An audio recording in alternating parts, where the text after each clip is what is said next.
Good evening. I'd like to call to order the regular meeting of the Moorpark City Council for August 19th, 2026. And will Chief Ochapinti please lead us in the flag salute?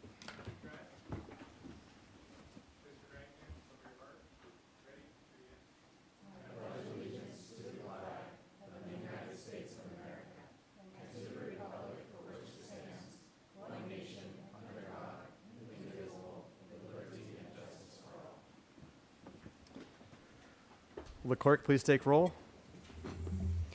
Good evening.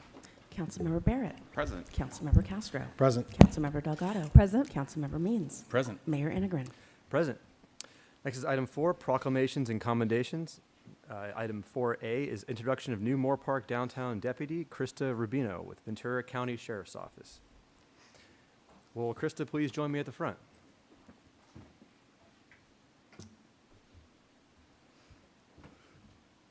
Hello.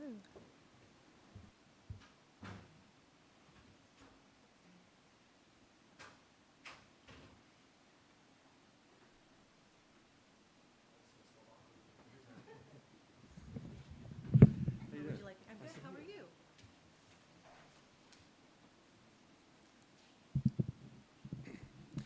All right, Deputy Krista Rubino has worked with the Ventura County Sheriff's Office since April of 2020. She has worked a variety of assignments, which include working with the mental health population within the jails as the Jail-Based Competency Treatment Program assigned deputy. Krista assisted with launching the Early Access Stabilization Service Program and was a key component in the launch of the Health and Programming Unit at the Todd Road Jail.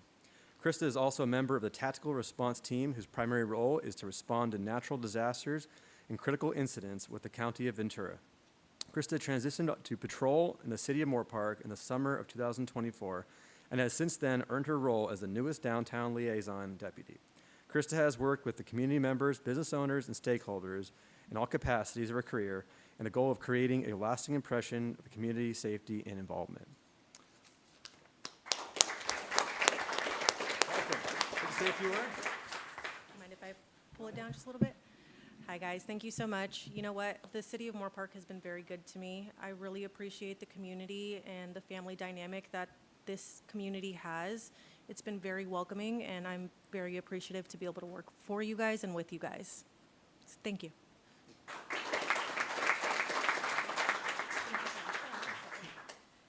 No, just real quick, I mean, we're very fortunate to have Deputy Rubino. You heard just a little bit about her experience. She's bringing all that wealth of experience to Moorpark and helping out in our downtown space. So very fortunate. I feel very lucky to have her here at the Moorpark station.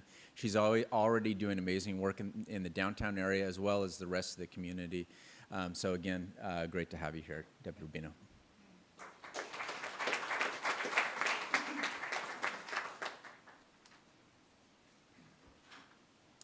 All right, next item is 4B, recognizing outgoing Assistant Chief Anthony Ochapinti's departure and welcoming Division Chief Guillermo de la Rosa, Ventura County Fire Department. Will Assistant Chief Ochapinti and Division Chief de la Rosa please join me? There you go. I just started getting to know you. Now you're leaving. I know. I'm not going to talk. Chief Ochapinti's promotion to Assistant Chief of the newly reorganized Training and Development Bureau will enable him to assume responsibility for managing all aspects of recruitment, training, and professional development for all firefighters and civilian staff. Most recently, Chief Ochapinti served as Division Chief, overseeing daily operations for the department. His 14-year fire service career began with the Ventura County Fire Department's hand crew, and he has served every rank in the department with assignments to both support and engine companies, as well as our wildland and aviation divisions.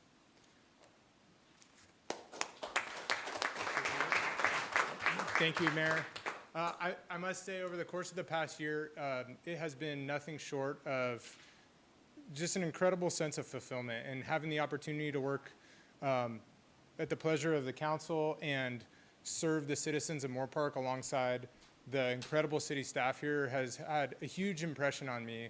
It's evident to me that public safety is a high priority in this city, and I just want to say thank you. It's been truly a pleasure. I'm looking forward to seeing all the initiatives of the city come to fruition, and I'm extremely confident that Chief De La Rosa will continue the awesome momentum we've built. So thank you. We have a little surprise for you. You're well. Got a certificate. It says, Moorpark City Council does hereby recognize Division Chief Anthony Ochapinti upon his promotion to Assistant Chief with the Ventura County Fire Department and extends its sincere appreciation for his dedicated service to the City of Moorpark as Fire Chief and for his leadership and commitment to protecting and serving the Moorpark community. Thank you. Thank you so much for all your work. I appreciate that. Thank you.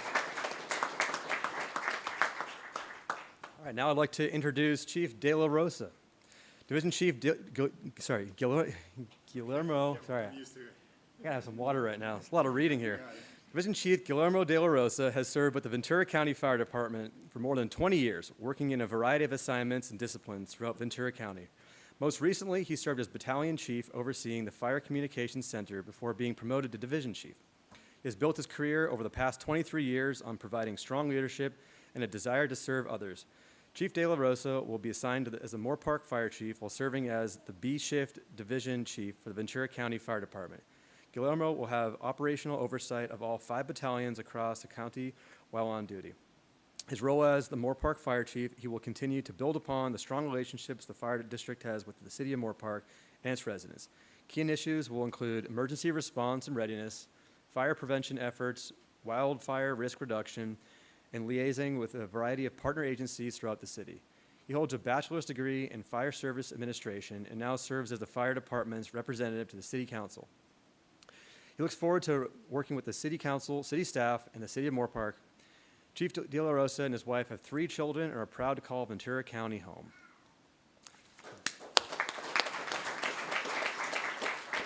Thank you, Mayor.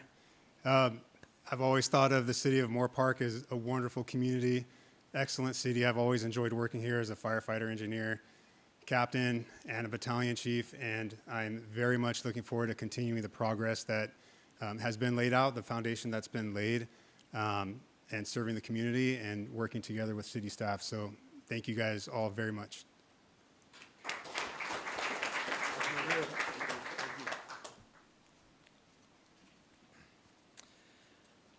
All right, next item is 4C, introduction of new fire marshal, Kylie Telema, Ventura County Fire Department.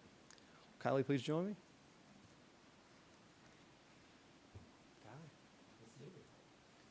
Yeah, come on back. Fire Marshal Kylie Telema will lead the department's Fire Prevention Bureau, overseeing fire code enforcement, construction plan reviews, fire and safety inspections, permit administration, and the Ventura County Fire Department's nationally recognized Fire Hazard Reductions Program. Kylie will also work closely with residents, businesses, developers, and partner agencies to reduce wildfire and fire risk through proactive prevention, education, and code compliance. Fire Marshal Telema brings more than a decade of progressive leadership experience in fire prevention, fire code enforcement, and community risk reduction. Most recently, she served with the Riverside County Fire Department, where she advanced from Deputy Fire Marshal to Assistant Fire Marshal. Before joining Riverside County, Telema served as the Contract Fire Marshal for the City of Beaumont, where she managed fire prevention programs, plan reviews, inspections, public education, and code compliance initiatives. Well, let's please welcome Kylie. Thank you, Mayor. I look forward to the opportunity to work with city staff, the community members and business owners and developers in the city. Moorpark seems like a wonderful place, and my experience for the last 2.5 weeks in Ventura County has been absolutely amazing. I just look forward to continuing the efforts that my team has already started and continued here. Thank you.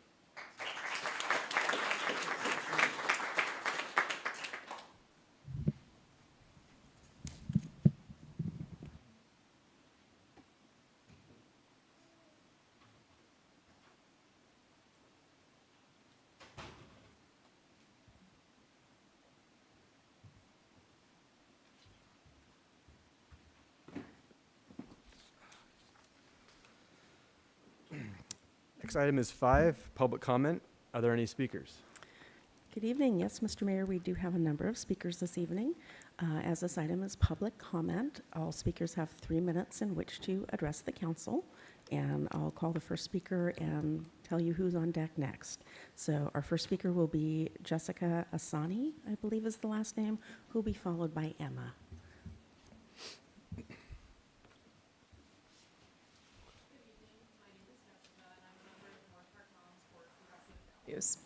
There are several of us here tonight because we care so deeply about Moorpark. We are raising our children, supporting local businesses, and building our lives here for the long haul. We want the city's decisions to reflect the thoughtful, close-knit community we know. Council, as far as we know, is scheduled to consider ALPR cameras in September. We are here now so that you can hear from residents like me before that meeting, in time to ask questions and examine the record. I understand why they sounded useful when council approved them in 2024. A tool that could recover a stolen car or identify someone who committed a crime would naturally interest a city like ours. I believe the decision was made with public safety in mind in 2024. However, we simply know much more now than we knew then. Moorpark authorized 15 fixed ALPR flock cameras, and the records they collect are kept for 1 full year. Nearby Simi Valley keeps its records for 30 days. When council approved the cameras, the staff report said that Ventura County Sheriff's Office had chosen to share that information only with law enforcement agencies in California, per California law.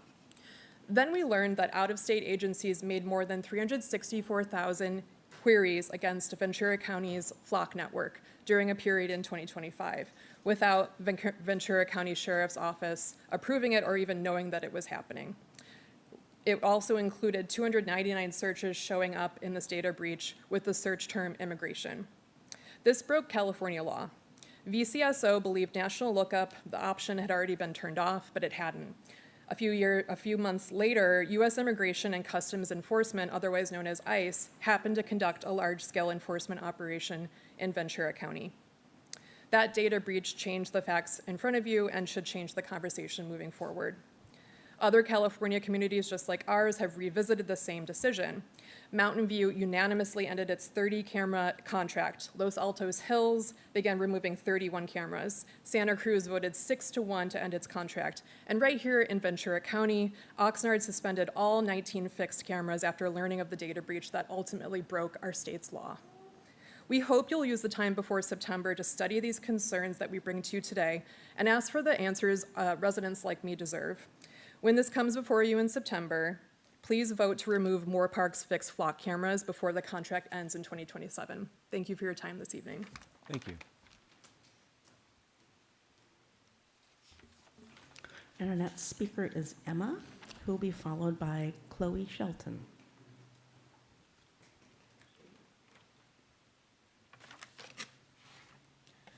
Good evening. My name is Emma, and I'm a member of Moorpark Moms for Progressive Values. I'm also a parent and a lifelong Moorpark resident. I grew up here, and now I get to raise my baby here. Moorpark feels like a place where people watch out for one another and children grow up surrounded by neighbors who care. Like most parents, I spend a ridiculous amount of time in my car. Each time we pass a fixed camera, our car can be recorded, although no one inside is suspected of anything. Moorpark's own staff report says that those records are kept for 1 year. One picture of my car on LA Avenue says very little. A year of pictures can reveal routines. Where I go, when I leave, where I return, and who is usually with me. And in this case, it's my little baby. I think about a local mother trying to stay safe from somebody who wants to hurt her. Her car may be the easiest way to find her, and the child strapped into the back seat is part of that trail too. A Milwaukee officer used flock data 180 times to track his romantic partner and her ex. Another officer was placed on leave and charged with misconduct after allegedly using flock cameras to track his ex-girlfriend. In Florida, a sheriff's deputy used the system to track and pull over a woman he met while working security on a TV film set. Our phones collect information too, but I can turn off location services, delete an app, or leave Facebook. Driving through my hometown is something that I have to do. Moorpark's cameras give me no way to opt out. I want my baby to grow up proud of a city that cares about safety in the fullest sense, including the safety of women and children whose routines this system could expose. A year is too long to keep a searchable history of families who are simply living their lives. Before September, please consider whose safety this data can risk, then remove Moorpark's fixed flock cameras before the contract ends. Thank you. Thank you.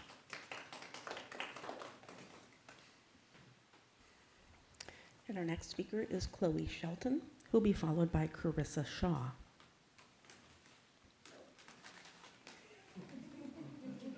Looks like Chloe has her hand full. Girl. It's 3 minutes for each of you, right? All right.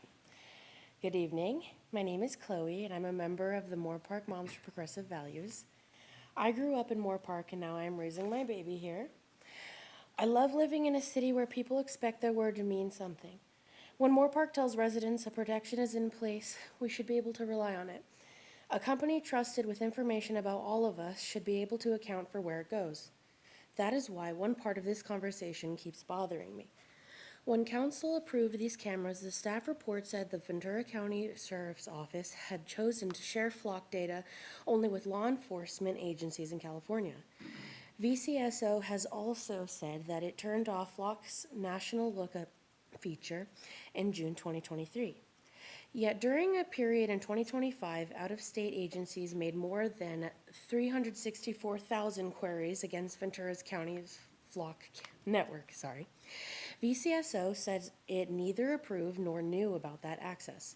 Among the search justifications, 299 referred immigration enforcement. That use violated California law. VCSO believed that the setting was off. The protection residents were promised was supposed to be there.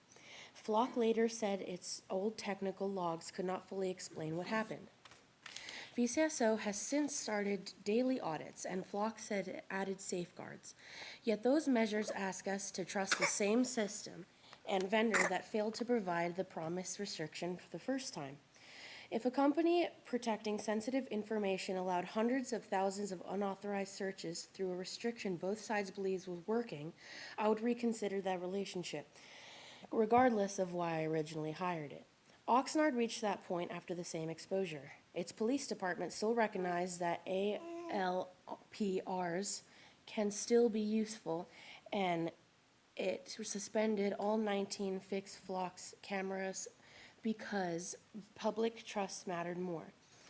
Moorpark residents deserve that same care. We deserve technology that works as represented and a city willing to step back when it does not. Council has time before the September meeting to ask how this happened, what remains unknown, and whether new safeguards deserve our trust. When this comes before you in September, please protect that trust and remove Moorpark's fixed flock cameras before the contract ends. Thank you for your time. Thank you.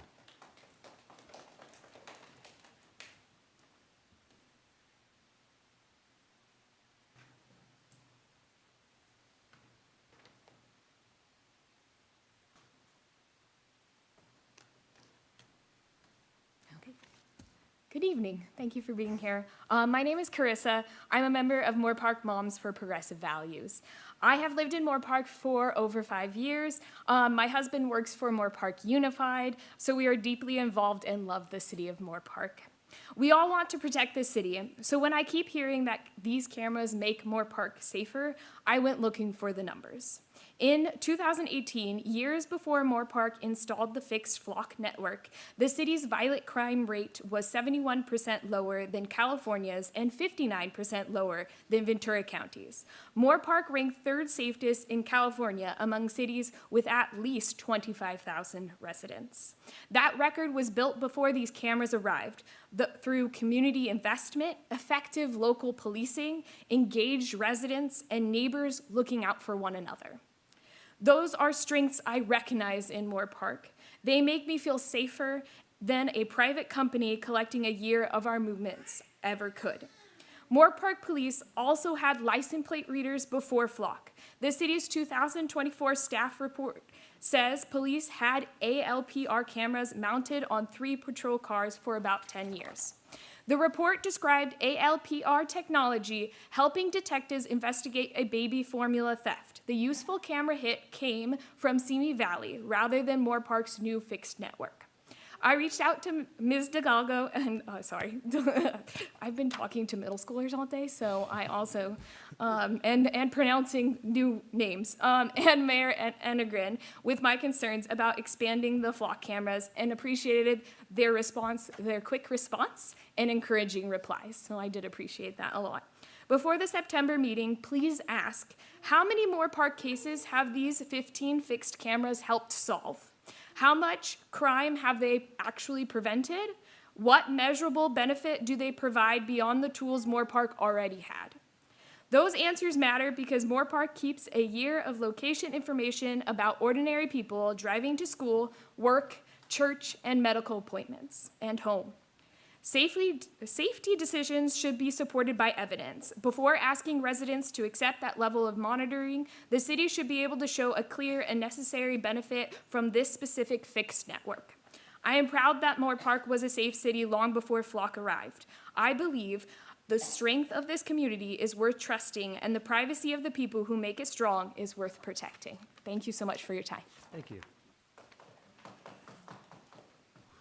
And our next speaker is Alexis Lamowin, followed by Nicholas, I'm going to mess this one up, Visheko.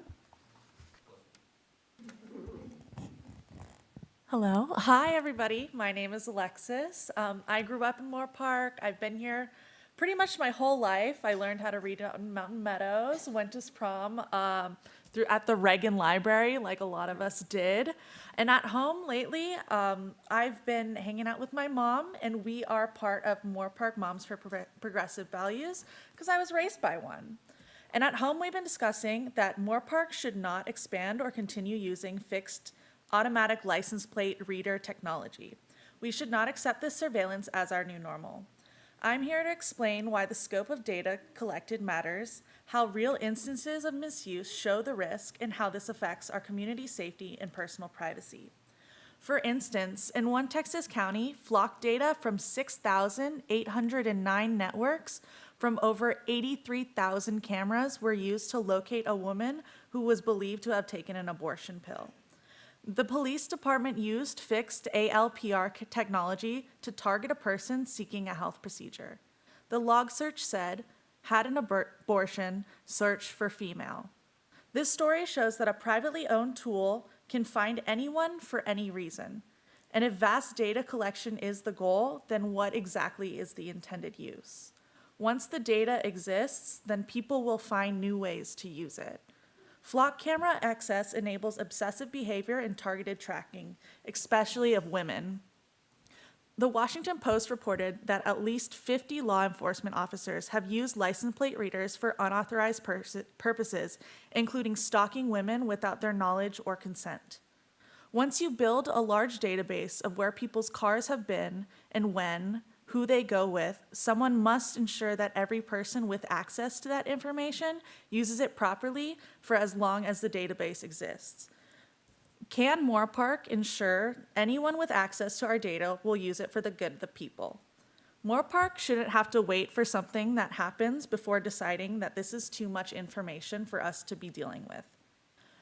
I come to you as a woman in this community, a daughter, a sister, and a friend, and I urge you to make this proactive choice against this level of observation. Council, you can decide if we want to keep expanding this database, but I ask you to remove Moorpark's fixed cameras before the contract ends, and refuse any fixed ALPR substitute. Thank you. Thank you.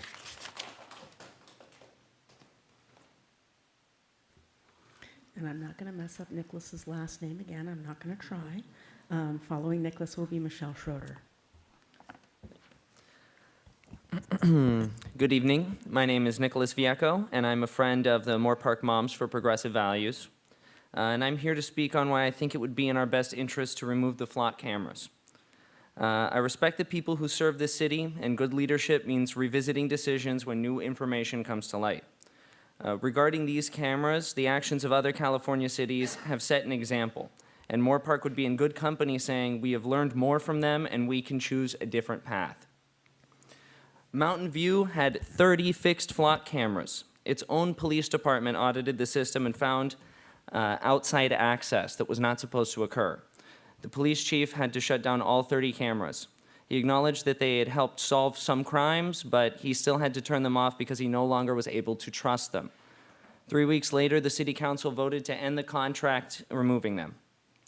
Los Altos Hills ended its contract and began removing its 31 cameras. Santa Cruz voted 6-1 to end its flock contract. And here in Ventura County, Oxnard suspended all 19 of its fixed cameras after discovering that the company had broken state law in the Ventura County flock data breach.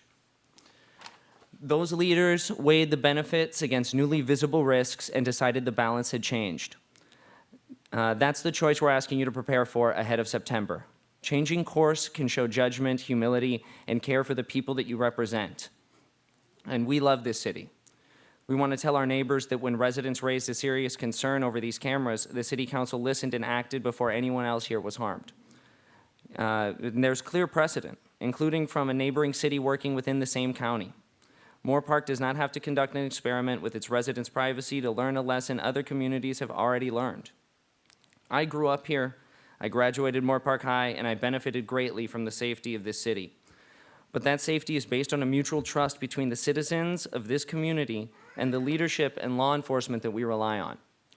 In September, we ask you to please join those California cities that have voted to remove the flock cameras and vote to remove Moorpark's fixed flock cameras before the contract ends.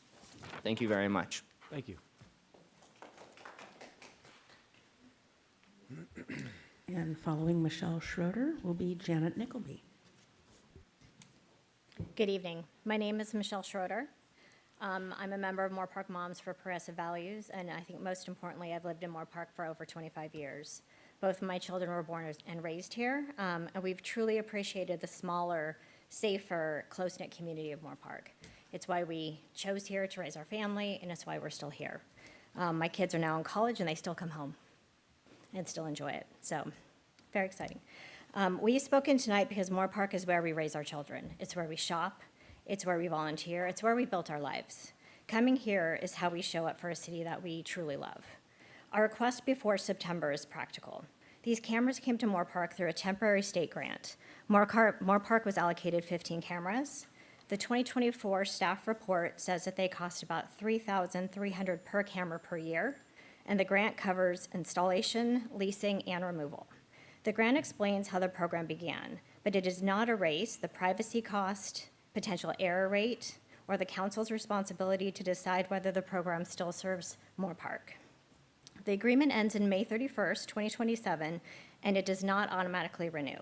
The issue is scheduled for September, so we're here early so you have time to investigate our concerns, request information, and arrive prepared to act. Before September, please direct the city attorney and staff to answer one question. What is the earliest lawful way that Moorpark can have these fixed cameras removed? Please determine what Moorpark can do on its own, what requires cooperation from Ventura County, and what notice must be given. Please also ask staff for clear evidence of what these 15 cameras have contributed to public safety in Moorpark. At the September meeting, please decline additional fixed cameras, a replacement system creating the same non-validated database, and any extension beyond May 31st, 2027. If the cameras can come down sooner, we're asking for you to make that happen. Council members, this is an opportunity to protect the relationship between residents and our city. Trust grows when leaders listen, ask hard questions, and respond to facts unavailable during the original vote. We came because we believe that you can do that. We want Moorpark to remain a place where safety and privacy work together, support one another, and residents receive a fair hearing.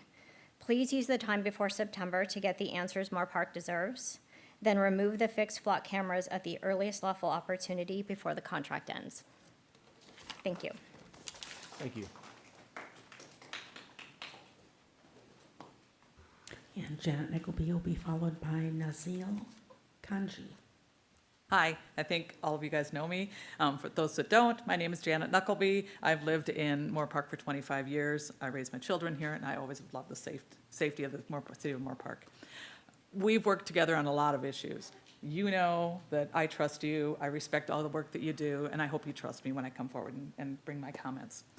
So my question to all of you really is, along what everybody else says, what part of our lives can we accept an error rate of 30%? Would it be okay if your pharmacist gets things right, only 30% error? I know manufacturers of those drugs, we don't accept that a 30% error is okay. Would it be okay if the person working on your car gets things wrong about 30% of the time? Gosh, even if we go out to eat, are you okay if a third of the orders coming to you are wrong? LAPD audit showed that over 32% of alerts falsely labeled innocent driver's vehicle cars as stolen. To be clear, that means that the ALPRs got it wrong a third of the time. Is that really what we want for our residents? Is that the best we can do? I think we should all agree that a 30% error rate is unacceptable for any service. But now let me point out to you data from Roseville, California. It was reported in CNET this month. The police department in Roseville, California analyzed nearly 1,500 flock reports. The automatic readers frequently misread numbers. For example, reading a 7 as a 1, an 8 as a 6, things like that. We do that, I do that when I read all the time. Their analysis showed a shocking 71% error rate. 71% error rate. Is that something the city really wants to stand behind? Cancel those contracts as soon as you can. Thank you. Thank you.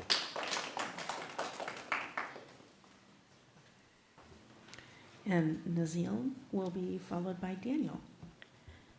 Okay.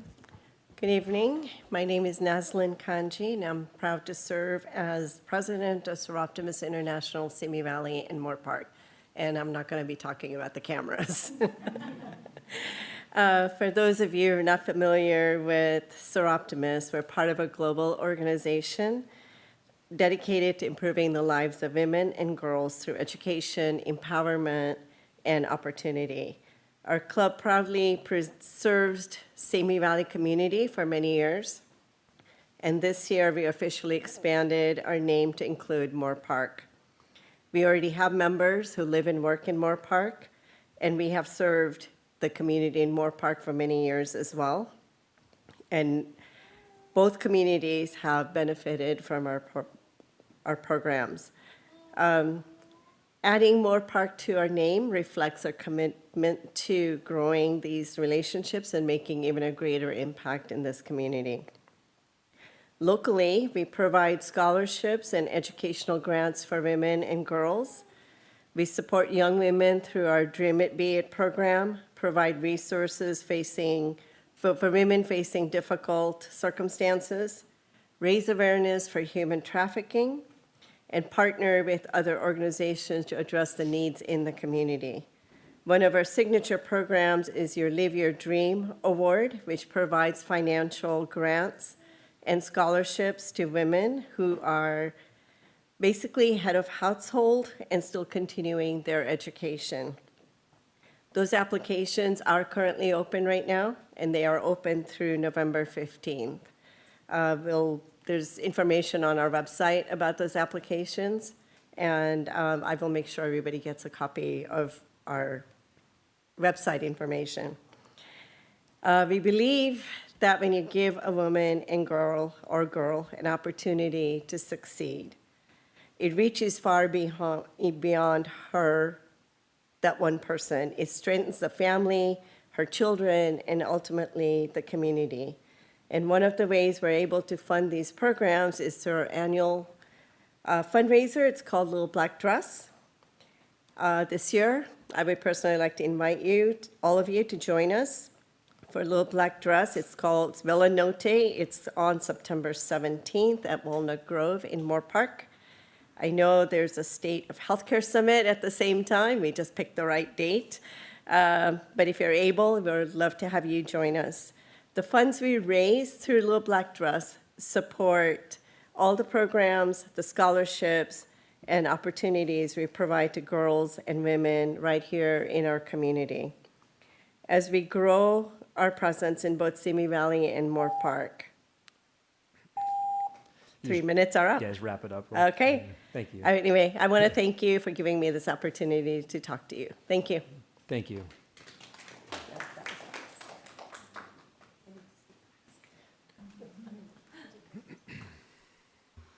And our next speaker under public comment is Daniel, and I believe that's the last card I have under public comment. So if there's any other speakers under public comment, please do submit your speaker card now. Anyone else? All right, cool. Public should be able to audit what we pay for. Good evening, Mayor, council members, staff. I want to begin by thanking the members of this community who have started reading these records and diving through them deep with me, asking questions and starting a conversation outside. Brings expertise to the process, and the deeper we look, and more of the same concerns keep appearing. Scope creep, cost creep, consultant dependency, weak record keeping, technology expanding faster than public oversight. Nowhere is that more important than surveillance. Flock Alpers are not simply traffic cameras. They create searchable records of vehicles moving through our community.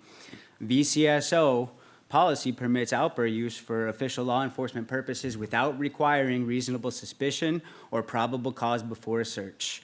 This coincides with a time where more people had trials without their presence held via Zoom in our county. These practices should be alarming, and the scope with which they are being encouraged and pushed upon us with less and less outreach to the community to implement them concerns me. So I need council and staff to be able to answer 3 different questions. What can law enforcement access? Where are they legally, or what are they legally and contractually allowed to share, and with whom? And what are they actually sharing today? Not what they're virtue signaling, not what the report says they can or may or shall, but what they are doing in practice. Those are not the same question.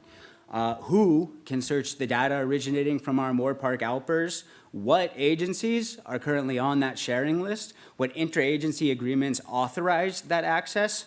Can federal agencies access it directly, indirectly, or through another participating agency via a third-party agreement or data sharing agreement?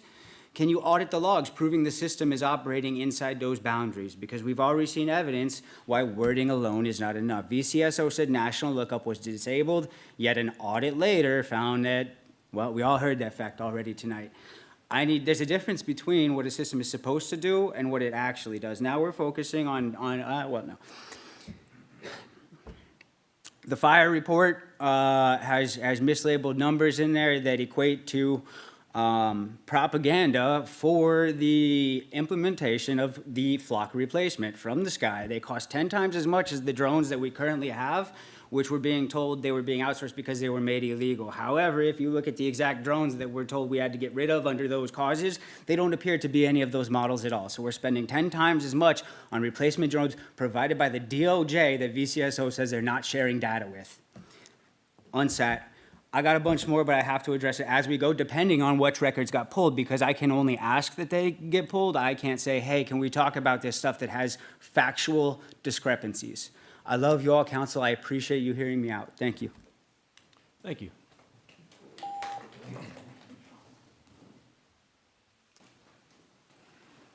That was the final speaker? That is the final speaker I have under public comment. Okay. I want to thank everyone who came out to speak tonight. And regarding the license plate leaders, I know we'll be talking about in September. Mr. Gagliano, we talked about that today a little bit about what we'd be discussing during that meeting. Are we going to be able to address some of these concerns and talk about this in more in depth in that? Yes, Mayor. Regarding the flock cameras, we've obviously received questions about this, and we'll be gathering information about it. So I don't think we'll be ready for the September dates or either of those meetings, but I'll be working with Chief Odenath so that we could properly get the questions, find the information, so that when we come back and present it to you, it'll be a very comprehensive report and update. Okay. Thank you.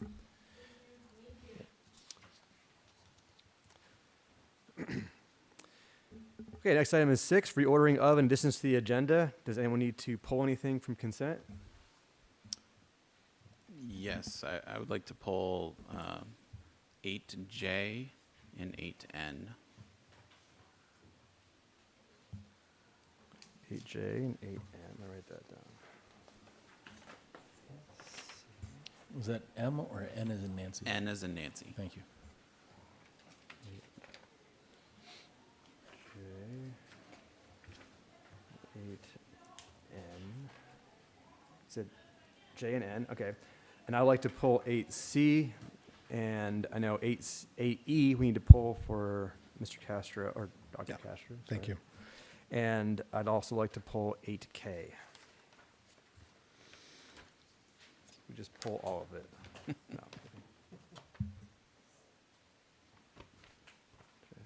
Okay. Okay. Anything else? Next item is 7, announcements, future agenda items, and reports on meetings and conferences attended by council members and mayor. We'll start with Mr. Barrett. He's the most organized with this one tonight. July 2nd, I attended the marketing ad hoc meeting regarding the City Hall interior. On July 2nd, I also attended the Clean Power Alliance board meeting. On July 3rd, we had our wonderful Moorpark fireworks show, which I was not at the actual event, but I had the benefit of watching from my residence with a lot of friends. And it's just a special event that we have here in Moorpark, and brings so many people together even outside of the actual venue. So that was wonderful. On July 7th, I attended the Moorpark Chamber Mixer at Abacorp Machine Shop here in Moorpark on Maureen Lane. Great to see their operations and what's being built right here in Moorpark. On July 9th, I attended the Regional Defense Partnership meeting. On July 17th, I attended the Moorpark Chamber Networking Breakfast. On July 20th, along with the rest of you, attended the city attorney interviews. On July 22nd, I got to drive down to La Palma for the California Joint Powers Insurance Authority meeting and represent the city at that meeting. On July 23rd, I attended a ribbon cutting. It's a little non-traditional to announce here, but it was at One Stop Lighting in Agora Hills. The owner of One Stop Lighting is a Moorpark resident and been a big supporter of the community, and it was great to see their business grow and improve, and that they bring those revenues back here and spend them on Moorpark businesses. So it was great to attend that event. On July 28th, I attended the Tri-County Chamber Alliance meeting.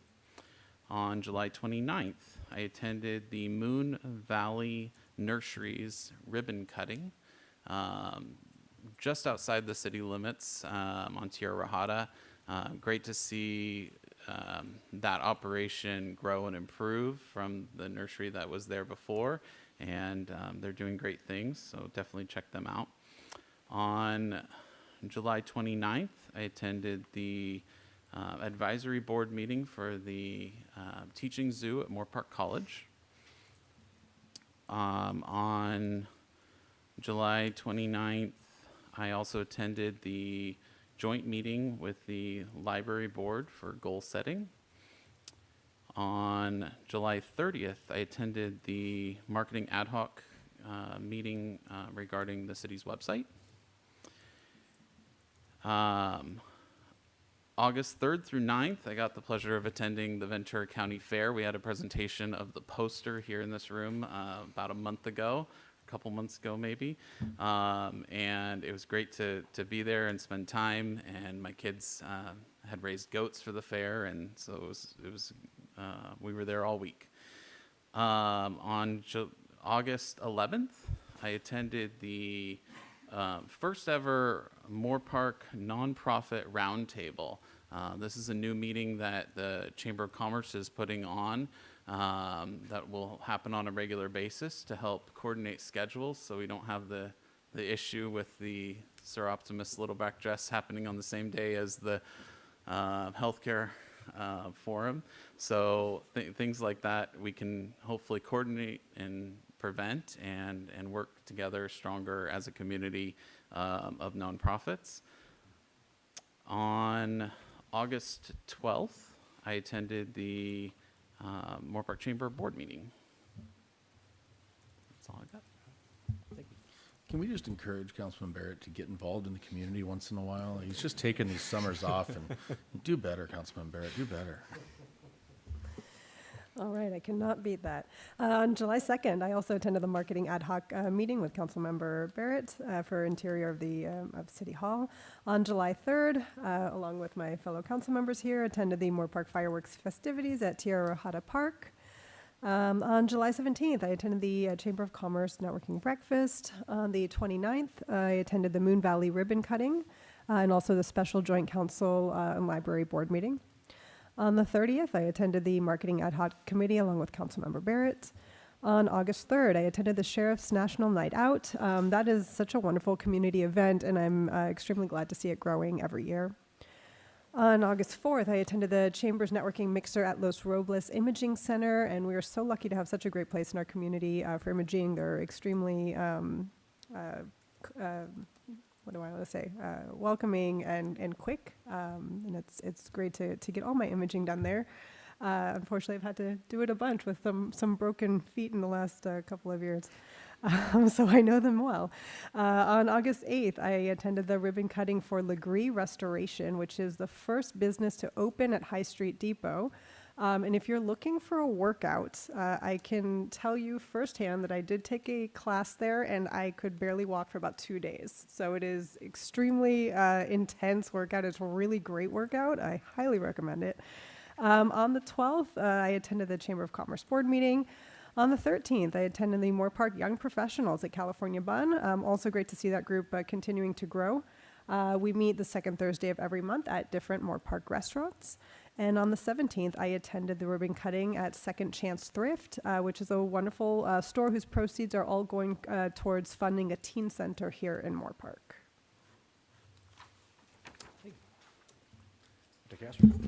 Thank you, Mr. Mayor. A couple of these are previously mentioned. July 3rd, fireworks event, the 20th, the attorney interviews. July 28th, I think you said, was the joint meeting with the library board. Before that, on July 15th, attended the immigration stakeholder meeting. And then on August 3rd, attended the Sheriff's National Night Out event. That's all I have. Thank you. Mr. Means, any library tours in Europe? Nothing to report at this time? No, that's not true. I went to Chicago and did not get to the Chicago Public Library. I'm very upset about that, but that's what's not reported. Here's what is reported. Previously mentioned, apologies to the city clerk if I go too fast. On the 3rd, our Moorpark fireworks extravaganza is always an incredible community event. Kudos to the city staff for putting that on, for the community for coming out. On the 14th, I attended the Moorpark Library Board meeting. On July 17th, I attended a business networking event at Moorhart Farms and got a tour of the farms and all of the animals that are being saved and rescued and live there. I don't think Councilman Barrett mentioned that one, but he deserves credit. He was there too. On the 20th, I attended the city attorney interviews along with the other members of council. On the 29th, I attended the Teaching Zoo Advisory Board meeting for Moorpark College. I also attended the Moon Valley Nurseries ribbon cutting with the Chamber of Commerce and attended the Joint Library Board City Council goal setting meeting, all of that on the 29th. On the 3rd of July, on the 3rd of August, I attended the Moorpark Police Services National Night Out. You mentioned it before, what an incredible event, and I got ice cream. So wonderful experience, and the officers knew how to keep a Tom happy. On the 6th of August, I attended the Moorpark College State of the College. Such a cool event, and to see how our community members can both grow up here and as adults return back and further their education, and the opportunities that come for those individuals and the opportunities that come for us as a community because they're offering not just associate's degrees and certificates, but now bachelor's programs. It's really, really cool stuff coming out of there. It's always a pleasure. And then I got lost on my, there it is. On the 11th of August, I too was at the Moorpark Chamber of Commerce nonprofit roundtable. You want an hour of inspiration over a lunch hour, attend that. You've got 30 different people all involved in our community, giving their time, their effort, their energy, their money to make the world a better place, and you just leave inspired, wondering, what else can I do to make an impact? So kudos to all of them. Thank you. Okay, so for myself, attended the July 3rd fireworks, and that was, as always, a wonderful event. Great run. Brought the whole family. No complaints. Love that one. July 7th, I attended the chamber mixer at Abacourt Machine Shop. Great shop. If you're looking for precision machine parts, that's a place to go. Actually used them a couple times for the brewery, and their owner actually just taught me how to use a lathe, and I bought my own, so now I'm doing that myself. But wonderful place. Good to see them that day. July 17th, I attended the Chamber Networking Breakfast. And then July 29th, I also attended the Moon Valley Nursery ribbon cutting, and also the library joint meeting. And then August 7th, I attended the Moorpark College State of the College. And August 17th, attended the Second Chance thrift store opening. That's all I have to report. I've got a few announcements here. Sign up now for fall classes at Arroyo Vista Recreation Center. Programs offered include tennis, pickleball, golf, basketball, baking, arts and crafts, science, and more. For details and to register, visit the city's website at moorparkca.gov/classes. Don't miss the next concert in the park on Saturday, August 22nd, starting at 6 o'clock p.m. at the Arroyo Vista Community Park. The Blue Breeze Band will perform a mix of Motown and R&B hits from artists including The Temptations, Kool and the Gang, Earth, Wind and Fire, Whitney Houston, Prince, Pharrell Williams, and more. Admission is free. For more information, visit the city's website at moorparkca.gov/concerts. Next is the consent calendar, and we pulled item 8C, E, K, J, and N. So I'll entertain a motion for the balance of that. Mr. Mayor, if I may, it might be easier for taking the item 8E first, since Dr. Castro has to recuse from that item, and then you can all talk about the rest. Sounds good. All right. We'll go on to consent calendar item 8E. Okay, Mr. Mayor, I'm recusing myself from this item because it involves properties within 500 feet of my home. State law presumes that my property will be materially affected by these decisions. Thank you. Thank you. 8E is to consider resolution declaring 450, 460, 484 Charles Street, APNs 512-0-081-50 and -060 and -080. Remnant parcel from Spring Road Improvements, APN 512-0-081-090, and 467 High Street, APN 512-0-081-110, surplus property, and consider resolution declaring 450 High Street, APNs 512-0-082-020, and -030 exempt surplus property and making findings of exemption from CEQA. Mr. Gagahena. I'm sorry, before we begin. If, Honorable Mayor, if there's going to be an actual discussion on this item, then we will need Dr. Castro to actually leave the room. Yes, thank you, Mayor and Council. Yeah, this item is surplus land act for these properties as directed by the City Council with the exemption for 50 High Street. I'm happy to answer any questions you may have. Any questions of staff? No questions? Do we have any speakers? Let me double check. I'm not sure if E was, yes, we do have a speaker card from Daniel related to item 8E. So if you would like to entertain public comment on that item, that would be the council's pleasure. Go ahead. So in that case, I would recommend that Dr. Castro recuse himself.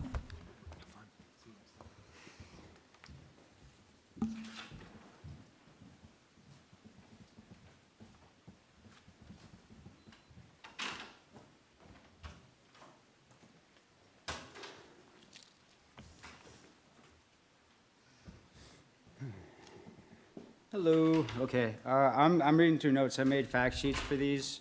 They can be entered into the public record if so wanted. So the documented recusal timeline shows November 5th as recusal. I'm confused with this timeline because in November it's listed as Metro Overlink or overflow MetroLink overflow parking.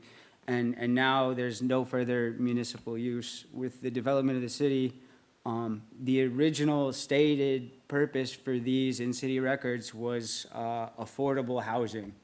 And that's been on the agenda a couple other times. And usually when we're talking about affordable housing, we're talking about exemptions and how to get around it or how to pay instead of do it.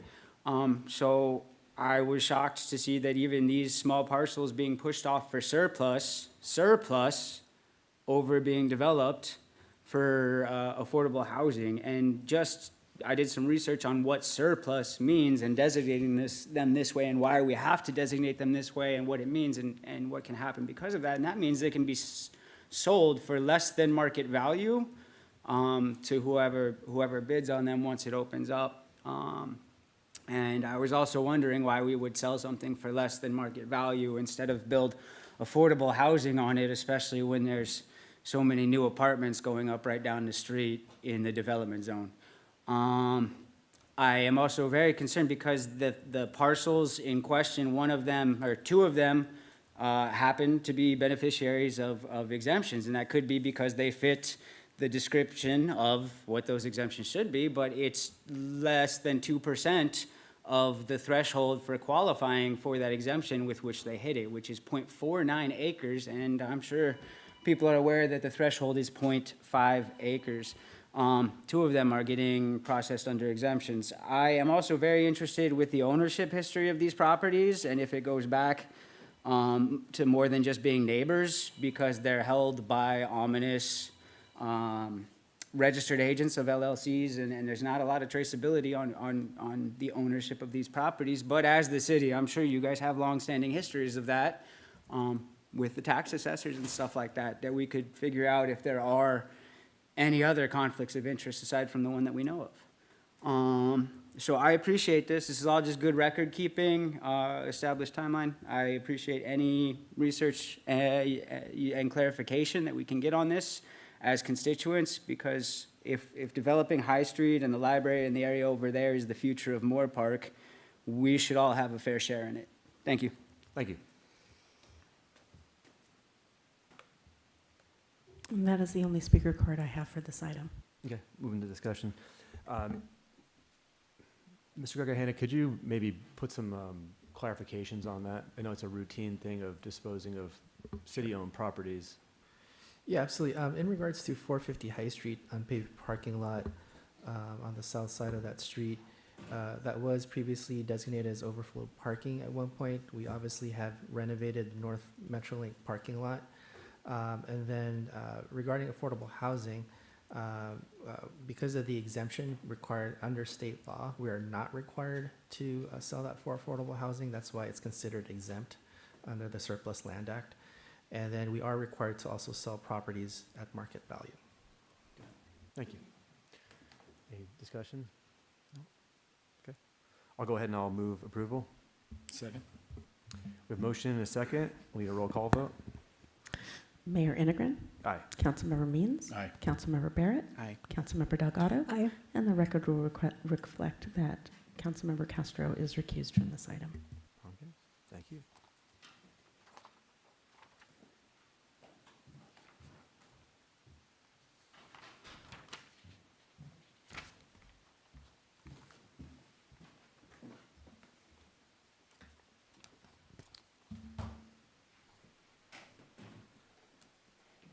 Okay. All right, so we finished E, so we'll go ahead and, since we pulled also items C, K, J, and N, we'll go ahead and we'll call for a motion for the balance. Move to approve the balance. Second. A motion and a second, we'll need a roll call vote. Councilmember Means. Aye. Councilmember Barrett. Aye. Councilmember Castro. Aye. Councilmember Delgado. Aye. Mayor Integrin. Aye. Thank you. Okay, I'll move on to item consent, item C, which is consider minutes of City Council regular meeting of December 3rd, 2025. Ms. Spangler? I'm guessing it was pulled because we made a boo-boo? There's no report, I know that. There was a mistake in that it's, there's an account that's 2025-4367 that needs to be changed to 2025-4366. I wasn't sure necessarily if that was something that would have been changed anyways, but once I saw the error, I wanted to make sure that we brought that up. And we appreciate that. So it sounds like a resolution number needs to be updated. Okay, we will go ahead and make that correction, and a vote to approve as amended is fine. Thank you. Do we have any questions of staff? Do we need to do speakers for this one? I believe Mr. Politi did put in a card for this item, so if the council would wish to entertain any comments you may have? I think we handled that one already. Thank you. Thank you. Okay, we'll move on to item J, which is consider amendment number 4 to agreement with. Mr. Mayor, If we may, real quick, to take a vote on that. Can I Oh, particular I'm one. sorry. Can I move to approve as amended, please? Second. We have a motion and a second. Voice vote is sufficient on this? All in favor? Aye. Thank you. Been off for a while. I told you it'd be a little bumpy today. Okay, move to item J, and that is consider amendment number 4 to agreement with BPG CA Incorporated, DBA Pristine Cleaning Solutions for janitorial services for increased service rates. Ms. Sandifer. Thank you, Mayor. This is Jeremy Lorentowski. I'll take that for Ms. Sandifer. I don't think she's down here right now, but this is an amendment for the contract with BPG California Incorporated. We like to call them Pristine Cleaning. Their contract allows for it's basically a 5-year contract. It starts with a 3-year contract, and then they have 2 additional 1-year periods that city staff can extend that contract. It also allows for 2 CPI increases at year 3 and year 5. Pristine has asked for a contract increase early. This is year 4 of their contract. And they're asking for a 3.2% increase due to cost escalations, which is understandable. They service 19 different facilities in the city, so just gas, materials, and labor costs have gone up, and so they're asking for a CPI increase early. The total cost increase would be $8,919.23. To the city, and the total contract value would be $311,645.23 for their annual contract. So I'm certainly available for any questions. Thank you. Do you have any questions of staff?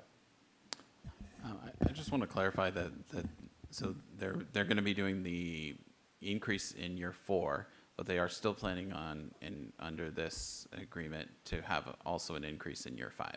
Is that correct? That is correct, the way the contract terms are written.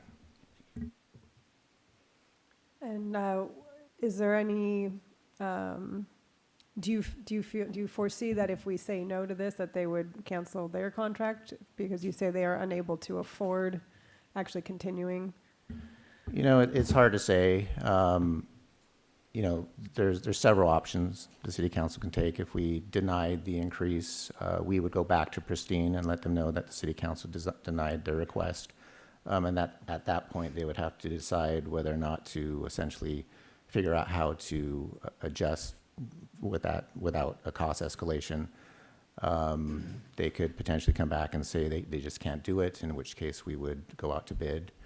The city council could obviously approve the amendment, or we could make a change to the amendment. The city council could approve the cost increase now at year 4, and we could revise the amendment to remove the year 5 cost escalation, and that would allow Pristine to come back in year 5 if, again, they needed a cost escalation, and it would be up to the city council to decide at that time. So. This particular contract does get reviewed every 5 years, is that correct? And it goes out for bid every 5 years? This particular contract is a 5-year contract, so it would be going out to bid after year 5, correct? And they have consistently been the least expensive, obviously? They've changed names and changed ownerships over the years, but this is the second contract term that they've had with the city at least, and they're a good contractor, so. Have we looked at the cost of taking this on in-house before? I'm assuming it probably is better to outsource it, but I'm just wondering if we compared those numbers. We haven't done an analysis to see what it would take for city staff to hire, the staffing that would need for custodial services. In the past, we had a custodian at City Hall, and that custodian did all of our City Hall facilities, but it was just limited to City Hall when we were at the other facility. We've always had custodial services for a variety of our other buildings that we own. And we've gone back and forth on our restrooms in the parks. At some point, we used to have it under the landscape contract. But we figured out that landscape contractors aren't such good custodians. So we changed that over the years, and now it's under the custodial contract. So, but no, we haven't done that analysis. Okay, is that something that we'll be looking at when we rebid this contract in the future? We certainly could. We'll be coming back and rebidding it after year 5. I think we could certainly do that analysis when we come back to the city council with an RFP, and yeah, we certainly could do that analysis for sure. Thank you. Any other questions? Just for clarity, the contract reads that in year 3, there's a set provision to allow for contract negotiation. They aren't surprising us by saying, hey, we need 3%. They have a window to ask us for it at this time, right? They're surprising us because it's year 4, which does not allow for a CPI increase, correct? So We're gonna count all the numbers now, okay. Yeah, so they under the contract terms, it's, they are allowed, they still have to come back and request a CPI increase, but they can do that in year 3 and year 5. They're actually coming back early, stating that because of cost escalations that they're requesting it in year 4 as well. So. Have we vetted those cost escalations, or is that something they've been telling us?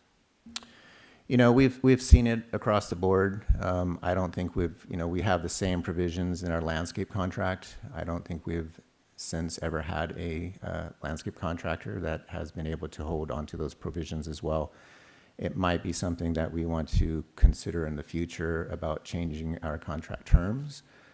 It's pretty onerous to hold a contractor to a 5-year contract and only allow for 2 cost increases due to CPI increases, and especially, we know how the economy goes and how costs have increased over, the last several years for sure. So I think next time we bring a extended contract like this to you, I think we might have a different option and propose something different in the future. So, thank you. Anything else? Do we have any speakers? Yes, we do. Daniel has submitted a speaker card for this particular item. Okay.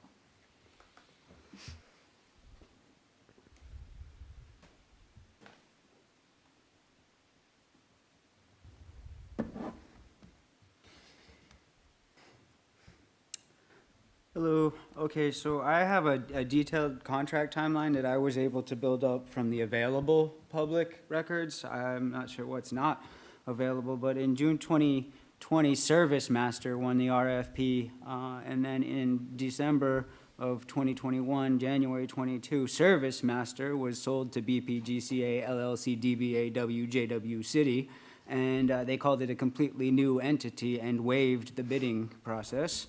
So either it was a completely new entity, and it probably should have been bidded out, or it was the same entity with a different name, and that would have been the reasoning to waive the bidding process. But that, I digress in semantics. This year, actually, let's go through the whole timeline. In June of 2023, BPG JW wins a new RFP. There were 5 proposals, and their winning 3-year price was $881,000. The next lowest was $967,000. In February 24, DBA renames again to Pristine. BPGCA LLC DBA GAW Professional Services changes their name to Pristine Cleaning Solutions. Same LLC in the city amendment, no rate increase, no identified there. July 2025, there's a 5% increase in year 3. And then in June 30 of this year, they requested that 3.2%, which everything else has been anchored to this magical 3 number. They get the 3.2. Not the problem.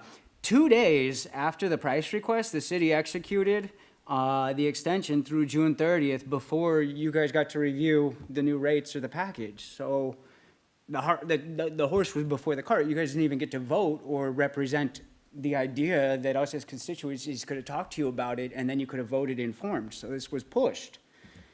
And it's all public record. Amendment before the council now. So they're asking for a raise, and they're competing with themselves when you look at the bid. Old companies that were previously owned. So I would just, I asked for scrutiny. My top questions are, why was the 3-year price placed on hold and later replaced by a 5% increase? What's the actual cumulative spend across the full vendor lineage since 2020 with all the name changes? So regardless of DBA, XYZ to the squared power, whatever they're operating as, what have we spent with them? And then why extend 2 days after the 3.2 request? Why not bring it to the council for a review? Are they really far away from you, Jeremy? I don't know the answer to this question, so I just think out loud sometimes. Yeah, and then CPI, if we're quoting 3% all the time, 3.2 is weird to work into here, but 0.2%, whatever. I'm more concerned with the methodology with which this contract was renewed in the dark. Thank you very much for your time, council. Thank you. And that is the only speaker card I have on this item. Okay, thank you. Thoughts? Yeah, I mean, I pulled it with the idea that if we move forward with the increase now, can we not do the increase year 5? Because it seems like we're moving it ahead and give as a favor, but then to allow for an additional increase, when we're watching every dollar, I would rather not do that. Doesn't make sense, exactly. Yeah. Yeah. So your recommendation, Jeremy, about allowing them this in year 4 and not changing the contract so that they can't get an automatic increase in year 5? Sure, yep, totally Is get that- it. And if I may, and I think there might be concurrence to go that direction. So that would change the staff recommendation, and it would also change the amendment. And so if I could read a change into the record, that way if the council agrees, they should probably approve the amended recommendation. So staff's recommendation in that instance would be to approve amendment number 4 with BPG California Inc., DBA Pristine Cleaning Solutions for janitorial services for a revised total contract value, which is still the same, $311,645.23. And we would add, and removing the contract provision for a CPI adjustment at year 5 of the agreement. And then back to the same recommendation, which is and authorize the city manager to execute the amendment subject to final language approval of the city manager. What is not in your staff report, because the amendment references the original contract, and the original contract references Exhibit C to the agreement, and Exhibit C under additional terms and conditions and under compensation and terms of the contract is an item number 2, which outlines the provisions for the CPI increase. So if the council agrees, I would change the language in Exhibit C to read, after year 2 of the agreement, rates shown on the contractor bid form may be increased in the amount not to exceed the annual percentage rate or up to a maximum of 5% escalation, whichever is lower, using the consumer price index to all urban consumers in the Los Angeles, Riverside, Orange County, California area from January of the prior year to January of the current year. The next sentence would be deleted, which it says the next CPI adjustment would occur in year 5 if the agreement is executed. And then we would continue with the Exhibit C language. No later than 90 days before the start of a term extension, contractor may, upon written request to the facilities manager, request a CPI rate adjustment, and the rest of that sentence would be stricken, which means higher than accounted for or in a non-CPI adjustment year. And I'll read that sentence in totality to you. So it says, no later than 90 days before the start of a term extension, contractor may, upon written request to the facilities manager, request a CPI rate adjustment. And what that would allow is that if the contractor wanted a CPI adjustment in year 5, they would have to come to the city council for approval, because the last sentence says, however, such adjustments to compensate outside of the parameters of the agreement are subject to city council approval and not guaranteed. So what that change would do is ultimately remove the 5th year CPI adjustment without city council or they would have to come back to city council approval if they requested it at that time. So. I'll move staff recommendation as amended. Second? I would love to have some discussion about that if you don't mind. Go ahead. We have a contract. They want $8,900 now. We're saying we'll give it to you now instead of giving it to you next year.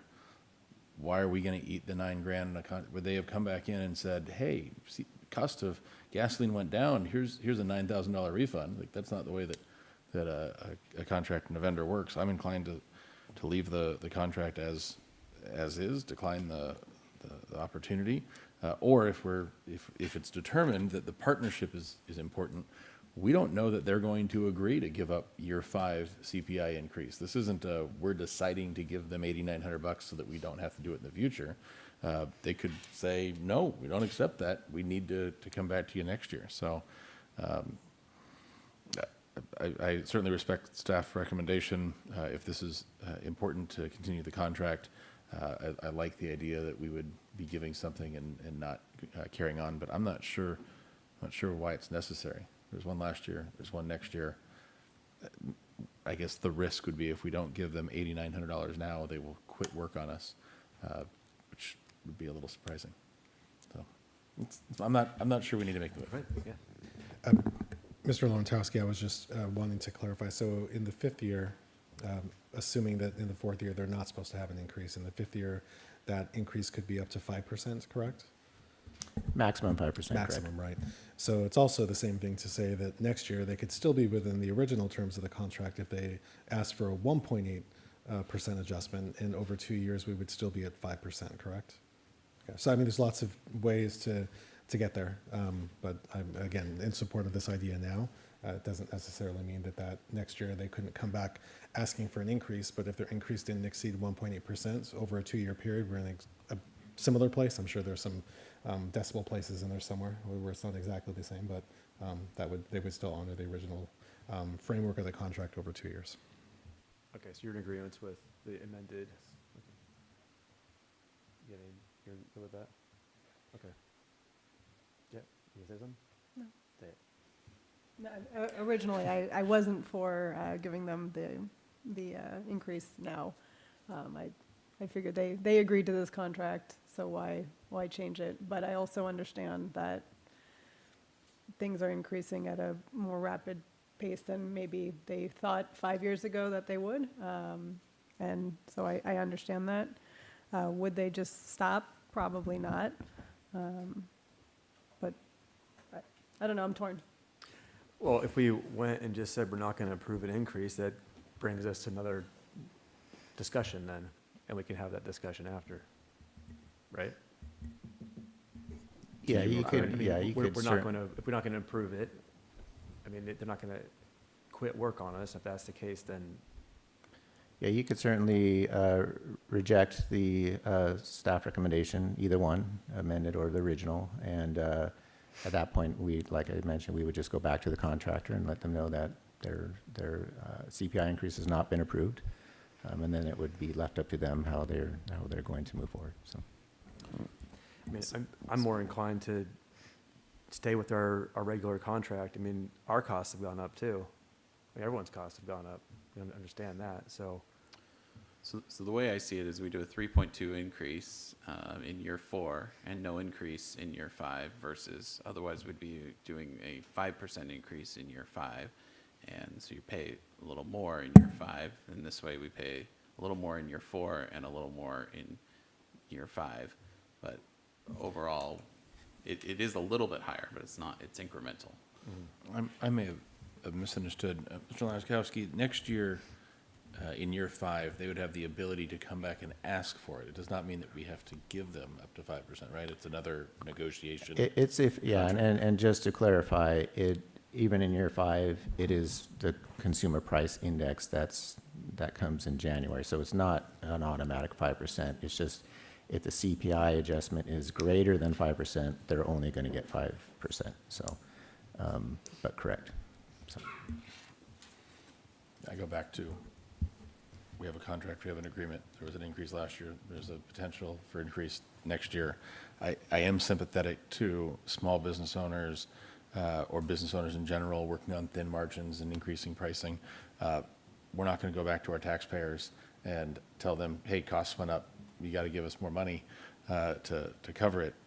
We get into contracts so we have certainty. They got into a contract so they had certainty. It's not like we're leaving them hanging for an extended period of time. So I'd stick with what we got. And I'll just, again, I'm not in disagreement. Given that over a 2-year period, we could be paying up to a 5% increase. Also, if we needed to go back out to bid and the bid that exists exceed $8,000, we could be in the place of having saved $2,000, not knowing because we don't have enough information. And on the other end, end up paying in excess of $30,000 or $40,000 because the bids come out differently since this was negotiated more than 40 years ago. So if we're concerned about the difference of, let's say, I'm just going to make up a number, $2,000 over a 2-year period, my recommendation would be approve the amendment, give them the money up front, and then say, rather than no increase, that if they ask for an increase, regardless of what CPI is, we say that it can't be in excess of 1.8% in the 5th year, because then over 2 years, they've still honored the same amount, and staff has the time to be able to go back, potentially put out an RFP for bids and see where we are. I don't know. But then that way we're not putting ourselves in a hole where we don't have enough information and we save 2,000, but maybe cost us tens of thousands later. Okay, so you're saying to do the increase now, but then make the year 5 increase, cap that at a lower rate. Cap it at 1.8% so you don't exceed the total of 5% that they would have potentially been entitled to over the same 2-year period. Okay, that's interesting. Someone think about that. But I don't know that we even need to say that, because we could also decide not to do any increase with the way it's written as Exactly. amended. Yeah, So- exactly. I just wanted to offer that so that way we're not placing ourselves in a bind of them potentially walking out of the contract, us having no idea what the market is bearing right now, and then potentially placing ourselves, as Councilmember Means said, in our effort to protect taxpayers and be stewards of public funds, not having enough information to know if that's ultimately what we would be doing. I understand. I see that, and I also see Councilmember Means' idea of we made a contracts, and now we're changing them because it's not like unforeseeable stuff. I mean, that the point of putting the contract together is because you know things are volatile in the market, things change, things go up and down. So, yeah, I'm a little torn on that too. Thanks for opening this one up. I know there was a motion and a second, then I asked for discussion, so I think that There's a motion on the table You right do now. have a motion on the Do you table want at to the moment. withdraw it, or do you want to go through with it? I'm fine to continue it. Okay. Is there a second? Do we have? We have a motion and a second. Okay, we have a motion and a second. We'll need a roll call vote. Councilmember Barrett. Aye. Councilmember Delgado. Aye. Councilmember Castro. Aye. Councilmember Means. nay. Mayor Integrin. No. Motion passes by a vote of 3-2. It's our first 3-2 in a while. Actually, maybe ever, right? That was cool, yeah. Let's see if we can get some more of those tonight. Okay, that was item J. We're still on consent. We're going to move on to item K, which is consider amendment number 4 to LPA Incorporated's agreement for revisions to the Moorpark Library Children's Area to accommodate artwork designs. Mr. Laurentowski. Thank you, Mayor. This item is, I'm sorry, let me get item K here, is kind of a follow-up to the item we had last time we met about the artwork in the children's library. We did approve certain conceptual designs which would require some changes to the architectural drawings for the library.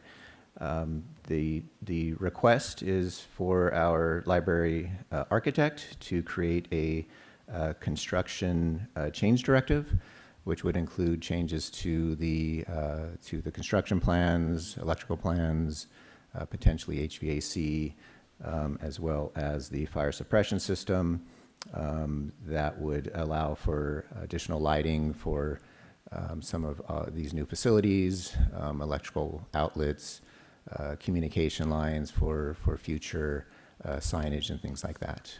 The total cost for the work is $39,852. We're asking for a $6,000 contingency, for a total cost of $45,852. That funding would come from the Art and Public Places Fund, which is Fund 2007. Thank you. Thank you. Are there any questions, staff? Okay, I got some. Now, this increase is dependent on the added art that we'd be putting into this. So if they come back with a plan that is god-awful and we don't want to do it, are we going to spend that $45,000 on the what if we're going to do this? Or does that only get spent if we decide on those increases, those changes? So last city council meeting, the city council approved $300,000 amount to have this artwork completed. The amount also includes the design work with Studio Y, which is concurrently would be designing the cubbies, which is the artwork that was proposed during that meeting. We would have to have this construction change directive completed at about the same time because they're going to be framing the interior walls in October, and we need to get the change order to the contractor. So, but my understanding is that the artwork that was conceptually approved is generally the artwork that is going to go into the spaces. I think a lot of the uncertainty was around the tractor element, which is not really affected by this change order. Mm-hmm. Right, but the cubby holes that's gonna have the cutouts, the electrical. That's the primary part of this $45,000. Which $45,000 to cut some holes in the wall. I'm gonna call up one of my contractor friends and have that done for a lot cheaper. Well, I it's don't not. understand Yeah, that it's at not. all, It's but- not the actual construction. It's the drawings. So No, right. I know, but Oh, I'm saying okay, once yeah. the library is built, once your house is already built and the drawings have to be changed, you're gonna go in there and cut a hole in the drywall and hang some lights. So that's the part I never really got behind. But that is based off of a concept, and that concept had a very wide range of costs to build those cubby holes, which for the record, I wasn't really a fan of. That was the 401 vote we had. If they come back way too expensive and not a great idea, we decide to not move forward with that, we would have already changed this design to accommodate a future item that is only a concept that isn't an exact build plan. So what I'm asking is, why would I want to spend that money now to change the drawings of the building to a design that I've only seen a concept for but haven't seen the full package and plan for it? It's just a matter of timing. So we, as I mentioned, we're under construction. So, and we're getting to that point where by mid-October, they're going to be constructing the interior walls of the library. So we kind of have to make the decision now because it's going to take time for our architect to revise the drawings, to change the design of those cubby walls so that they can be constructed per the concept that we already approved. What our intent is that we have a standard size cubby. It's essentially 6 by 9 in that shape that we can give to Studio Y so that they can design their artwork to fit within that cubby. Is there a risk? It's our understanding that those cubby, the actual artwork, is going to be almost verbatim to the concepts that you had already approved.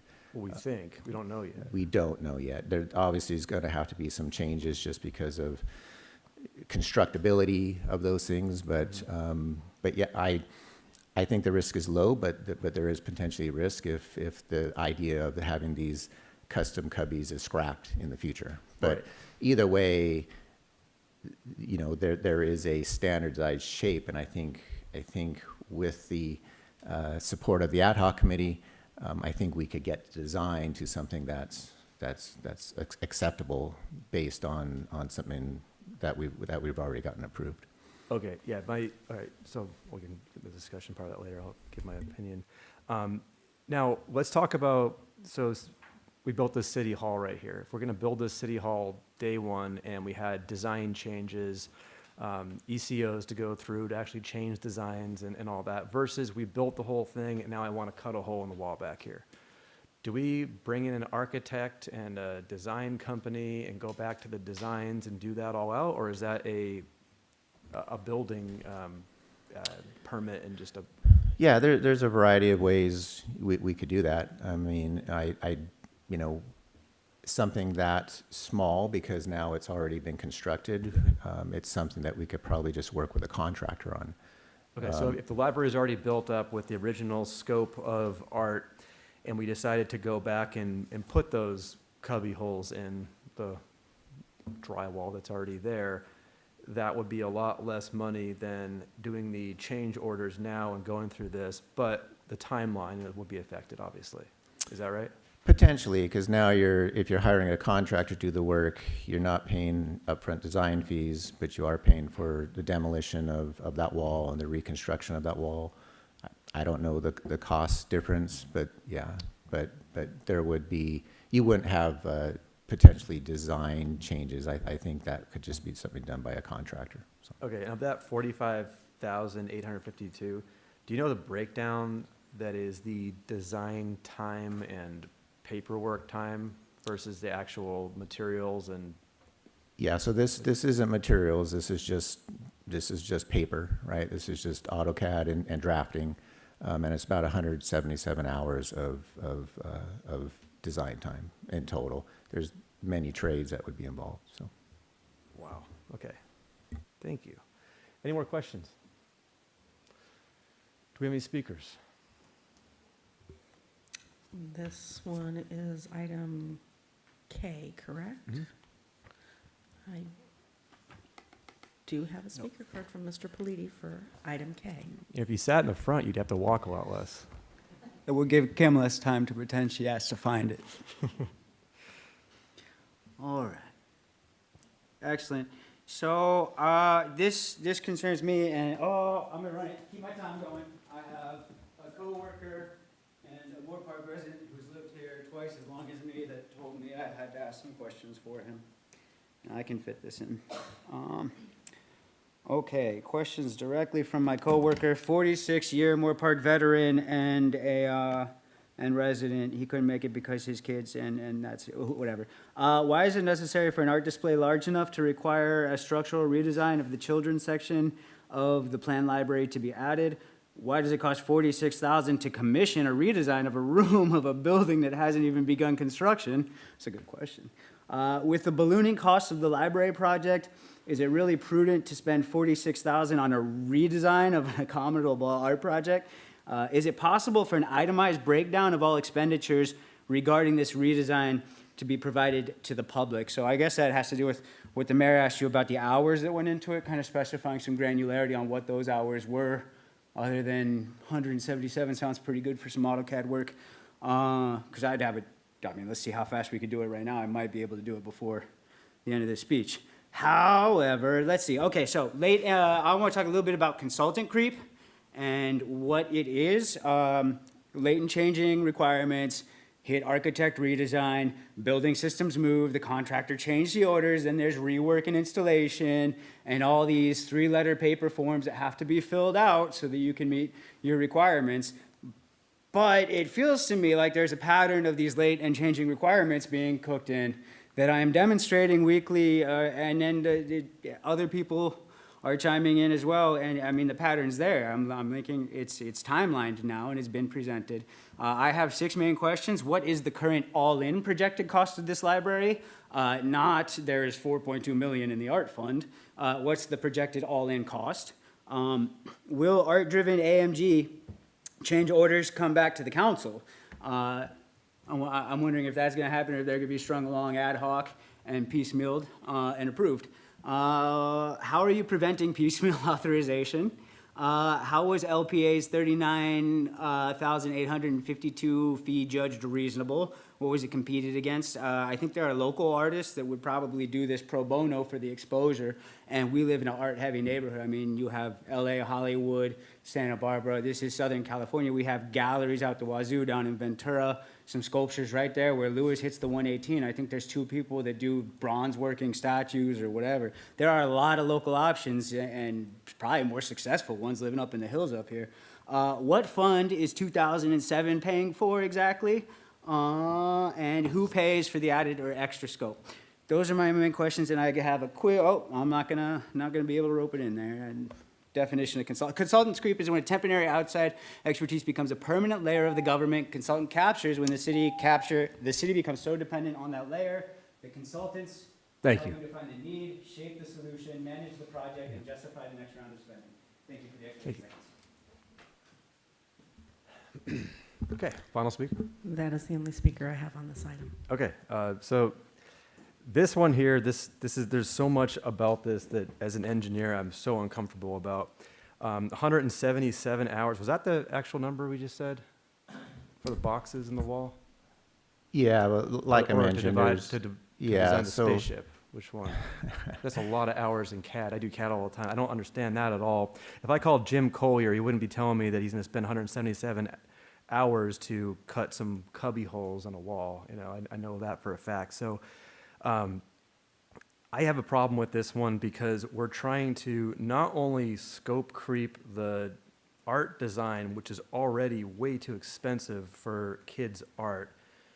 We're going to potentially double that, but we also have to go back to a ECO design change for $45,000 just because we want to jam this thing through so it's ready to go day one of the grand opening of the library.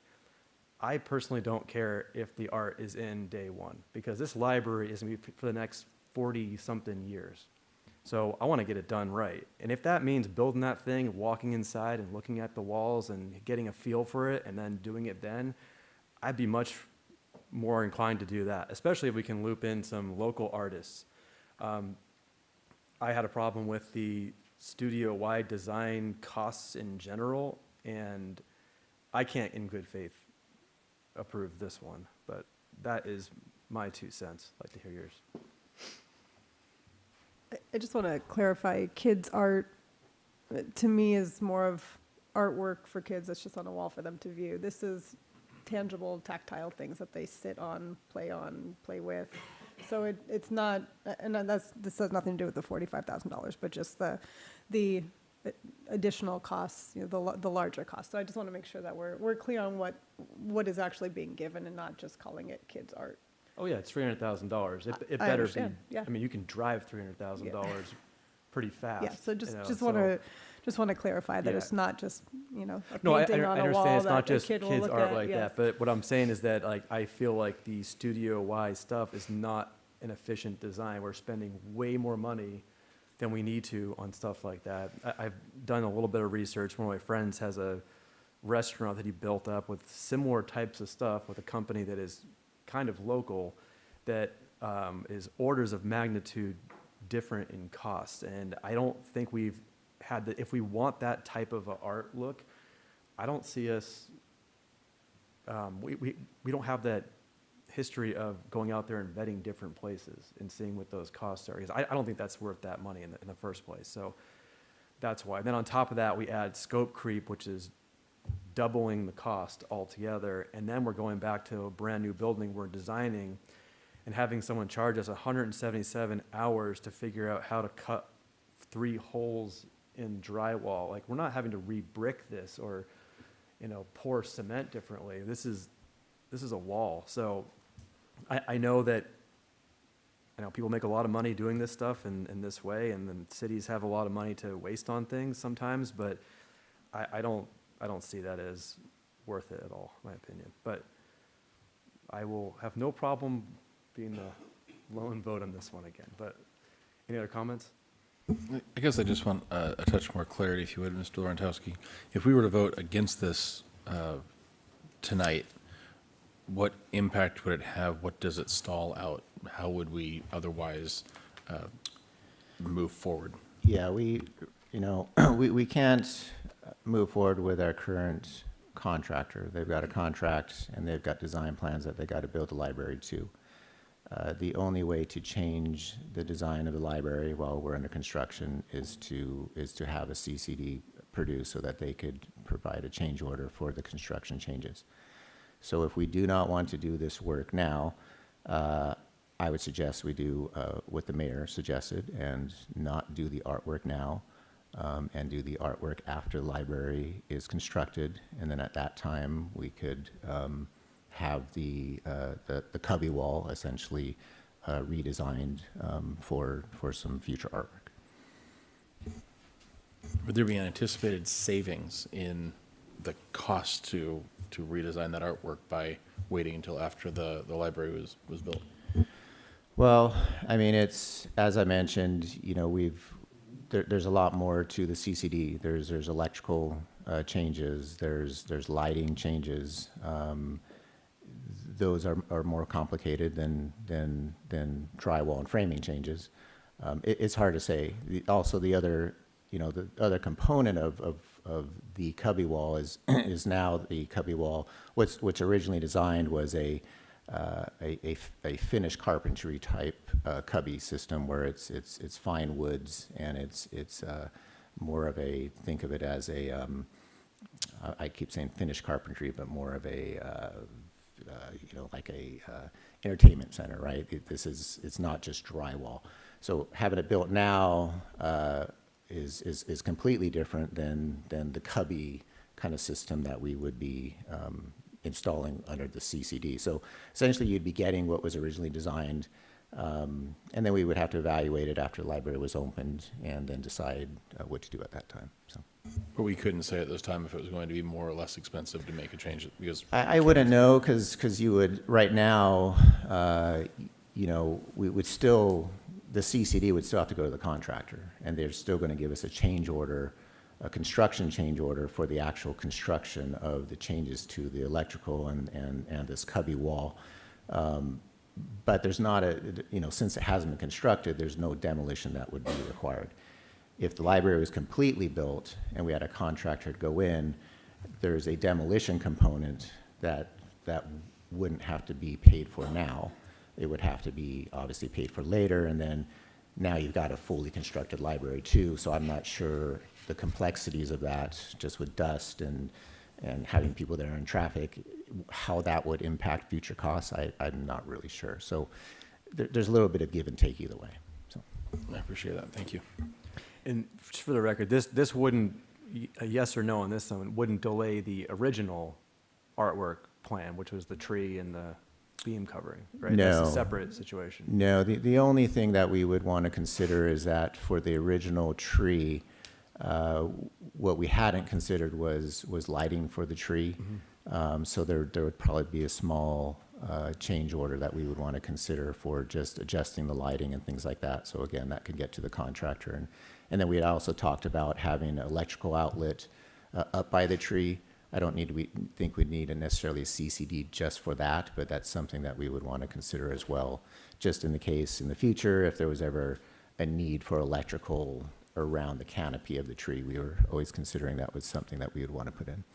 Okay, so if we're doing a change order for the possibility of maybe putting something up by the tree that we can't define right now, wouldn't that cost us more to do that with the change order now than it is to put it in after?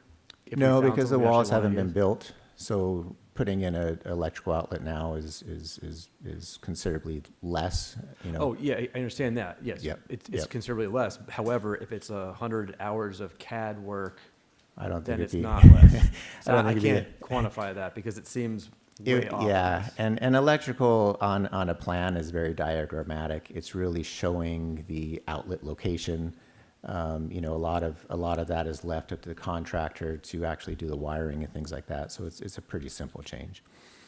Right. Sometimes. Sometimes, yeah. Mr. Castro. The conversation has gone a couple different directions, so I just want to go back to how we got here. I think trying to label this under the typical term of scope creep is a misnomer in this case, because there was council consensus to move forward with the concept of the more ornate cubbies. The staff's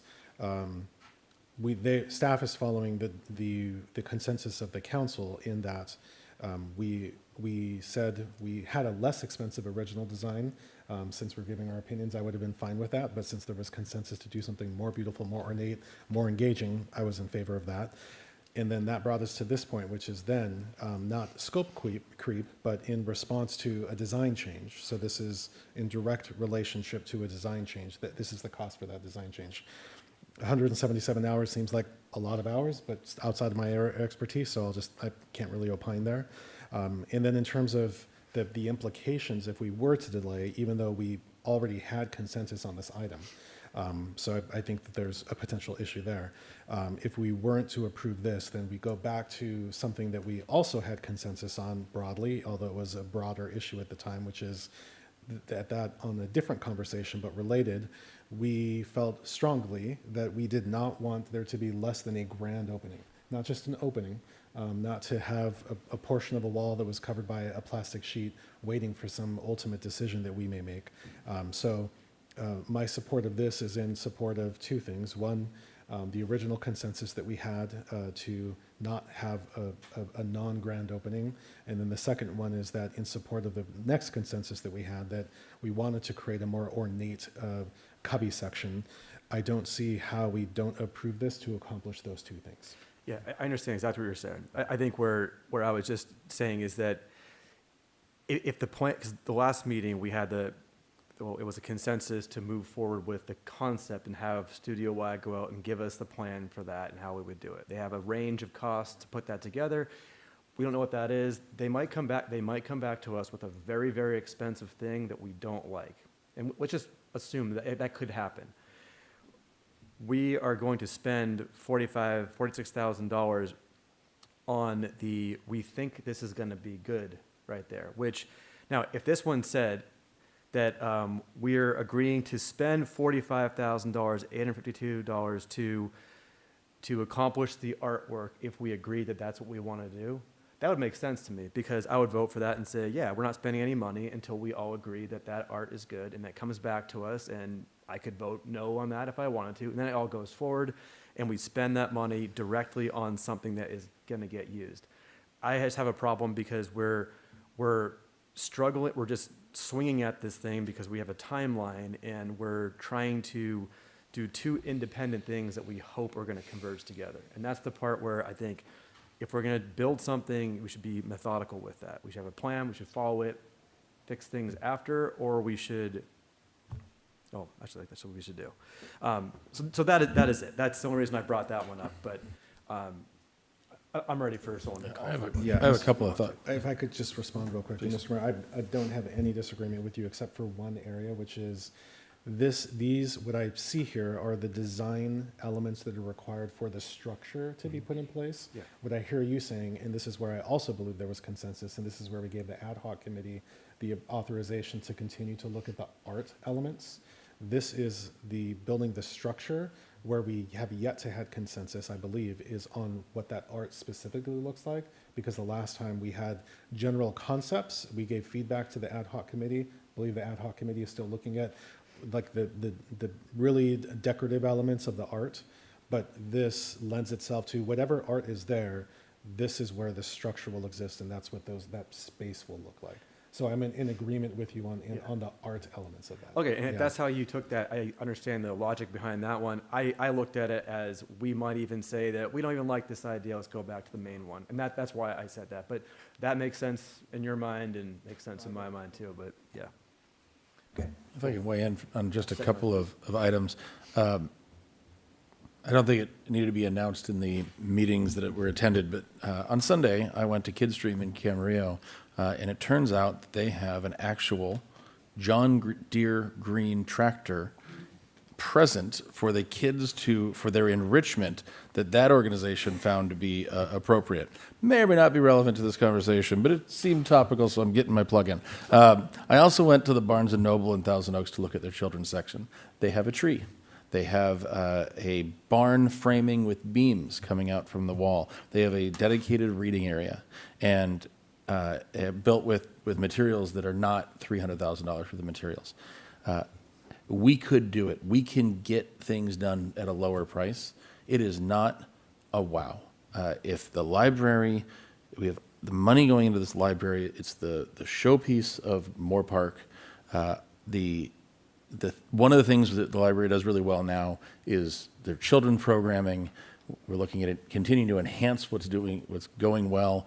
It draws people in. If we are still in consensus, I guess it's voted on, so it almost doesn't matter, that we want to put more investment there so we don't have Barnes & Noble, so we have something truly remarkable, then I think we have to continue down this path and we have to go through these steps.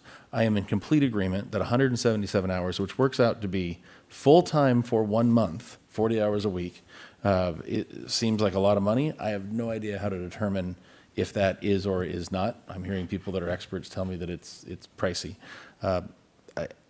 That being said, to move forward, to have a showpiece in our showpiece that is consistent with what we want to see, and tapping into the arts fund to produce a higher quality experience of art in our library, it all stacks up. And if our city staff is telling us this is the right amount of money in order to move forward with what we have already decided on, I don't think we have a choice but to move forward on this one. I think we're right to say, man, that's an awful lot of money. 177 hours is, I can't possibly picture how that works. I don't know how to evaluate that, and I'm not sure that we've gotten any detail to say they need to cut that down because we have some sort of evidence that they could do it in 3 hours. In the absence of that, I guess you asked for a motion. I would move to approve this as staff recommended. We got a motion, and I just have a comment. Is there a process where you could talk to them about these hours and get a little deeper explanation on the hours? We can absolutely go back to our architect and express city council's concerns. And if the city council would allow us to do that, we certainly would. I would still ask that the city council approve the amendment, just because we have to obviously keep moving. But we certainly could do that for sure. if you got it cut in half, I'd still have a question. So. Fair. It's a hard negotiation point if we approve it. Correct. And then go back to the vendor and say, will you lower your number even though we approved it? Is there? It's a tough spot to put you in. It's a tough spot, but for whatever it's worth, we've spent. I've spent 9 years with LPA. They've been a great architect. I literally am on the phone with them almost daily, and our relationship through the years. I have no doubt that if I went back to them and expressed the city council's concerns on this matter, that they could sharpen their pencil. I would certainly be open to them sharpening their pencil on it and just understanding the hours, because when you read out the hours, it seems absurd for the list of items that are here. So I can change my motion to say, instead of in the amount of, not to exceed. So if Jeremy has the opportunity to discover that 17 hours will do everything that 177 was proposed to do, we can enjoy that reduction in cost. if you're also open to it, maybe drop the contingency. Just right, for the there was a 10%, I believe. There is, but no, we could drop the contingency. We just put that in there as a safety measure in case something comes up. Mr. Councilmember Barrett wants another butterfly. So, for this, just for the sake of moving things forward, I will second the original motion the amended motion.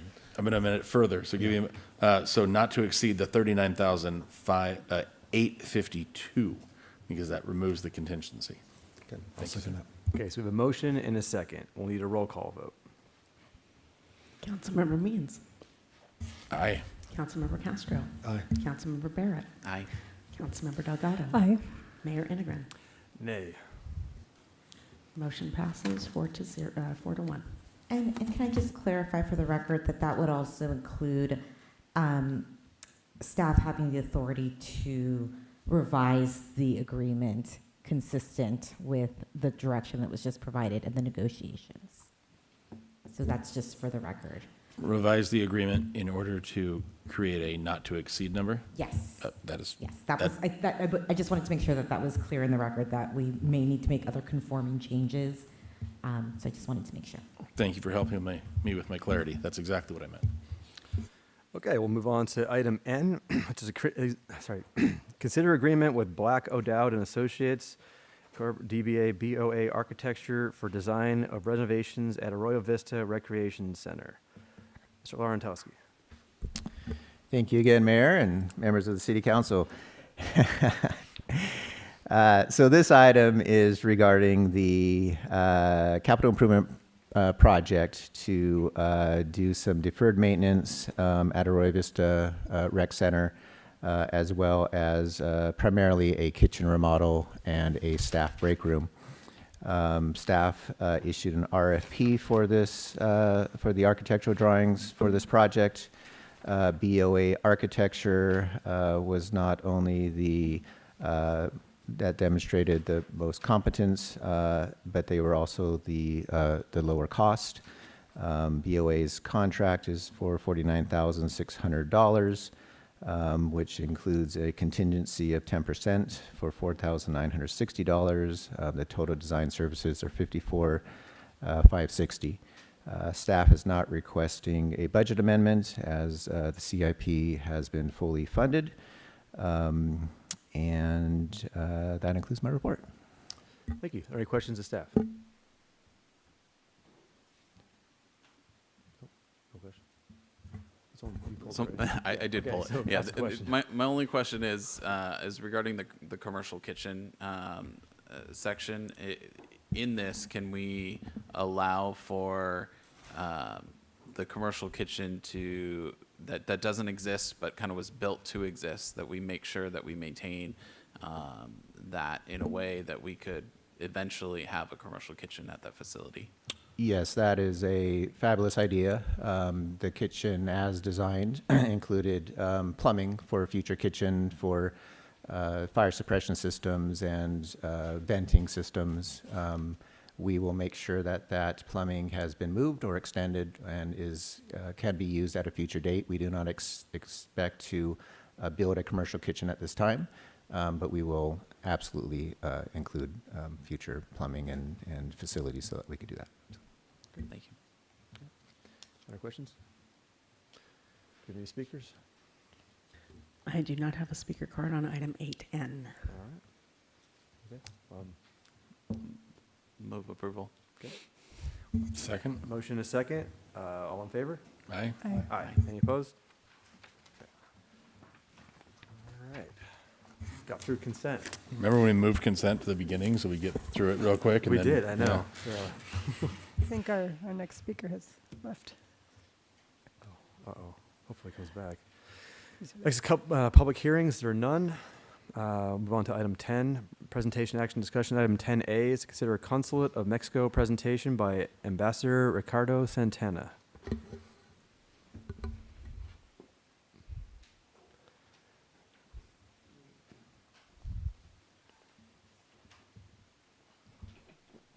right. Thanks for waiting through us. Is it working?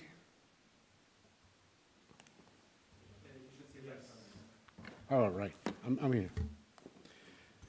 Thank you very much for the time that you give to the Mexican Consulate. My name is Ricardo Santana. I am the Consul of Mexico here in Oxnard, to the counties of San Luis Obispo, Santa Barbara, and Ventura. As you may see in this screen, we have more than 600,000 Mexicans living in the area, working in the fields, and doing a lot of things. I am a diplomat of my country. I have been working for the foreign affairs of my country for the last 45 years all over the world, here in the United States in 6 consulates. I have a lot of experience working on that. We are not doing any different than all that is allowed of international laws for the foreign representations of any country. And the first thing that I have to say here is that the United States is the best friend of Mexico. And thank you very much for all the support that give the United States to all of the Mexicans working here or doing their lives here for generations. And I would say that we are not doing the different things in Mexico than to support the development of both countries. There is not another trading partner all over the world better than Mexico for the United States. We're the #1 trading with the United States, more than China, more than Canada, more than all the European economies combined. And you may take that information in the real time with the Google. Each minute of our lives, we trade with the United States 1.5 million.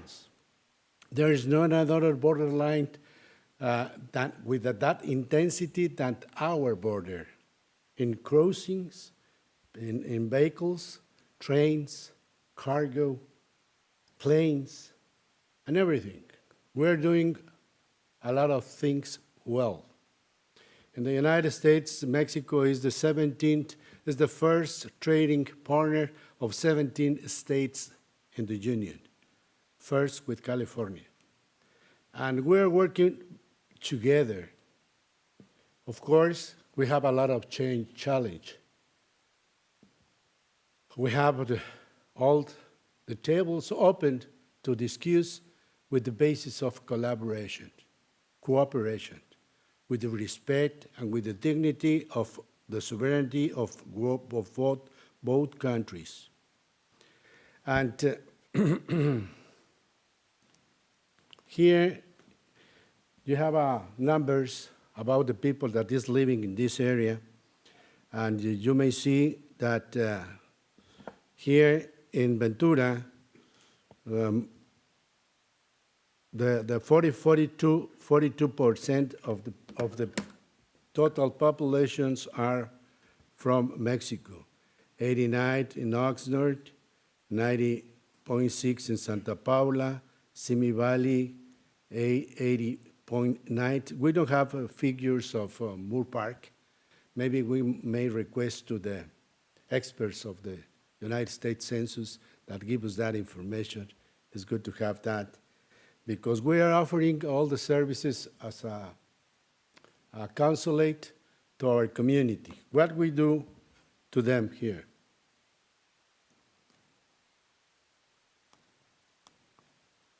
Okay, we offer to them legal assistance if they are in situation of vulnerability or emergencies. We provide to them all the documentations like passports, birth certificates, IDs, voter registration cards, and everything that is needed for them to travel to Mexico or to all over the world. And we provide also services for our communities, for health, education, financing system.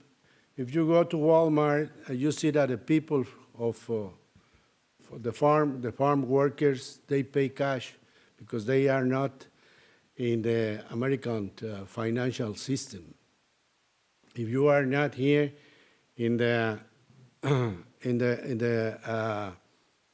system, you cannot get some loans or recommendations to rent a department or to buy a car or whatever. You have to be registered in the credit bureau. So they need to be engaged with the legal system, of the United States. We provide to them all the services to be in the legal system, to pay taxes, and to make all the regulations that are in the law of the United States. These are the documents that we provide to them. Also, we support all to them to get the dual citizenship If they're born in the United States, they can get the Mexican citizens because they have the right to upload. But also we provide to them all the information to get the American citizenship and the support if they don't have money to pay all the process. And of course, we talk with local authorities to have legal assistance in immigration matters. And we have 10 legal firms to provide to them all the reliefs when they need support in any kind of legal cases, mainly in immigrations. This is for free. You just have to go to our offices. We also take care of the minors in custody. We repatriated minors, and we are always visiting all the jails here, the penitentiary, which is located in Lompoc, and the detention center of San Luis Obispo, to assist all the Mexican inmates there. And this is the basic information that we need to provide the services of legal defense, and this is the number that you can get all our information. We have also in the whole country 52 consulates. With this number, you can get 24 hours information about where is your relative, or the whereabouts of them, or to be in touch with the local authorities. Why I am here? I am here just to say to the local authorities that we provide services to the Mexicans. We are located in Oxnard, and we are doing a lot of things with the Mexican organization, and I'll be this coming Monday, the 24th, from 6 to 8 p.m. at the Holy Cross Church, attending all the Mexicans that are in the need of documents or whatever they are in need to be in touch with the relatives in Mexico, or the documents that are needed, or the reliefs or assistance for immigration. And thank you very much. I appreciate that to the Mayor Enegrin and the council members Delgado, Barrett, Means, and Castro. And thank you very much, Bernardo, to give me the chance to coordinate this presentation. Thank you very much. Thank you so much for coming tonight. Are there any questions? Can I get this presentation, please, emailed to me? Yes, we can share that Oh, with I the didn't see mayor it. and the Okay, council. thank you. Mr. Mayor, I just wanted to thank you for your presence tonight, and I know the mayor has been at our immigration stakeholder meetings, and a couple of others have been off and on. That your presence regionally has been just a real asset when we hear from our community-based organizations and our county agencies, in particular our families in need that have been affected, like you have said, specifically around immigration enforcement. So just wanted to share that with you. Thank you. I want to echo the sentiments. Thank you for coming out tonight and opening those channels between the governments. And you said it best, as countries, we're the best of friends. And hard times and difficult situations can pop up, but when open communication exists, anything is possible. So thank you for the work you're doing and for being here. Thank you again. Okay, let's go to this item is presentation, action, discussion, item 10B. Consider food share presentation by Christy Pollard, Chief Strategy Officer. Thank you. Thank you so much for having me tonight. I'm Christy Pollard. I'm here on behalf of Food Share, Ventura County's food bank. Thank you for the time. I know it was a very heavy agenda for you all, so I appreciate you holding on and listening. I'll try to zip through some of these slides. I think there's quite a few of them, but there's a few I want to just touch on. And really, it's just about sharing a little bit about what we're doing throughout Ventura County, the state of hunger throughout Ventura County, and right here in Moorpark, and a little bit about our plans for the future and making sure that we're sustainable to be here for the long haul for our community. Really quickly, we started 48 years ago, many moons ago, where we had some volunteers that were gleaning the fields and feeding some people under an overpass. They continue to grow, and here is how, is this in transition mode maybe? Let's hope not. Otherwise, I'm not going to be able to speak fast enough. Okay, so Food Share works. This is one of the slides I think I really want to make sure I touch on. It's a little bit about how we work. So we're the food bank serving Ventura County. There's one of us, and we get in food from all of those, the different varieties on the top, the sources.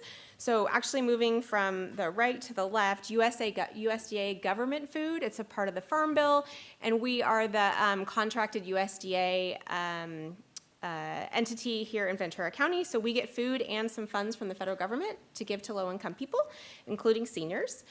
We glean food. As I mentioned, 48 years ago, that's how we were founded, and we still do that today, all volunteer run. Ag partners, we live in a wonderfully agricultural rich county, and they are extremely generous, our farmers, cooling houses, and ag partners. Retail stores, we have over 300 retail stores. That is CVS, Target, Vons, Ralph's. They all provide leftover food to hunger relief organizations to feed to the community. And so we have a lot of the contracts with them as a member of Feeding America, the nation's food bank network we're a part of. So we hold a lot of those contracts, and it's our responsibility to ensure we're picking up that food, or one of our partners is. Good old-fashioned food drive, so a lot of organizations, Girl Scouts, the letter carriers, letter carrier food drive, where you put the food at your mailbox, the letter carriers will come and pick it up. That all food comes back to us or one of our partners to distribute. And then the last one is purchased, and we spend a little over $2.5 million a year to purchase truckloads of food to fill in the gaps for all those other sources of food we get in, so that there's enough food and variety to feed our community.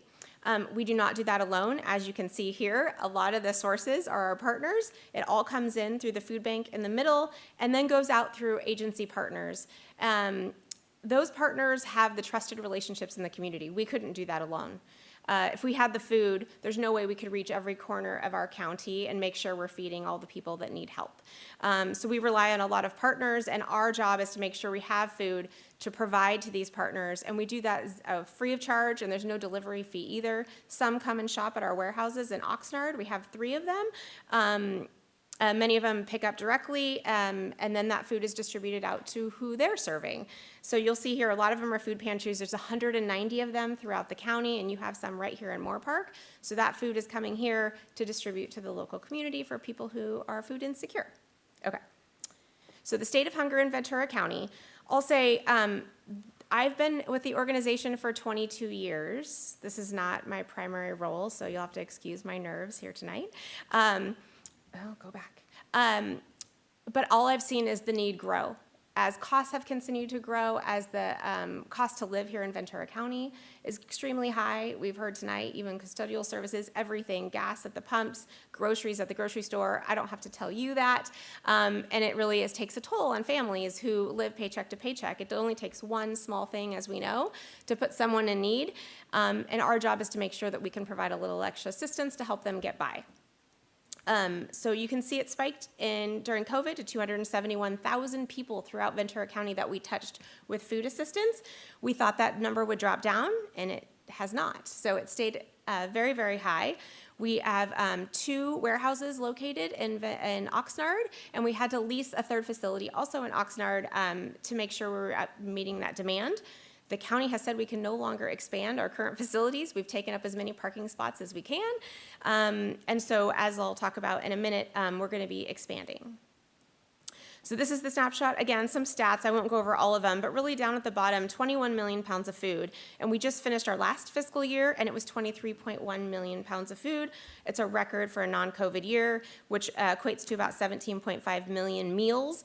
And really that last number is pretty staggering, $67 million worth of food. And that's a retail value. So if we were going to go to Vons or Ralph's to buy that equivalent of that food, that's how much it would cost. So I'm sure you want to know about Moorpark. So here's Moorpark snapshot. Retail value is 4 million pounds of food with a total of 1.4 million pounds. And that's 1.2 meals provided. And that is through a variety of pantries and programs. Let's see here. Here's a few of them that are open to the public. That have an ongoing food pantry. They obviously have the trusted relationships. I think there's so many volunteers and staff that work at these to distribute food to your community. They're amazing, amazing partners and are there for the citizens of Moorpark. In addition to this, we provide snacks and food to the First Five program. We partner with the Boys and Girls Clubs. They come shopping. Boys and Girls Club of Moorpark comes and shops at our location to get food for their families. And we also have a kids farmers market program where we're doing nutrition education and fresh produce boxes to the kids there. In addition, we have a senior program that's at another location for folks who are low-income seniors who qualify for a government program that we operate.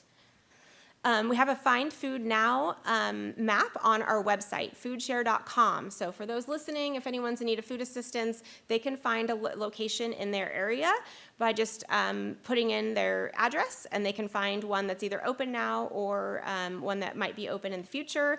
And we also have an app that people can download and, again, find food right now that's open in their area. Here's some of our programs. I won't go into detail. We still have a drive-through at College Park. Those started during COVID, and that still goes on. Every single week, there's 1,000 cars that drive through that. We have 70 volunteers that show up every single Wednesday to make sure that we're able to put food in those cars. We have a kitchen-free program for the unhoused population where everything's pop-top ready to eat, so it doesn't require a kitchen or facilities. We serve our farm workers. We're going out directly to the fields. We're going to clinics and farm worker housing locations to distribute some culturally impactful food directly to our farm workers. That senior program I was speaking of, it is a government program, but and that comes, you can kind of see the picture there. That's what comes in it. There's a menu and a prescription, and our volunteers pack those 3 days a week at our facilities in Oxnard, and then those get distributed to low-income seniors at housing locations, senior centers, and so forth. The Kids Farmers Market and Kids Kitchen program I discussed, but the need continues, as I mentioned.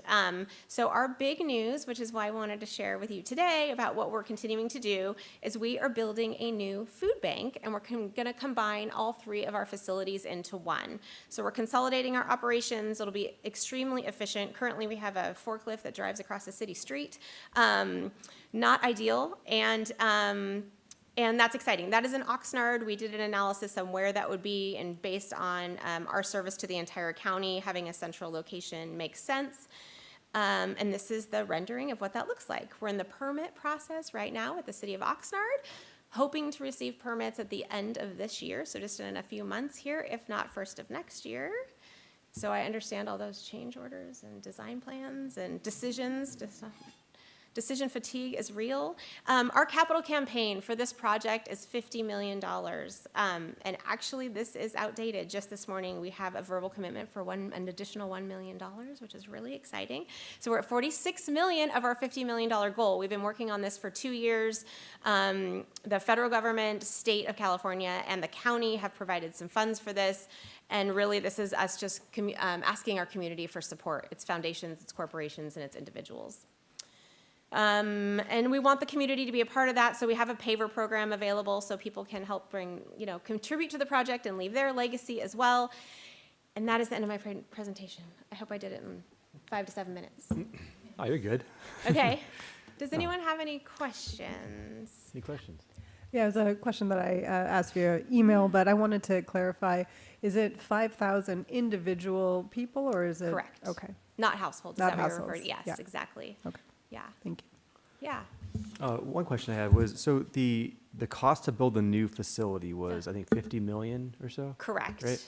I'm just wondering, like, if that money was instead invested into other types of food services, would that go a lot further without building something? Our board has talked a lot about that. And really, at this point, we had to turn away 8 million pounds of food last year because we couldn't receive it, and that was food that would have gone to the community had we had the room to do so. Our refrigeration especially is maxed out. we have produce in the aisles that need to be in refrigerators. So in order to meet this growing need of the community that has sustained at such a high level, we have to expand. And we did an analysis in looking at existing infrastructure there that maybe we could rehab into something that would look like a food bank. And really there was nothing out there. The commercial market was like 1% vacancy at the time. We were looking everywhere, and we got under market value on the property that we purchased because that was a company who could not use the property for what they needed to use it for. The city would not let them. It was a cooling and there was a refrigerant that they weren't able to use, so they needed to offload it because they had another one. And we used the same commercial real estate agent, so we were able to get it under market value, which was great. That allowed us to move forward with what we're doing today. Okay, so a lot of this food that you're getting would have gone to waste. It's been Correct. thrown away. So you have to have a place to put it all. Exactly. Otherwise, you can go buy it all that wouldn't be waste, and that would be, okay. Sure, I understand and that. much more expensive. Mhm. I mean, the reason why we're able to operate how we are is our volunteer workforce, which is incredible, and the fact that we have purchase power in buying truckloads of food. You know, we're buying semis. We have 6 or 7 semis that come into our food bank every single day. And so being able to purchase that in such volume really helps grow, move that dollar even further down the road. So. Okay. And how do people use this service? Do they have to Sure. have like a sign up for it or something, or a card or something? No, it's really dependent on the particular agency that's distributing the food, and it depends on the type of program. So our kids programming is obviously just at their location, so if they're there, they get the food.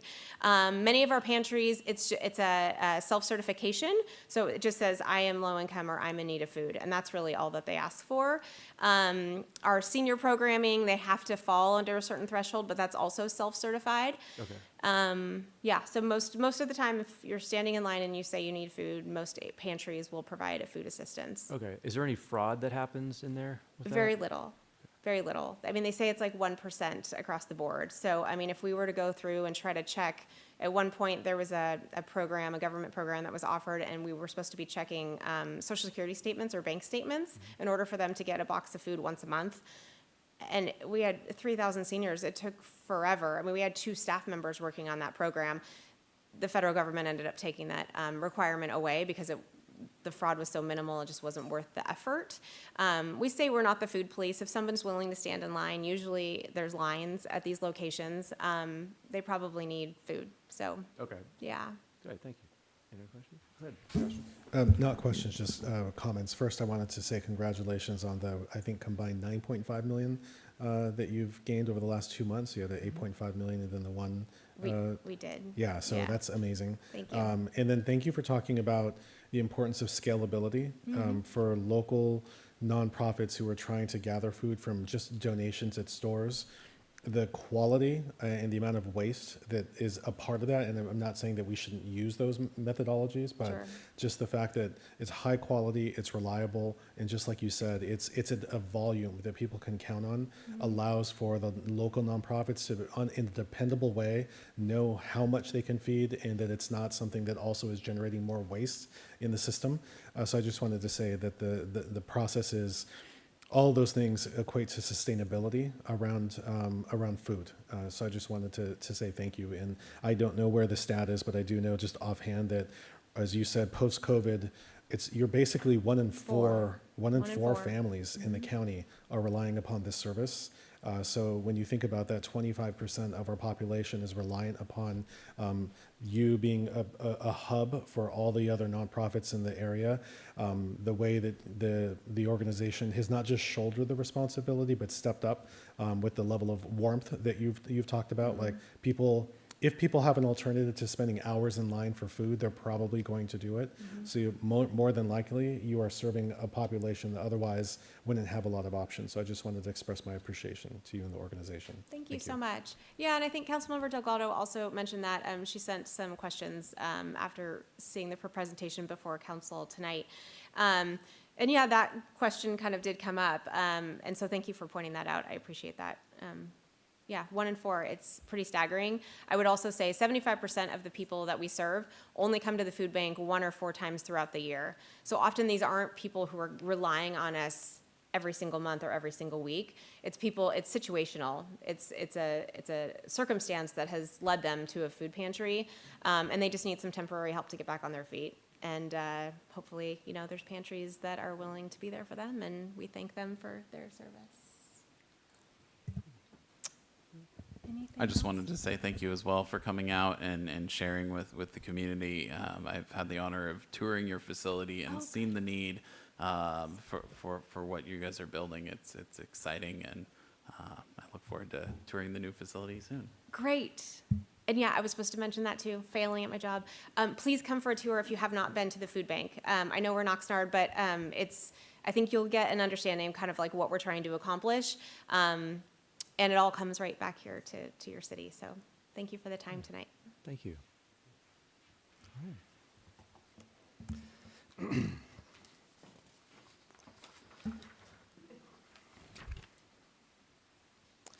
Okay, next is presentation, action, discuss some item 10C. Consider update to city council goals for fiscal years 25-26 and 26-27. Mr. Gagahena. Before we move on, Ms. Mangler, do we have any public comments on this? On the food share presentation, you are correct. Okay. Just because I see somebody that I recognize in the back of the room. Yes. Normally he doesn't hang out at this meeting, so. Thank you so much. Yes, we do have a speaker on this item. His name is Alejandro Castro. I'm using my facial recognition technology right now. Oh, sorry, Alejandro, I totally missed that. No problem. City Council, Mayor, City staff, thank you so much. I just wanted to take this opportunity, one, to thank FoodShare. That helps support this community week in and week out. As you know, Ruben Castro Charities, since I think every single one of you has been involved in some way with RCC. We process so much food. A lot of it comes from FoodShare. A lot of it comes from our partners, our food partners. And this doesn't happen without FoodShare. And we're not able to do it and sustain our growth. Whether we were ready for it or not, RCC is one of the bigger pantries, and that is in large part due to FoodShare. They were able to sustain us, as well as they let us use their truck. We got so big, we're getting pallets and pallets of food. We're serving between 400 and 450 families weekly in one day. And we're having to get volunteers, at least 30 volunteers at each shift to make that happen. And that doesn't happen without FoodShare. And I just wanted to say thank you, one, to FoodShare, but also to the council and the city staff, directly and indirectly helping the families of Moorpark, whether that's attending a concert, going to 3rd of July, things that are supported and giving some normalcy to some families who find themselves in a tough position that they may not have been in before. And the city staff and the city council has made that possible. So thank you so much. And I am so proud to be here in Moorpark and to live in Moorpark, for one. But also, the support we give to each other is, I can tell you, just from being around the county, it's hard to match. It really is. So thank you. That's everything. Thank you. Got 40 seconds. And also, well, I'm going to say this, because of FoodShare, because of the change in need in the community, we've also have our diapers as well, as part of our additional services that we do. And as you know, as the farm, I could go into a lot, but yeah, we also have our farm diapers also provided by FoodShare. So, thanks. Thank you. Okay.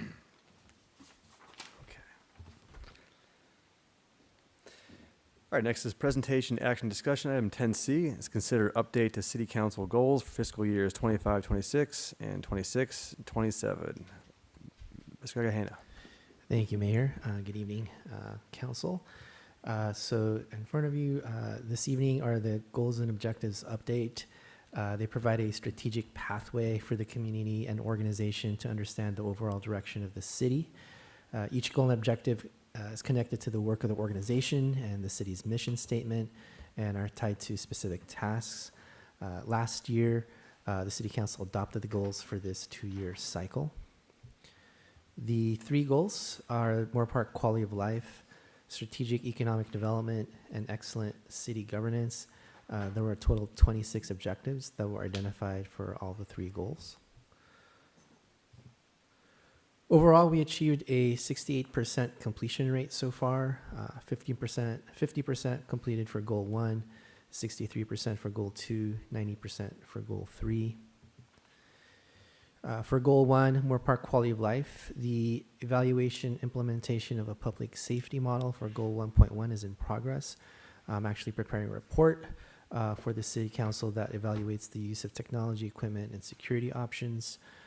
For goal 1.2, the construction of the new library has begun and identified as complete for purposes of this report and this 2-year cycle. But of course, that really just means we started construction of the project. But the actual completion date of the building is expected for next summer, and the parking lot portion will be done next fall. Staff and I will make sure to improve the title descriptions on some of these objectives and others for the next goal-setting cycle and add more specific tasks so it's sort of less confusing to you and the public on how we define what's complete or in progress. For goal 1.3, the Civic Center Master Plan will be going through the Surplus Land Act process, as you all approved this evening, and forging relationships and partnerships with organizations for community services for goal 1.4 is still in progress. The construction of the Tirahata Inclusive Playground for goal 1.5 has begun and is expected to be completed in November. And both the adoption of the Parks and Recreation Master Plan for goal 1.6 as well as the Arroyo Simi Trail Plan for goal 1.7 are being reviewed by staff and will be presented to the Parks and Recreation Commission and the City Council this fall. The Arroyo Drive Overlay Bike Pedestrian Project, which is goal 1.8, is making progress with staff and some members of the council recently attending the HOA meeting with the Via del Arroyo Mobile Home Park last month to present to them the scope of work and get any feedback they might have regarding the project. And then the environmental review and approval process is currently underway.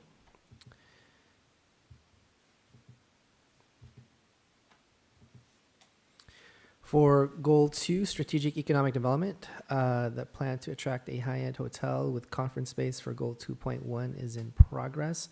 Again, although this is considered complete, according to the report, staff is actively engaged in discussions with potential hotel developers. However, an actual development project has not been formally submitted to the city. The plan to attract manufacturers that generate employment and sales tax for goal 2.2, and also attracting high sales tax generating businesses for 2.3 are both currently underway. Last year, staff attended the International Council of Shopping Centers Western Conference and will be doing so again next month. Staff has completed the High Street improvements in front of the High Street Depot for goal 2.4 and is currently starting the process to complete the High Street improvements in other areas for 2.5. The evaluation of downtown parking options for goal 2.6 is in progress and is pending approval from the Ventura County Transportation Commission to designate the Metrolink lots as public parking. The City Council adopted the ordinance last month to designate High Street as an entertainment zone for goal 2.7, and staff is currently developing the application materials and will be posting the information on the city's website. The development of citywide branding and marketing programs for goal 2.8 is in progress. With the guidance and feedback of the Marketing Ad Hoc Committee, staff has updated the city's branding guidelines, which were applied to our flyers, social media posts, website, solid waste bill inserts, and the MPTV channel. The city's certificates, proclamations, and newsletter magazine were also redesigned. There are still progress and changes, improvements still to be made on some of those items, but we have started the process at least. Substantial work is in progress in creating the wayfinding signs, redesigning the trash receptacles at bus shelters, and updating the city's website. In progress are the interior design of City Hall, creation of street pole banners on High Street. Staff has in queue other marketing projects, such as the gateway arches on High Street, freeway signage, electronic signs, wraps on utility boxes and buses, and bike rack designs. The adoption of a mural policy for Goal 2.9 is also in progress. The update to the downtown specific plan for Goal 2.10 is pending guidance from the FPPC, and the city has received an extension of our grant award for this from SCAG.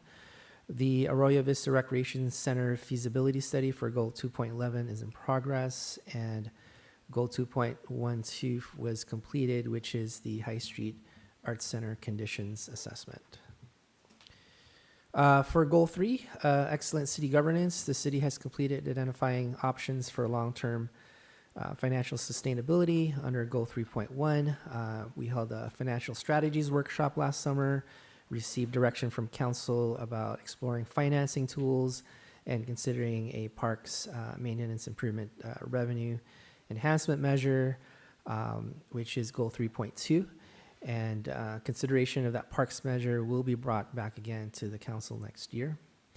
The update to the legislative platform was completed for 3.3, and implementation of the records management plan is nearly complete for Goal 3.4.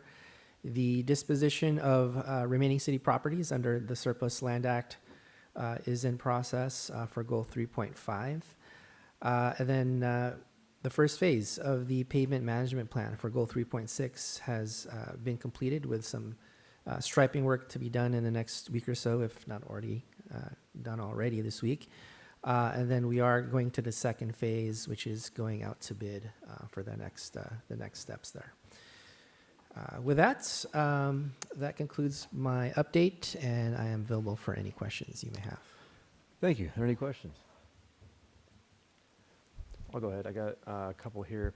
On page 223, I'm looking at the marketing ad hoc committee. We haven't really talked about any of this stuff since it's been an ad hoc committee, obviously.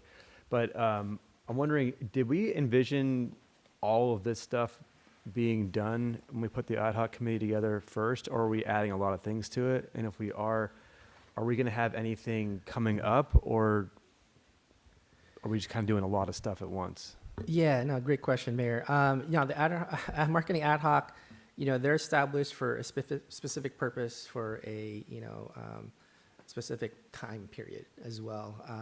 Right now, it's kind of been this 2-year goal period at this point.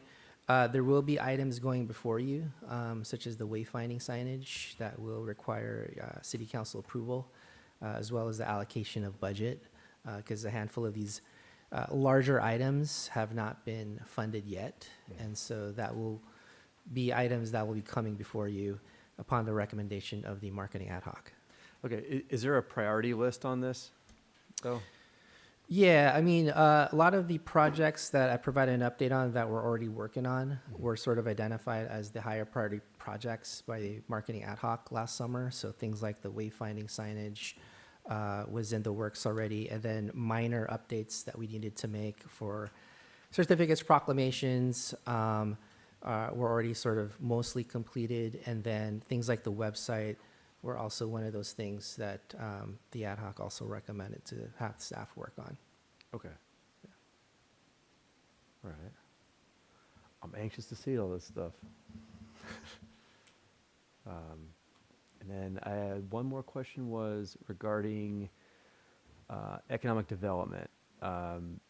Develop and implement a plan to attract high-end hotel with conference space.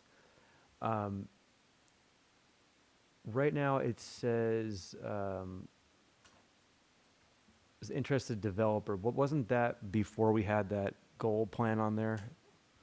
Were we talking about more of like a downtown That was your, Chris, you brought that one up. Yeah, I mean, I was going to bring up those two items as well. So I feel like they're very much not done. And I know they're marked as 100%. But, you know, to me, until we have something submitted for a hotel, we haven't attracted a hotel yet, right? Like, I mean, it's if you're reaching out, if you're in discussions, great, you're making progress. But I don't see that as a completed goal, even the way it's stated. And I know you said you could state them differently, but this is stated to attract them. They haven't submitted anything, so that we haven't done that yet.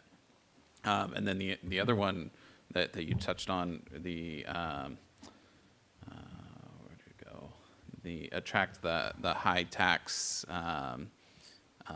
employers. Again, you know.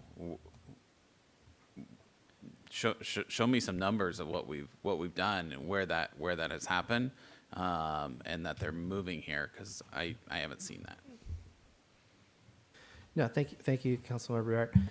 Yeah, regarding the hotel development, again, I think we could word that differently.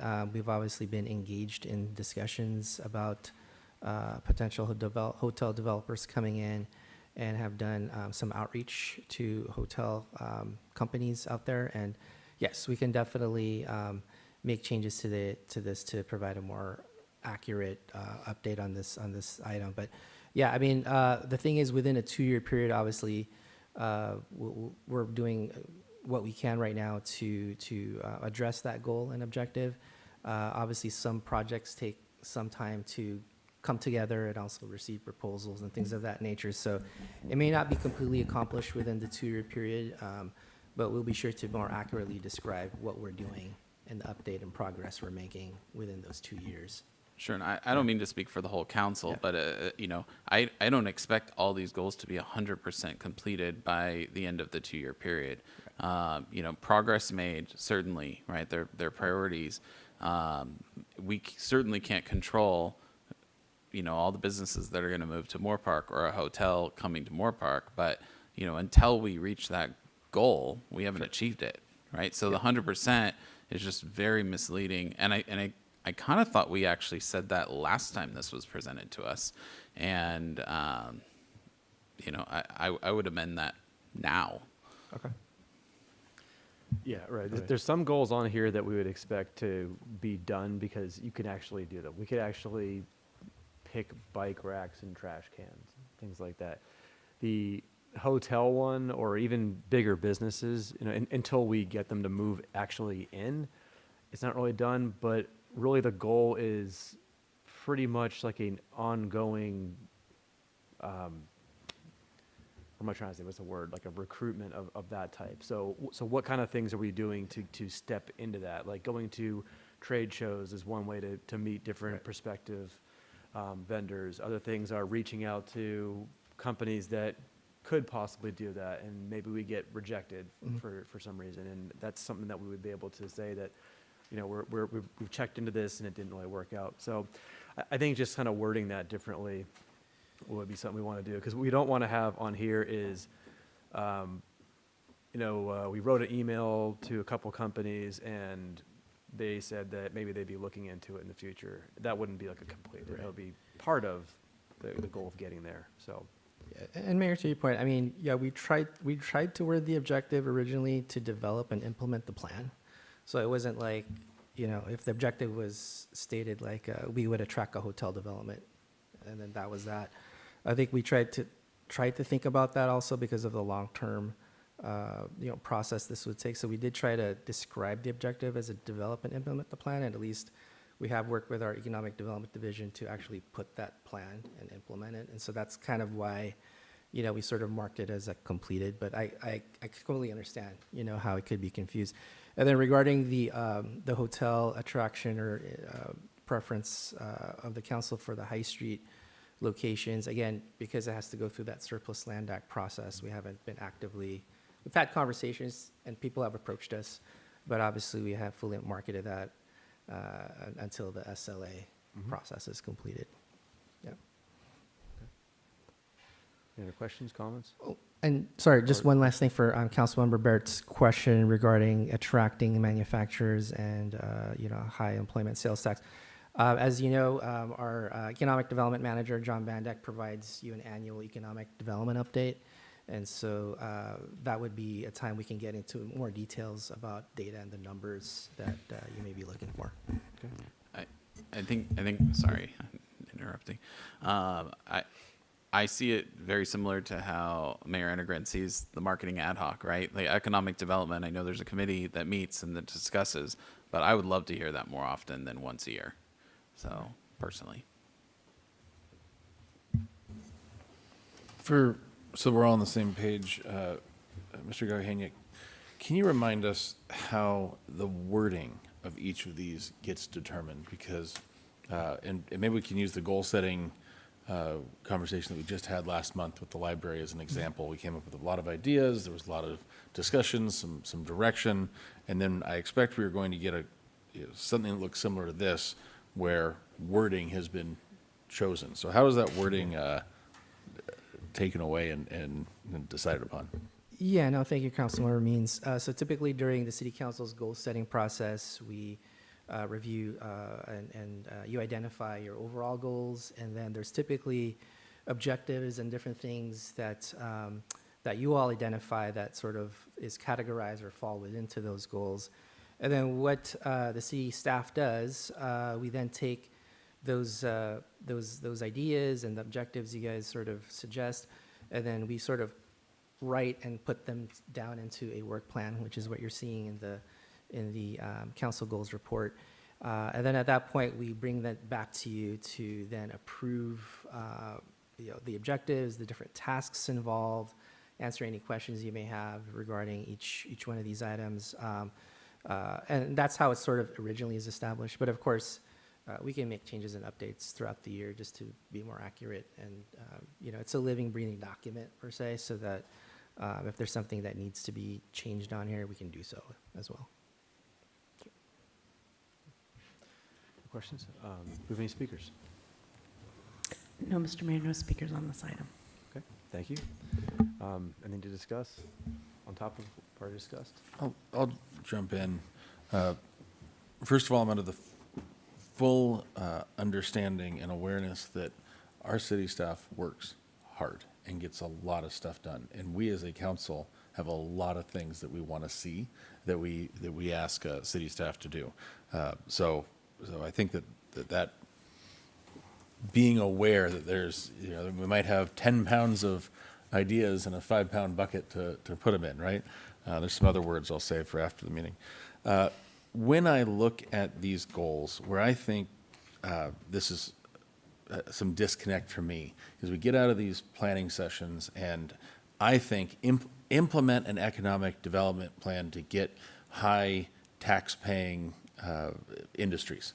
And when I think of implementing that plan, I think 3 or 4 new businesses are going to show up in the next 12 to 24 months. That's what's in my head, right? Not saying it's right, not saying it's wrong. And then it gets put into a verbiage that says implement a plan. It's like, okay, yeah, that's what I'm looking to accomplish. And then we get halfway through, and a plan was implemented. And this is no critique. I almost didn't even want to call any of them out, but it didn't match the expectations.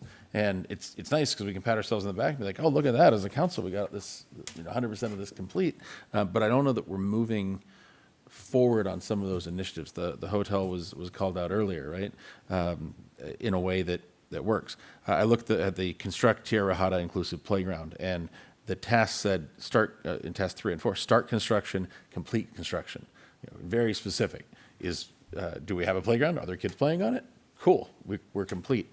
So maybe as these come back to us, we owe it to city staff to take a little more time, at least I'll speak for myself, take a little more time and not say, yeah, that generally covers what I meant, but to dig in and say, are we aligning our thoughts and our hopes with what city staff is able to do to accomplish our goals? Because otherwise we put goals down and we feel good that we went directionally towards a goal, and yet we don't have the hotel and we don't have the tax-paying companies and identify options for long-term financial stability. We can raise revenue, we can cut expenses, or we can do both.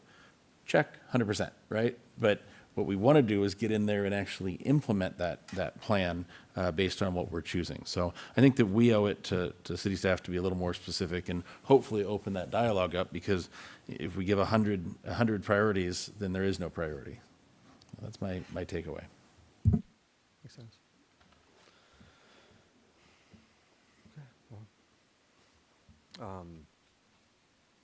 Let's receive and file, so if there's nothing else to go on, then we'll go ahead and we'll receive and file this one. And we'll move on to, let's see. Next is presentation, action, discussion, item 10D. Let's consider capital improvement program status update. This is Mr. Royas. Is he on Zoom? Yes. There he is. Good evening, Mayor. Can you hear me? Yep, we can. Excellent. Well, good evening, Mayor, City Council, City Manager, and any members of the public who are there. I can't see, but apologies for not being there in person this evening. I'm attending the Human Resources Conference in SoCal. But tonight, staff comes before you with an update on our capital improvement program, also known as our CIP, to really give you a high-level overview of where we stand. Before I begin, I did want to thank our Finance Director, Ms. Dever, for her significant assistance in putting together and reconciling all the financial information for this update. Additionally, I wanted to thank our Public Works Director, Mr. Kim, and our Parks and Recreation Director, Mr. Lorenkowski, and their respective teams for putting the project updates that are reflected in the matrix before you this evening. Tonight, staff's intention is to really discuss the new matrix included in your agenda report, which includes the 51 projects that you see on the screen. Out of those 51 projects, 6 are currently considered fully funded, and approximately 43.3 million remains allocated across the overall CIP portfolio, with 183 million or so in estimated actual project costs. Now, both of those numbers are important, and I'll explain that in my presentation, as it doesn't mean that we have $43 million available to simply move from project to project. Next slide, please.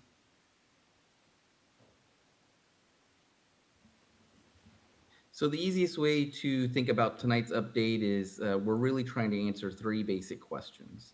First, what have we completed? Second, what are we actually currently working on today? And third, what remains the longer term items that either require additional funding, direction, or other requirements essentially to move those forward. The purpose tonight is really to provide you a status update and a financial overview of all of the CIPs from a high level perspective. We're not asking council to reprioritize the CIPs this evening. Tonight's action is primarily to receive the report and close out the work that's been identified as completed, and then clean up any of the remaining project appropriations associated with those projects. That would essentially return the funding back to their funding sources.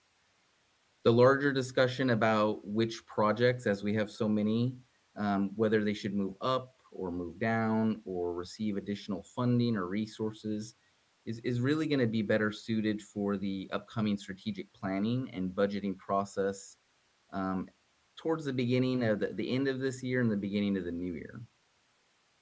Next slide, please. So one of the main goals with this update was to make the CIP matrix easier to understand, not only for the council, but also for the public. And there are really 2 separate questions. I know there's a lot of columns on the matrix. We try to make it as simple as possible, but there's really 2 questions to be answered for every project. The first is, what is happening with the project? Is a project complete? Is it active or current? Does it have some activity, or is it inactive or slated for future? And then the second question is, does the city have enough funding to finish the project? And so we've categorized that into fully funded projects, partially funded, and not funded at all.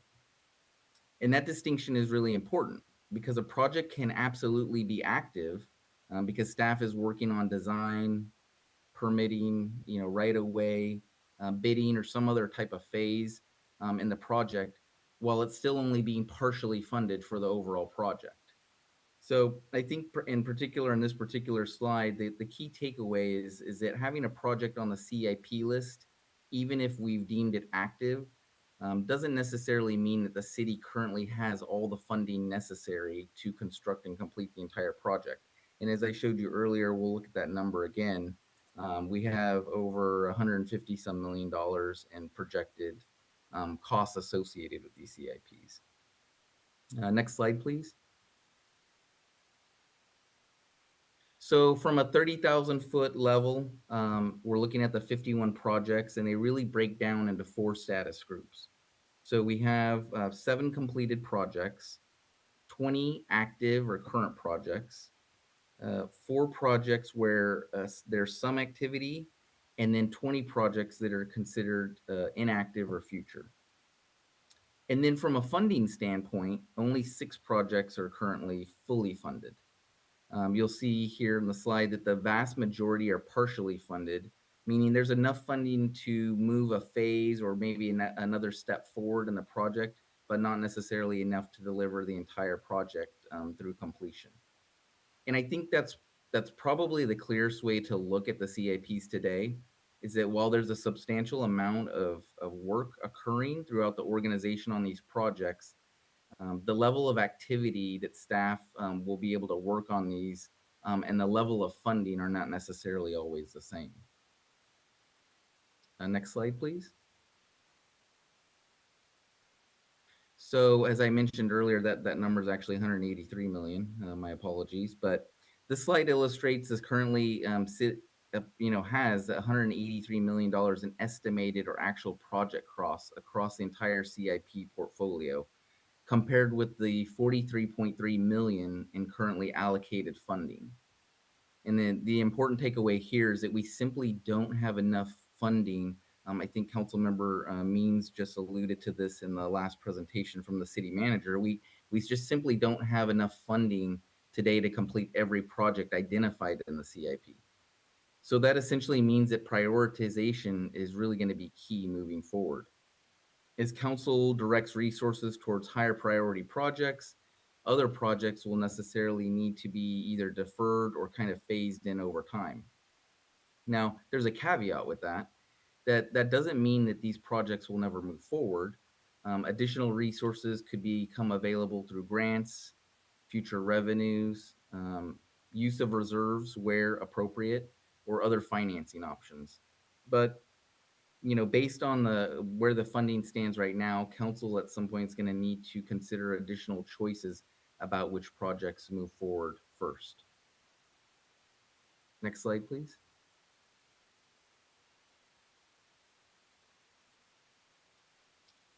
So this is probably the most important financial takeaway from tonight's presentation. We currently show the 43.3 million in remaining allocated CIP funds that have already been approved in the budgeting process, a while ago. But that is not 43.3 million of unrestricted funds sitting in one account. If we really break it down, only about 1.6 million of the remaining allocation is actually general fund money. And then the remainder of it, as you can see, is really the 41.7 million is a variety of special, assigned, or restricted funding sources. And there's an important distinction even within that specific group. So for example, Fund 3004, which is a special projects fund, is a city-controlled, council-adopted capital fund. And it currently represents essentially 21.8 million of that 43.3 million. And also just to break that down even more, out of that $21.8 million of special project funds, 20 million of that is already in the library, and another million, almost a million of it is in the inclusive playground. So a lot of that funding that you see, the 43.3 million, essentially is already obligated. These dollars have been set aside for not only those particular projects, but other capital purposes. So council does have discretion over their future use. But the important part with this one is that um, when those projects close out, and if there are funds available and left over, those funds for those special project funds will be released, and then they will have to return back to the special project fund. And then there's a way that council, when we move forward later in the year, when you reprioritize the CIPs, you could make uh, budgeting appropriations and adjustments as such. So that funding, that I use that as an example because then we have to get into the restricted funds. And the restricted funds, such as traffic mitigation, park improvement funds, art and public places, PEG, capital funds, landscape maintenance and grants, etc. Those are another complete set of restricted funds where they have to be utilized programmatically for those specific projects.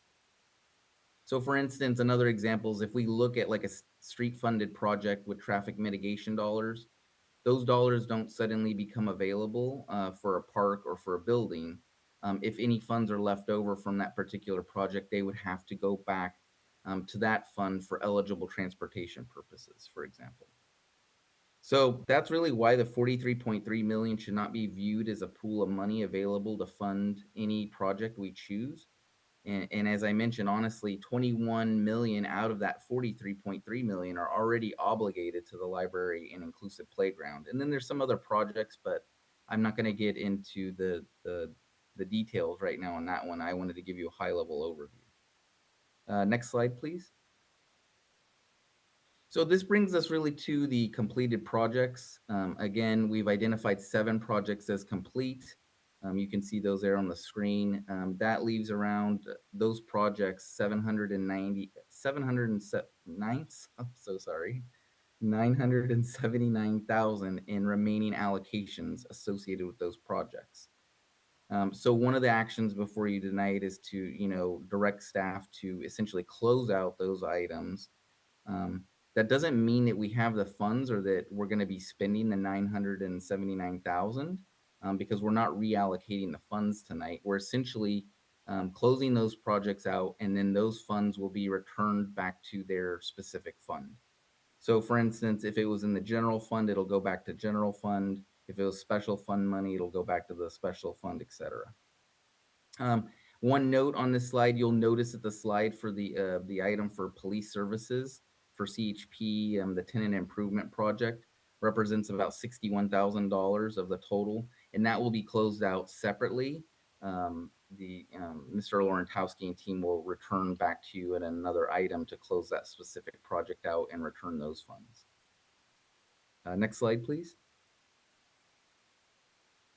So if we turn to the projects we're currently actively working on, we have 20 projects classified as active and current. An active project means several things. The projects are physically moving forward towards delivery or construction. Maybe there's design or pre-construction going on. And then we also have ongoing programs such as ADA improvements, sidewalk work. This is where, work continues to incrementally occur over time. And then also, I did want to note, and our city manager did share that earlier, that several of these actually are council goal projects that are in there. So there's about 10 of those. And those are intentionally highlighted on your matrix in yellow, and they're also at the top of the category section, so you can quickly see their status. If the project is a city council goal designation, then that really informs staff that that's the priority.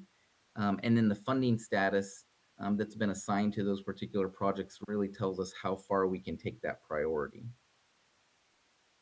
Next slide, please. So I wanted to show you in a same material for those particular projects, but in a different light. So you can see I've included some of the projects, and I didn't want to go through every single one of them, but again, high level overview. Some of the active projects are either in a delivery or installation phase where physical work is happening or contractors are out and about. Some are in the pre-bidding or pre-construction phase or need to be bidded out, or an RFP needs to be done. Others are in design and coordination where we might be working with consultants or outside agencies, dealing with right-of-way issues, etc. And then we have ongoing programs that will always essentially be a part of our operational things. Again, and that goes back to the ADA improvements, sidewalk improvements, facility repairs.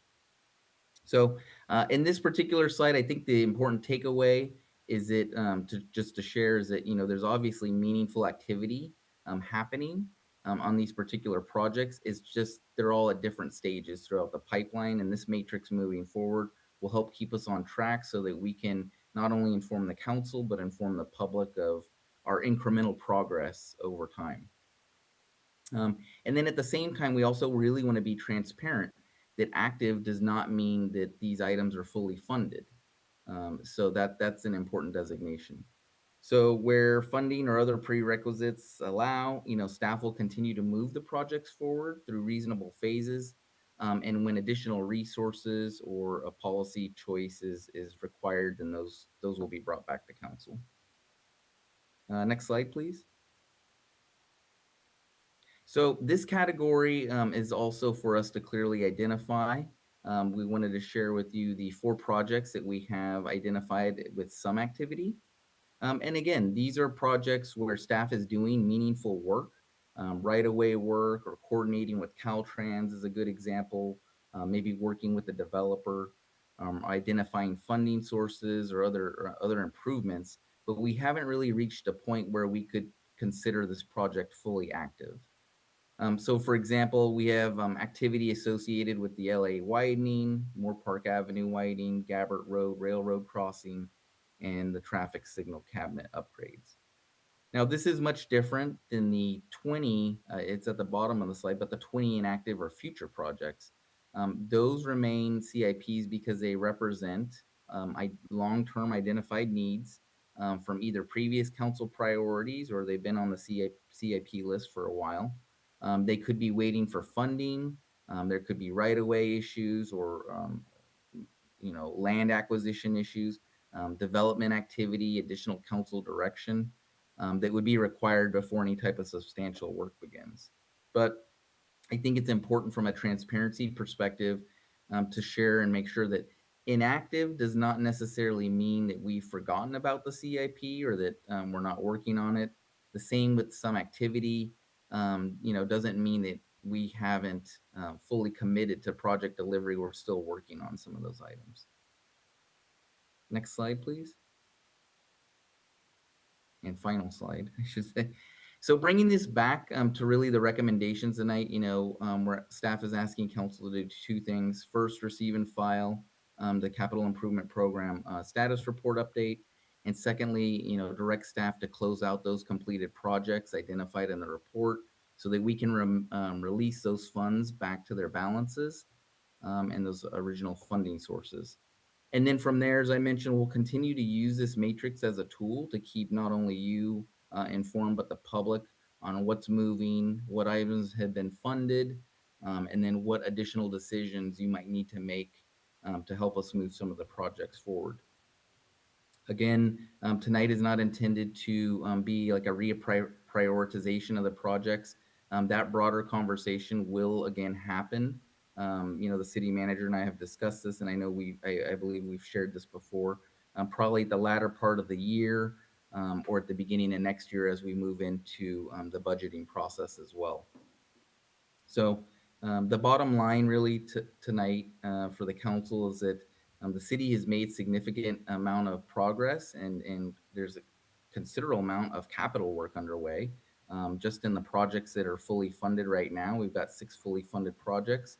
But there are delivery constraints that still remain if we are to move some of those active and current projects forward. So this really concludes my presentation for this evening. I'd be happy to answer any questions the council might have.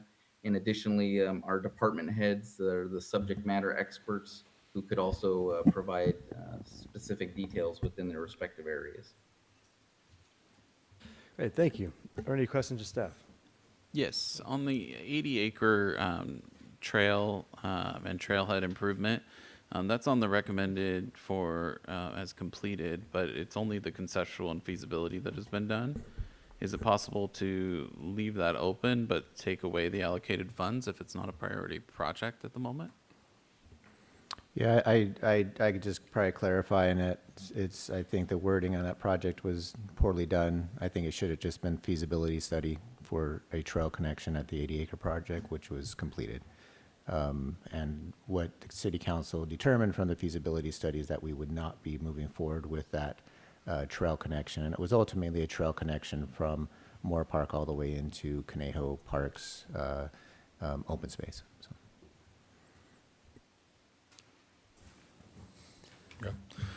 Thank you, Mr. Reyes. Appreciate the presentation. We're talking about $43 million for 181 or $183 million worth of projects that are spread over time. From what I understood from what you were sharing is that $43 million, some of it is already spoken for, some of it is already deployed, and the rest of it remains in a variety of different funds. It's not all sitting in one specific fund. Is that correct? Correct, Councilman. Cool. Thank you. And the replenishment, how we would grow that $43 million number to be able to take on more capital improvement projects. Is it fair to say that that is going to either come out of general funds or surpluses that are generated in a given year's annual budget spilling over into a special projects fund of some sort? Or are there other ways like grants and such that we might be increasing the $43 million? I can try and take a stab at that. Ms. Dever might be able to answer it a little bit better, but there must be over 25 to 30 different funds that help make up the revenue sources that help fulfill many of these CIPs. So you stated it correctly, Councilmember Means.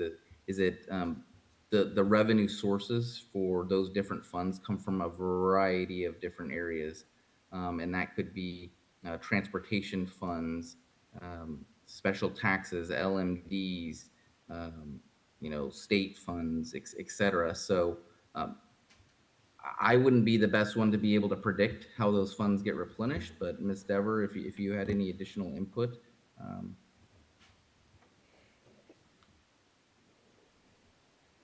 Good evening, council members. As Mr. Reyes explained, we have so many different funding options for completing CIP project. And for 2023, we implemented a new impact fee. This is new impact fee was calculated based on certain project to be completed. So that is one of the fee, the revenue sources for some of the projects. Some of the projects are coming from special project fund, so which is fed through general fund surplus. And other funds are, we try to look for grants or, so many different things. So depends on how we're gonna replenish those funds. That's based on maybe a future fee study, or we hope we're gonna continue to have a general fund surplus. Thank you for that. It leads to the follow-up question, which is a bit more general. At this time, it would be difficult to predict any sort of rate of increase in the available funds, right? We can assume that we're going to get grants. We can assume that we're going to hopefully get some surplus, the transportation fees. But it's not as if we have a projection that over the next 5 years, the amount of money we'll be able to spend on capital improvement projects is going to be an extra $1 million a year or $5 million a year. That's, am I correct that it's impossible to forecast something like that? That's very much correct. Got it. Thank you. I appreciate it. That's all I have as far as questions go. Any other questions? No? Do we have any speakers? No, Mr. Mayor, no speakers on this item. Okay, back to discussion. One question I had about when there's money left over in a project, is there a reason that it takes council decision to return that back to its original account? And why doesn't it happen automatically? Yeah, so Mayor, when you as a council decide to allocate funds for a specific project, that's when those funds are fully allocated for that. And so when remaining funds become available, it just takes another council action to take it back. Okay. Because you had originally allocated for that specific project, so. All right, I see.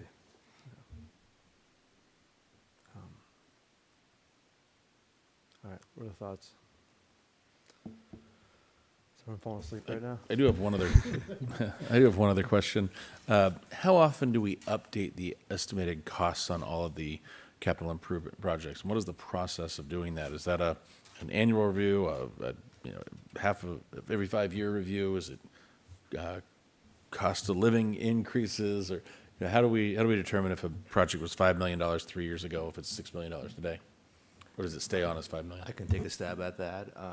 I can be 100% transparent and honest. We don't do a great job of that, to be honest with you, because we don't constantly review our 100-plus portfolio of projects.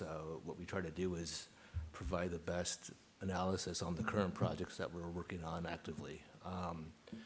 There are projects that are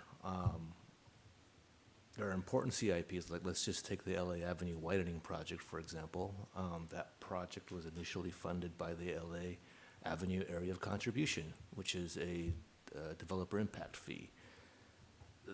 The LA Avenue widening project is just one project in that entire area of contribution portfolio. There's other projects as well.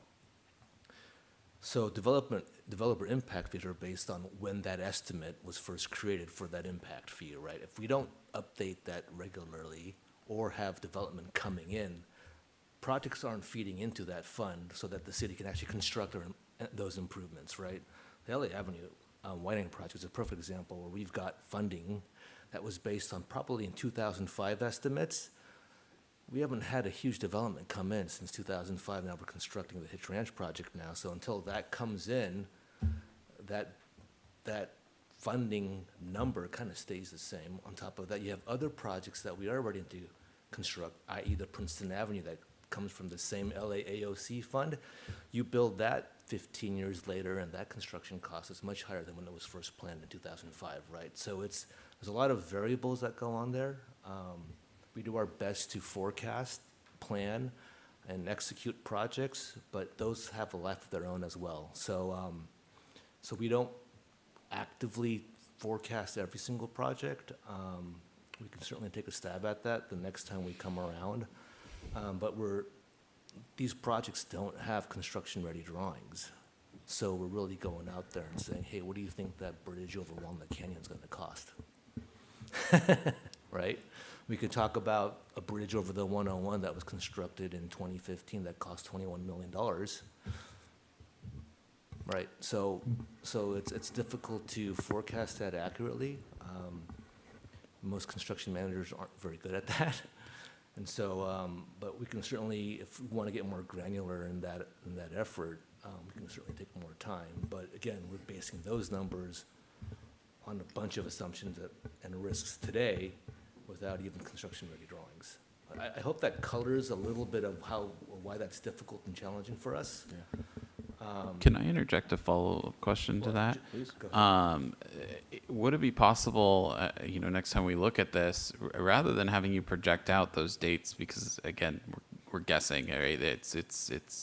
But to put context as to what they are. So if this was an estimate in 2005, if it just said that, then we can all know that that's not a real number today, and be able to look at it from that context. But I think if you gave the context of the number that is there, whether it's based on something or whether it was just a total guess, or but to say that would be very helpful for me. And then if I might add, council members and mayor, and Ms. Dever as city manager, please correct me, but as part of the budgeting process, one thing that could be done, and I think we tried to accomplish that here when we provided the projected numbers, but as Mr. Kim, suggested, it is really difficult to sometimes forecast these, and then they change, especially if they sit there for a while. But during that process, we could, endeavor to make sure that when we're doing the budgeting process, I know I've spoken to the city manager about it and Ms. Dever, is that we're looking at possibly redefining what the pages for each of your individual CIPs look like to make it a little bit more transparent, easier to understand where the funding sources come from and what those estimated numbers are. So that's definitely, something we can look into updating regularly. Yeah, I think my line of questioning was just to make sure I understood it, but to illustrate the point, and Mr. Kim, I think you answered it perfectly. There's some projects on there that might not need to be done, and that cost could go to zero because they won't be necessary in the future. And there's other ones that could balloon in cost by 10 times. And so when we look at this 43 million against 183 million, yeah, it might as well say purple versus orange. Like there's just not, we don't actually know what that is. I appreciate, now I'm not taking anything away from city staff's efforts here, but as we're trying to get our head around what's a budget surplus lead us to? Well, it's not going to close that gap because we don't know what that gap is. Paving, we're going to do about $1 million a year of paving, and it's not going to take away from the 43 million if we're getting transportation funds in. So it's an interesting work study. I appreciate it. Consider it received and filed in my brain. I'm not sure that I think really what it illustrates to me is we got a big gap. We're going to continue to have a big gap, and every time we make a decision, whether it be to increase $9,000 in our in custodial contracts or $40,000 in additional art, all of that is having an impact. And I think sometimes we forget, I forget, that there's a list of things that the community at one point valued and needed to be accomplished, that these smaller decisions that we make are impacting along the way. So I appreciate the reminder, and I do think that some cleanup and direction. Let's get that money out of a jail, I guess, for lack of a better term, and release that surplus. Make a motion? Sounds like a motion right there. Yeah, move to approve. Second. Motion and a second. Did anyone have any opinion on that 80 acres trailhead? I mean, as far as, I wasn't here when it was on the council when that was a discussion point. Is that something that should remain? I don't have the numbers in my head. Maybe Mr. Laurentowski had, but a few of us were on the council at that time. It was just that the cost was so prohibitive. And then there were some other, I think, easement issues and access issues as well. That was my recollection of that. There was a gluttony of issues that never stopped, but that was a pretty big aggressive project. There's also been, and maybe this is what Councilmember Barrett is alluding to, is simply opening up the property for public use, with similar to what we've talked about with the we call it the northeast open space, but actually is that waste management property that we had purchased. Simply opening it up with a trailhead, with a trail. That's something certainly we can do. I think as our assistant city manager mentioned, we will be talking about all of these capital projects this fall, and that would be the perfect time to add that to the CIP list. And I guess that's where I'm coming from in having the discussion is obviously it's not a priority for me. It's not, I'm not trying to say we should fund this and make this happen tomorrow, but I think sometimes it's easy to lose track of things, and that's what this document is supposed to help, right? It documents, these are things that for the future, whether we re-envision it from what it was, thought of or whatnot, should it move forward, but to lose it today, are we going to think about it in 6 months when we review this again? Is it going to come up? Could it spark something else in a future council member, that has a great idea that maybe has a different way to fund it, or maybe there's a creative funding? I know we've talked about some creative funding for trails specifically, that I've had some private conversations with Mr. Laurentowski about. The Regional Defense Partnership had a speaker from the Seabees that there's some opportunity there where they actually, we fund the design and they would actually come and do some of that work at no cost. And so there's some potential options that we could look at from a funding standpoint for something like a trail and a trailhead in the future. So I just hate to lose it. So if we fund 177 hours of CAD work, the CVs will implement the trail for us? There is a program that you apply for. They'll actually build things as well. It is very restrictive on,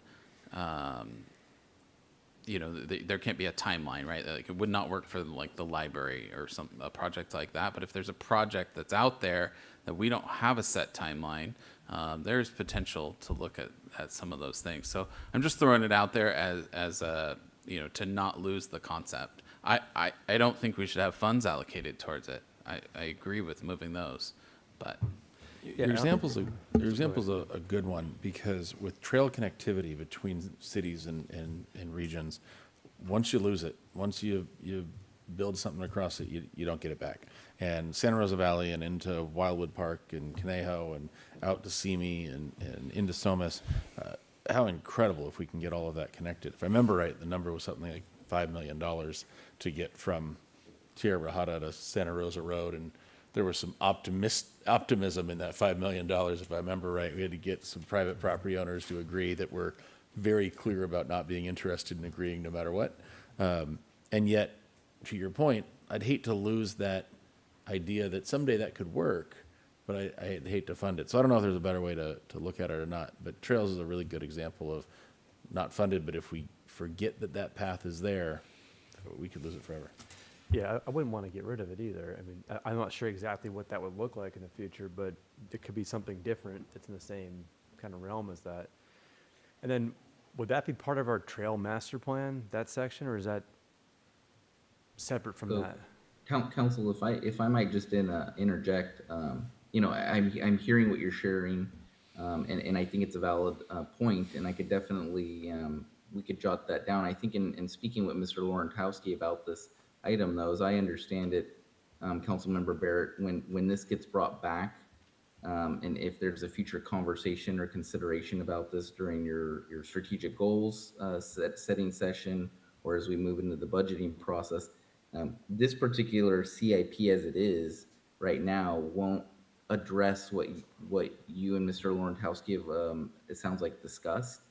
So I think the best option would be to move forward in removing this and releasing those funds, and then us as staff noting and jotting down that come your strategic planning session and future conversations about the CIPs and the budget, that we would bring this back and just remind you that you wanted to possibly have some type of new CIP that could be related to trails, et cetera.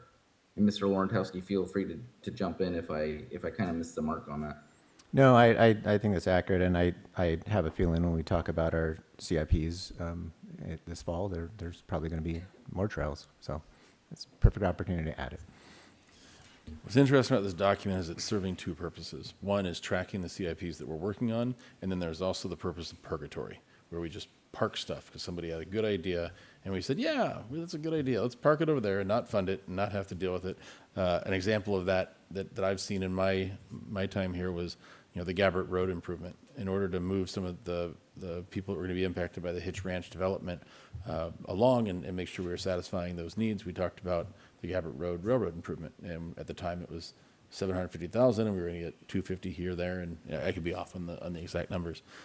Now it's, I don't doubt the number, but now it's a $5 million project, and it comes up every once in a while as a topic, but I don't know that we're any closer to that, to start thinking about that project than we were, at the time. Now Hitch Ranch hasn't been built, neither has North Ranch, et cetera, but there's a purgatory element to this that's, if we don't move that somewhere else, we risk losing track of it. But I'm not sure tracking our capital improvement project progress is appropriate in what I'm calling a purgatory list. So I don't have a solution to that. I want to take my motion back now.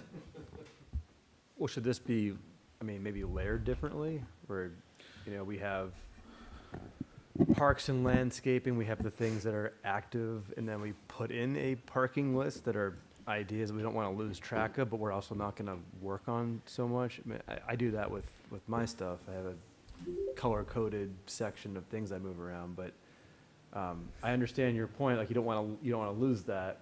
I won't forget that when it comes, the Correct, fall. but you won't be here forever, right? I mean, like, there, as far Councilman in Barrett the fall announcing you a will. mayor Sorry. race. No, I mean like years and years in advance, Okay. right? I don't want to lose track of things. Thanks, Chris. Did not come out right. No, what I meant was we get back into the fall, if we have a more concrete plan that we want to discuss. Sure, and I think what Mr. Laurentowski is trying to get at is that this was specifically created to evaluate the trailhead improvements, right? And it was for evaluation. I don't understand why we wouldn't just change that to be, or leave that the way it is and park it versus try and take it away and bring it back. But apparently there's a legitimate reason that seems to be, so that's fine. I can share, I'll speak for myself on this just because we're talking about it. At the time, the reason that I don't know if there was a vote. I don't remember if we voted or gave direction, but I can share my mindset at the time. My mindset at the time was, right now, it's very similar to the conditions that this current council is which is, staff touched on this, on these like partial projects, which is, do we want staff time to be dedicated to a set number of projects that can have an outcome, or do we want their attention to be spread thin, to keep over 5 years touching base on this, reaching out to in this case property owners, working with the county officials, and do we just want them to keep chipping away at the edges on something that really at that time isn't viable? Or say it, like we're just going to create I'm just going to say a historical document. Here are the things that weren't working for these reasons. We don't want to forget them, right? We want to keep them there, but we also just want to acknowledge that for staff's purposes, that is not a priority right now. Not to say it won't be a priority later, but it just isn't a priority right now given the current conditions. That's where my mindset was at the time. So that way then they could turn their attention to things that were more feasible. Which I see on here as the inactive future, right? I mean, so I would just move it to inactive future and take the funding away and leave it alone. But if there's a better reason to take it off and add it back on at a future meeting. It seems very similar to me. I kind of understand what we're coming at. The point is either you take it off and we put it back on when we want to do something about it, or we keep it on zero funded and don't do anything with it until we want to do something with it. And it's not taking up extra paper here. Or we decide tonight, for you guys. because Councilman Barrett brought up a point, we decide tonight that we remove the other ones, we leave that one, and we're going to come back in a few months and review the capital improvement project, and we fix it then. Or we go through every single one of these, because otherwise I don't think we can get to midnight tonight with this meeting if we don't get into some detail. Have a I don't growth see much of a mindset. difference. Have a growth mindset. We can do it. I'd say just leave it without And I'll a- make a without motion. Yeah. So Well, we there's motion already on the have a table already. motion Yeah. that was. There's a motion on the table already. Right, I'm sorry, I thought I'd rescinded it. Do you want to rescind it? I do, and I'd like to Okay. defer to Councilwoman Delgado. I was partially joking because we were starting to Yeah. to go tie this long one up. here. I think we're on the same page. All right, I make a motion to receive and file and direct staff to close out completed capital improvement projects, so forth and so on, unless you need me to read the whole thing. Nope. No, just move staff's recommendation. is Staff fine. recommendations, great. Do we want to hold back the 80-acre one? Sure, yes, and hold back the 80-acre one. Second. Just to clarify, when you say hold back, does that mean Not remove release it, the fu- not, Right. release those funds, but not remove it from the actual list. Yeah. So we would be moving it to the inactive and future list Correct. and then remove the funds. Correct. Correct. Okay. So we have a motion and a second. I did not hear the Who did second. the second? Oh, I was me. Sorry. Okay. Yep. We need a roll call vote for this one? Actually, you're not encumbering so- funds, so a voice vote is sufficient. Voice, all in favor? Aye. Aye. Any opposed? Cool. Would it be possible to take the next item out of order? If we swap the library 10F with 10E. We just have someone who's been waiting for quite some time. I don't want her to have to. No, it's getting late. It's getting If late. it's possible, we can do that. If not, then we'll talk fast. It's your pleasure. Is that okay? Okay, great. So we'll go ahead and we'll move to item 10F. Let's consider furnishing concept for new Moorpark City Library. Ms. Sandifer.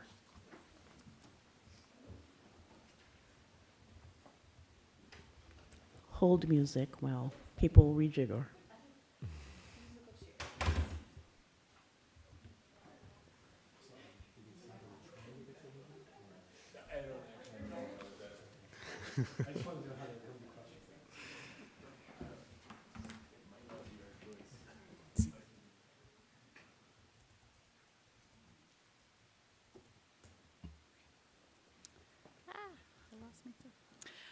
Good evening, Mayor Enegard and City Council members. I think, as we're all aware by now, construction of the new Moorpark City Library began in October 2025.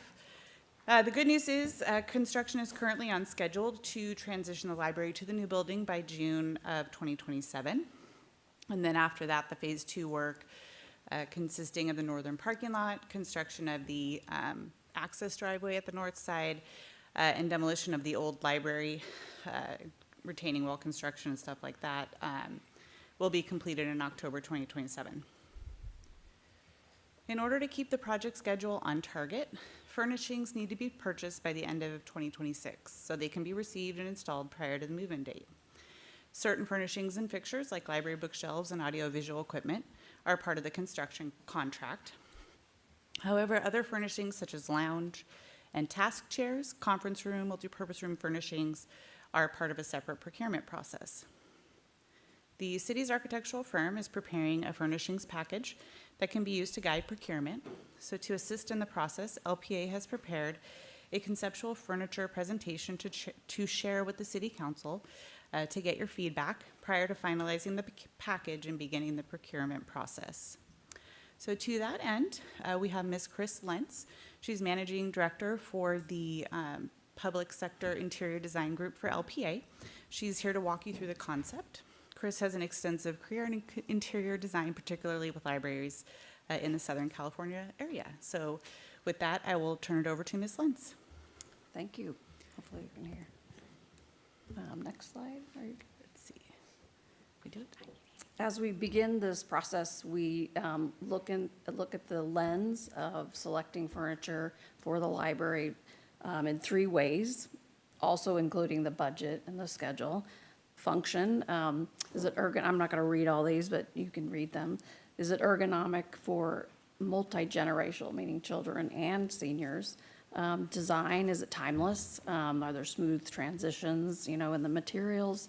Is it consistent? And then, of course, maintenance being really key, especially for a public library. And, you are investing and you want to have that investment last for a long time. So we're going to really look at commercial contract grade, longer lifetime warranties, bleach cleanable, as you know from COVID, is definitely a thing now. So down at the bottom is sort of a quick timeline, as Jessica was saying. Today we're here in August, and this is really to get your comments on the vision. We're going to go out to some vendors, local vendors, and look at manufacturers who and dealers. So it's like buying a car, right? You can't buy the car from Ford. You have to go through a dealer, and so they help organize everything and get it on site. But they sell different manufacturers. So we are looking at manufacturers who are in Southern California too. So we're trying to buy local as much as we can. So next slide. Of course, today we're here to really look at the vision, and as we're not really going to start over, we certainly have a lot to work with the character of the materials and the library that's presented, and it's really celebrating kind of the local character that's unique to Moorpark. So we keep that, it's sort of in the back of our mind as we evaluate. So the next slide really is the library floor plan you've probably seen. So we break it down by spaces. The staff spaces in the light purple, adults, teens, children's, and then the multi-purpose room kind of helps us organize the solutions for each space. So next slide. So we're going to start with the adult collection, and what you're looking at on the left would be the floor plan. So we have a good amount of study chairs as was programmed by Lyndon Demers, and we have different variety of spaces, furniture types, longer study tables, shorter. We're kind of showing you sort of some character and attributes that we'd be looking at. Maybe metal legs might last longer. Maybe it's actually a laminate top instead of a wood, but it looks, warm and inviting. We do have lamps that people will have a choice, and we also are going to add electrical so people can charge their phones. Couple of different chair types. We will definitely be sitting in these and testing them out. You want them to be comfortable, maybe not too comfortable. I don't know if you want people sitting there for 8-10 hours, but that's your choice. So again, longevity of materials we're looking at here. So this would also bleed into the study rooms too. So kind of everything tying together. The next would be the lounge furniture, looking at something that kind of appeals to maybe something you might buy for your home. Again, character, how it sits, we'll be evaluating all that. Bringing in the warmth of the wood, some laptop tables, and so that kind of idea there. The next page is the meeting room. So this is that unique room that seats 10. It is lockable, so it can be checked out for larger groups. Character being maybe more, a little bit upscale. I know we're looking at maybe the idea of something local here, maybe bringing in some wood that has been, that is local to Moorpark and building the table from that. And also a little bit more comfortable chair, more like a upscale business meeting room, but still kind of warm and friendly. And power in the table, of course. Next slide. This is the feature collection area, so on the opposite side, still somewhat adult. It is this grand view out to the porch to High Street, so we're looking at different heights of furniture. All this furniture can move out of the way if you want to have a big event in that room. Next slide will show you the character. We just brought back the adult collection. We think it should match, makes sense, so we're not introducing anything different there. And then next slide. So the teen center really is about variety and choice, a little bit more color here. I love this table. It actually raises and lowers for activities, so whatever you need to do in there. That we talked about this not only being for teens, but also for adults to come in the middle of the day while they're in school. So kind of the character, it needs to work. All this furniture can move too. The shelving is on wheels, so you can do whatever you need to do in the room. We also are looking into the sound pod room, and kind of, I know Christine, the librarian, is helping us with different people around the area that have done this and trying to get the right one and not go crazy on spending a ton of money, but something that is useful to the community. And then, of course, the kids' chairs. And then the multipurpose room really is about multi-purpose, so a lot of variety here. Stacked chairs, probably kind of similar to what you have, maybe a little bit smaller in scale, so we can get a lot in there that can stack. The tables flip, maybe a couple different types of tables, whether it's craft or meeting. These tables can also go outside under that covered patio if you need to bleed out into there. We have the doors that go out there, and our ADA lectern. And then the staff spaces really are about function, and we have 4 full-time, I think, 3 shared, and a librarian's office, but it's really about the storage for them and getting their unique pieces. It's also about getting them off their feet. They are on their feet a lot, so giving them some place to touch down and take a break. And then the children's collection, our popular topic tonight. So this is sort of the themes, everything's put on this page, and we really want to complement this with the furniture. So next slide, we've categorized the children's area into 2 ages. So the younger kids will be by the big tree. So that's tucked in the corner. There are 4 trees, I believe still. And so they get the big one. This furniture is all movable too, so a lot of fun pieces here, themed. We'll work with Christine and her team to kind of get what makes sense. But this would be kind of the idea. And the second page is really about the older kids, making sure we have the right study tables, chairs, lounge furniture, mommy and me kind of pieces that fit with really good fabrics, right? Probably looking at a lot of vinyls so that you can clean that. And again, kind of toning this down a little bit so that the trees and the, whatever you decide on the 5 niches complement that. And with that, that was as fast as I could do that. If you have any questions, if we don't want to go back. Thank you. Are there any questions? Yeah, go ahead. Sure. You have Thank one, you. or are you just calling in for it randomly? Did you have a question? I do like waving at you, Mayor. And Okay, thank good. you for allowing me Go to do that. I also have a question. Thank you. Great.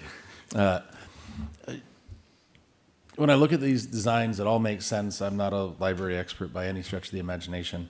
How do we incorporate programming, future programming, and make sure that the furniture that we're using is appropriate? And so we don't end up buying a table and chairs and then wanting to replace it with 2 podcast booths or something like that. How are those decisions determined, and at what stage in the process is that determined? We worked a lot at the beginning with Linda Demers, who you hired as your library consultant, who's actually the best consultant ever, and she's retired now. This was her last job.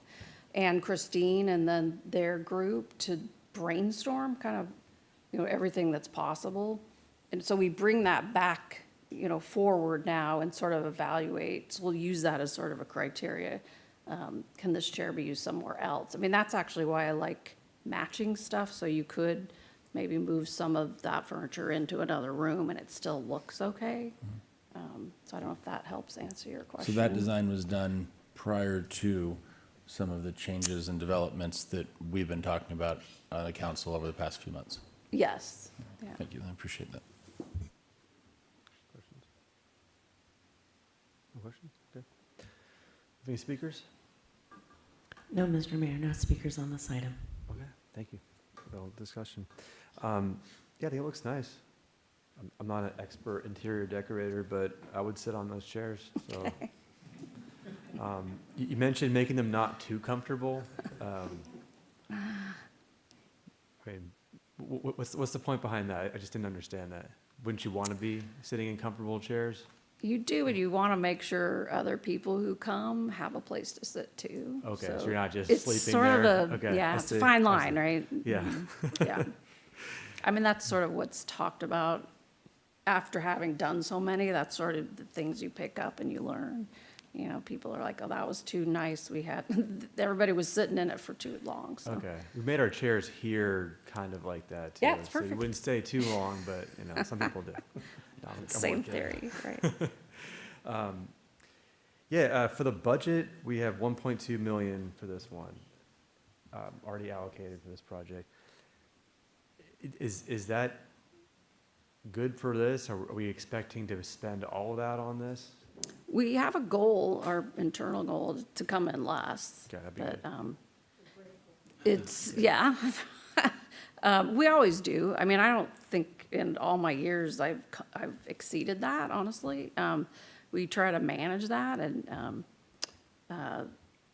but costs are rising, as you know, as we've talked about that in different themes here. So, but we have some contingencies for that. But we're purchasing it in time. I think we'll be fine. Okay. And That, if you were to the look at crazy these- parts was when COVID was happening. There Oh, were increases that were insane. so Absolutely. It won't be like that. If you look at this type of furniture in terms of quality, are we looking at stuff that is complete top end, or is it No. median? No, I'd say at mid-end. Okay. Yeah. Any other questions? Comments? Comments, go ahead. I just wanted to thank you for, at the very beginning of your comments, talking about like making sure the spaces are designed for people of all ages and abilities, so that way they're equally comfortable. And the other comment is the color palette that is applied across all of these. I just thought that it's really consistent with the exterior of the building, like bringing the outside in. So I just want to say thank you. Yeah, thank you.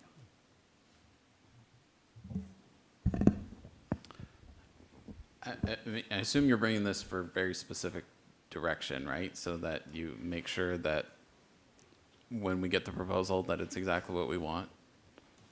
Right, okay. Yes.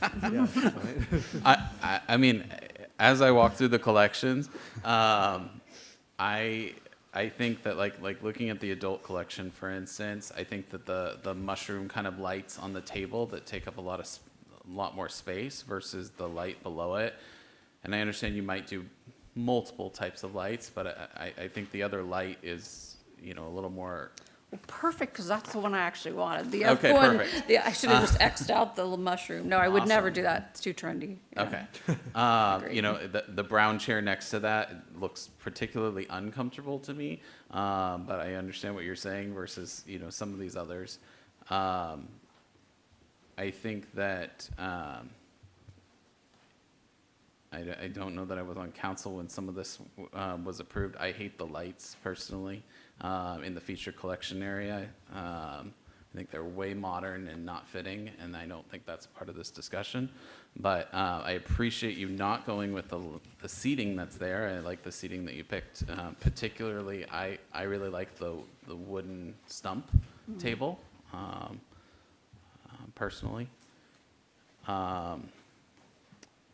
You know, I think looking at the stacked chairs, they still look really bulky the way they stack to me, and maybe you have a better understanding of that, but that closet does not seem that big where the tables and chairs are supposed to stack. So that just, between those tables and those chairs, the way they're stacked seemed concerning to me, but obviously, you know. We actually tested it. I know you can't see it, but it is. Okay, perfect. So, yeah. I'll trust you on that. You know, I want to compliment you on the children's section. I think you did an amazing job, and there's a clear effort in trying to theme it more towards Moorpark and towards the area that we're going after, and you know, having, you know, things more inspired by crops and plants and agriculture and animals. Yeah, absolutely love that. So, yeah, that's my feedback. I love everything as well, so I don't have much more to say than that. Great. Thank you. Thank you. I'll go the other way. Thank you. Everything here is great. It's just exactly what it should be for a library. Period. I mean that. I keep going back to, we're spending all this money on this library. We've had in discussions, we don't want yesterday's library. We don't want a brand new yesterday's library. We want a platform for a knowledge center and a community gathering place and tomorrow. And I know we haven't let the library board talk about much, because without a new library, they can't talk about programming. But it seems like the furniture should support the programming that we're going to want to see in the future of the library. For instance, I see one booth in here. I love that. I think that's a great way to move forward. I think podcasts and soundproof booths are a way that we can engage the youth and give people opportunities to put podcasts out, videos out, the future medium. If two people are talking in a podcast, they may need to be in separate booths if they're otherwise too cramped. I really don't want to buy a $2,000 table and a couple $1,000 chairs, decide we're going to fundraise for a second booth, and now we've got extra furniture that we spent thousands of dollars on, and then we're spending whatever the booth will be. I am not an art guy. I'm not a design guy. Again, all of this looks very pretty, but when I look at our children's section, you mentioned, you know, stump table, like as opposed to a different table. With each of those portals, should we have tables that have different colors? It's in the initial mock-up anyway, and chairs that fit that portal. Maybe that's too much. I'm not here to design it. I'm not great at that, but I look at the conference table, and do we get one that's split in the middle so we can break it apart and have two different groups using that conference room, depending if there's, you know, tutoring sessions or something going on. What is the programming for that conference room? I go back to our goals that we talked about earlier. There's goals, there's really nice statements. We look at it, we say, yep, I agree with all of that. And it's kind of how I feel about everything that we see here. Like, what's not to agree with? It's all perfect and pretty for a library?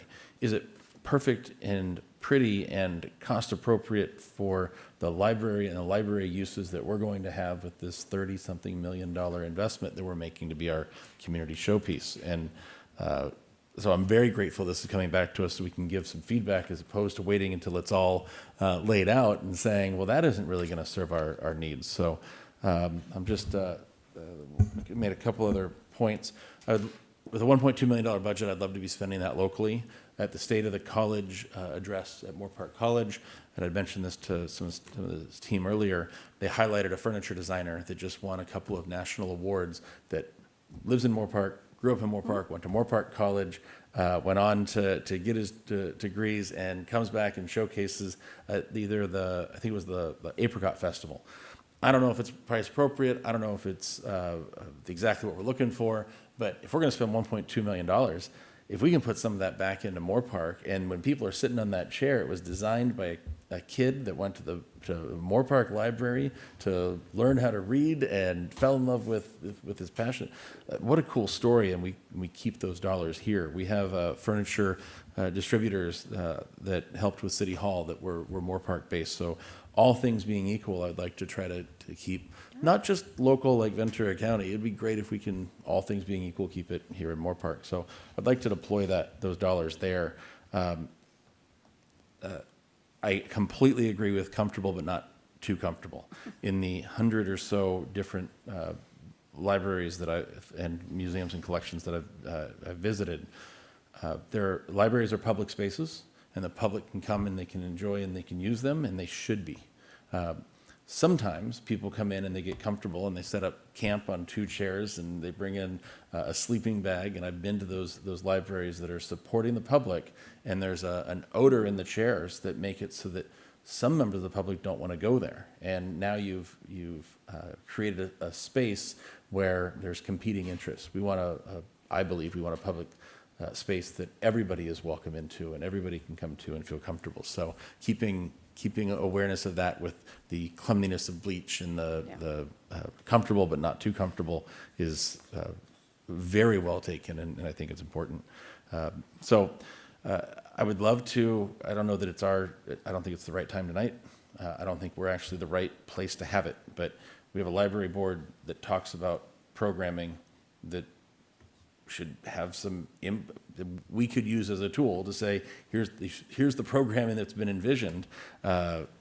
It sounds like we have the input of. And we met with them, so we can just find all those notes and all that if you want us to summarize that. I'd be real interested to know how much detail you're able to pull out of a library board meeting on that discussion. Perhaps I'm wrong on Demers that. is amazing. So Was it?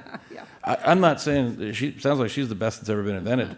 I still want to make sure that we are investing in our library to make it exceptional. I want it to be the best it can be. And if we're investing dollars and big dollars into it, I don't want a gee whiz. I wish we had just thought through that a little further. And knowing that our goals as council has changed some of the stuff going on in the library just in the last few months. If she's been retired for some time, her design is yesterday's design. Perfect, beautiful, exactly what I would expect. And I don't know that it's what we are trying to accomplish today.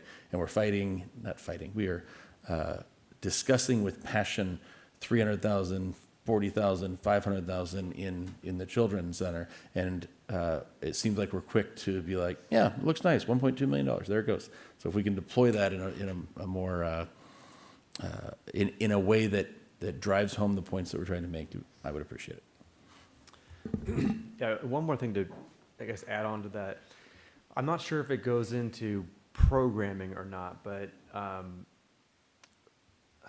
I heard we were doing all rental laptops and there wouldn't be any computers anywhere, any fixed computers.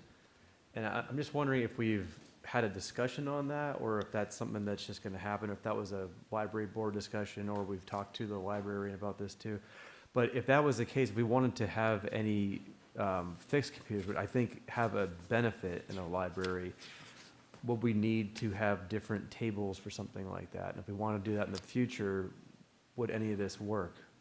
We certainly need floor power, so We could probably do that in some, we have some floor power. We could retrofit that. Well, the tables that have the power outlets on them. Right, like Definitely that have would be, yeah. power somewhere, Yeah. so. But I'm not sure when that discussion comes in. I just kind of heard that's how it was gonna go, but I know there are pros and cons to some of those things. So if we had to develop, in the future, if, let's say we want to make some of those changes, will we be able to accommodate that? I think so. So. I mean, I could show you a plan where, yeah, we have enough Okay. floor power. I mean, the good thing, to somebody's point about the flexibility, is a lot of these shelves are actually on wheels, not the big adult ones, but, so you can move them out of the way, so that's the ultimate flexibility, so.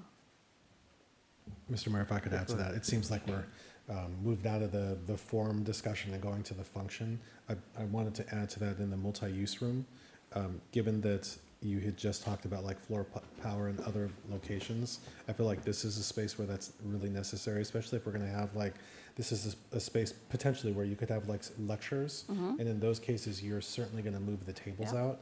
And the distance between any power location, like especially as you take a look at like, you have a whole wall that potentially wouldn't even be utilized for power. Yeah. So I just wanted to add to that. Yeah. That So we it is- do, we have 10 floor Yeah. boxes in there. That's Yeah. fantastic, Yeah, thank you. so. I mean, the last thing we want to have is build the whole thing out and Yeah. realize the podium is kind of awkwardly placed in the Yeah. room, and then, right? So I'm You happy didn't get the to hear that, that the maximization of that floor power Yeah. locations would be throughout areas where there would be alternative uses, so Yeah. thank you. Right.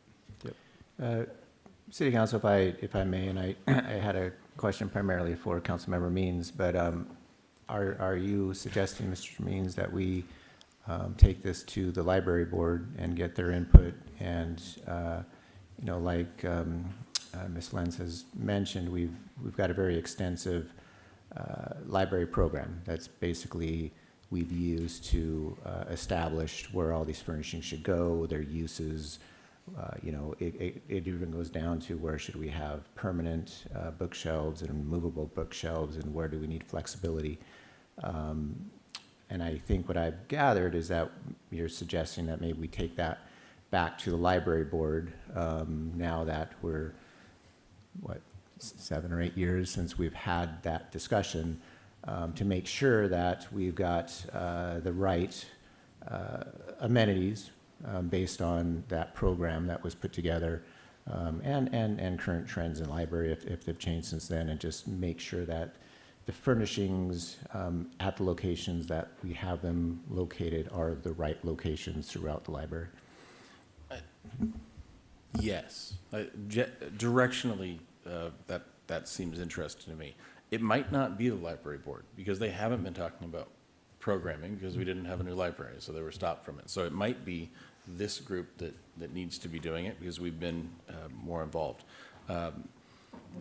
Things have changed with our desires for the library in the 7 or 8 years, to your point, or even the last 2 or 3 years, and making sure that we're not. It was said as a joke, but it's a good point. Like, the mayor needs to present accolades and awards, and it's always a little bit of an awkward, could there have been a different furniture layout? There's no way any of us, I shouldn't say that, you're all very bright and forecasting people, but no way I ever would have thought that we needed to have some sort of other solution. But if we had thought it through and we had it, we'd be in a better space today. We're in a great building, we've got great furnishings.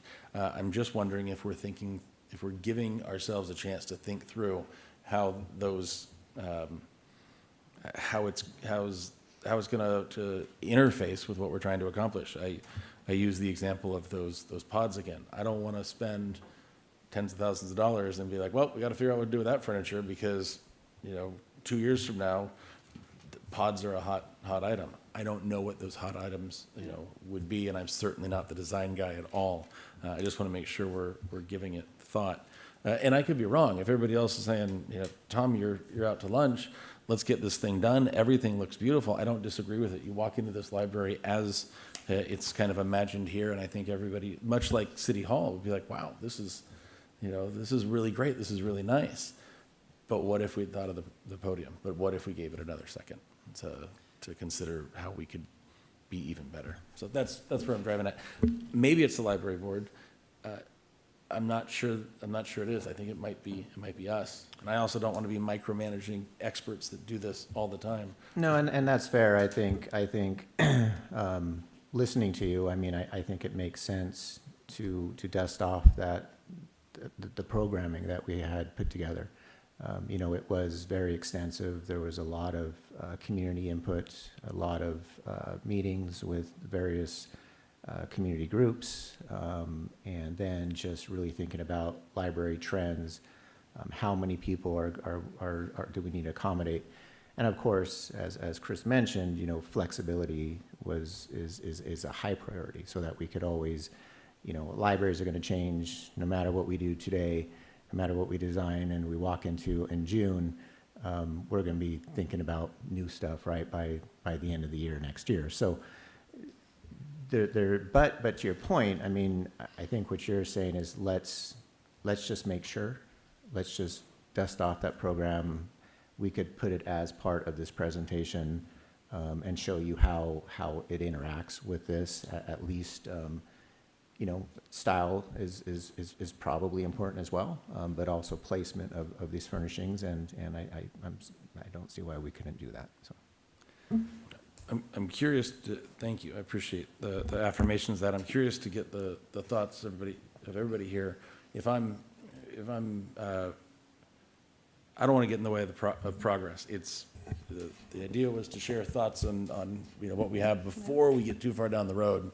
And those were my thoughts and my considerations that I'd like for us to think about. Right. So when I look at this, you know, we haven't discussed exactly what programs we're doing, but we did discuss that there's an innovation center, maybe some 3D printers or something like that.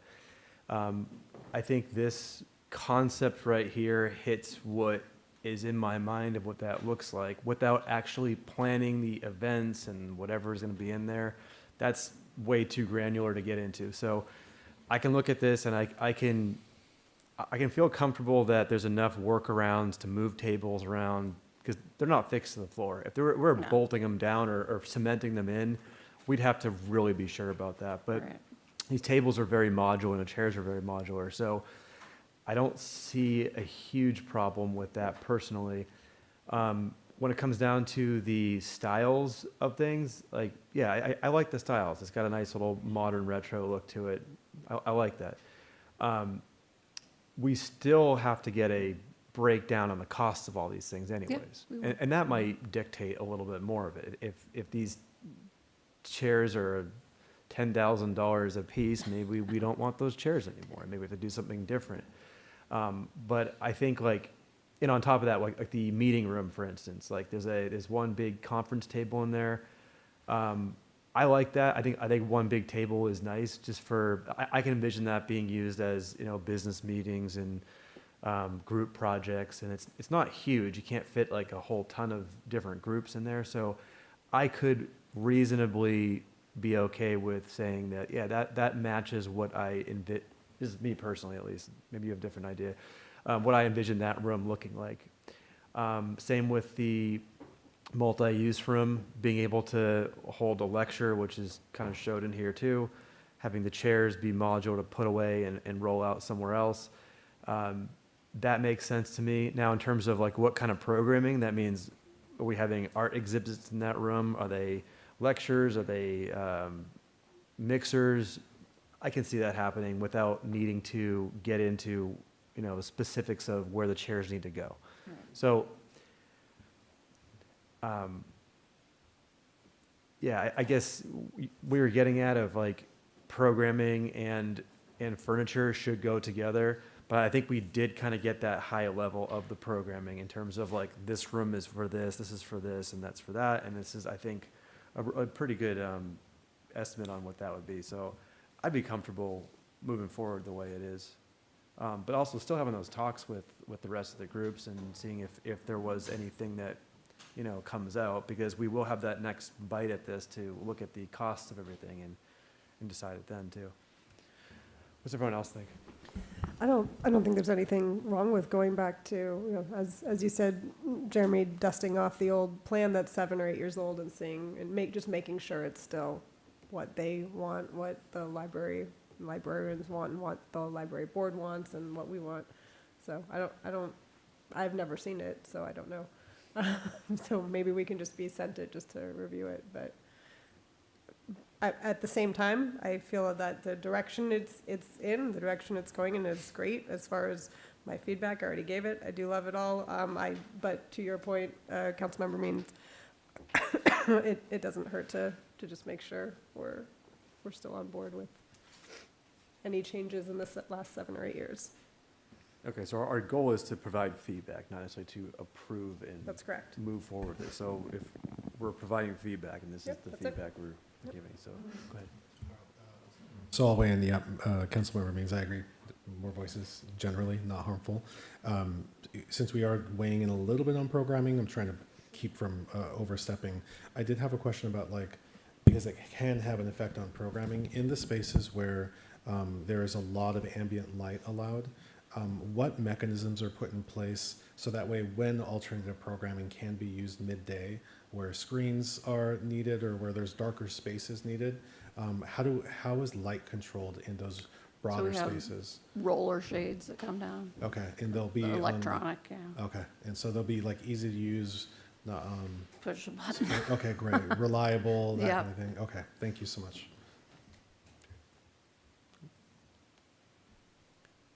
Okay. Does that work? Direction? Is that enough? Yeah, that was excellent. Anything else? Okay. I'm sorry, it's late. Did I call for speakers already? I already messed that up once, so I don't want to do it again. It is late. I don't remember either. I think we're in But we discussion. don't have any speakers. I believe we're in discussion at this one. Okay. Yes. Great. If those Okay. are questions, I need to add some question marks to my statement. I feel heard. Thank you. All right. Thank you, Excellent. guys. So, great.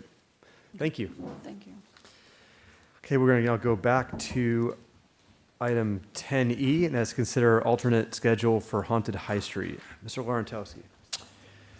Thank you, Mayor and members of the City Council. Stretch break? Just need to stand for a second. Good. I don't blame you. You know what? My eyes are so bloodshot, I can't see them. I get my glasses on. So since 1991, the city has hosted a community event celebrating Halloween. From 1991 to about 2013, the event was called Trick or Treat Village, and it included a variety of carnival games, arts, crafts, and a variety of attractions. However, around 2013, attendance started to decline. So the city made an effort to re-envision the event, and for the next 3 years, we hosted a new event called Halloween Fest and Films. Both of these events were held on the Saturday prior to Halloween. Then around 2017, well, before that, but it became evident that Halloween has become increasingly popular, and it became apparent that there was already abundance of Halloween events scheduled on the weekends prior to Halloween, and it was determined that there was really not a need for the city to host another community event.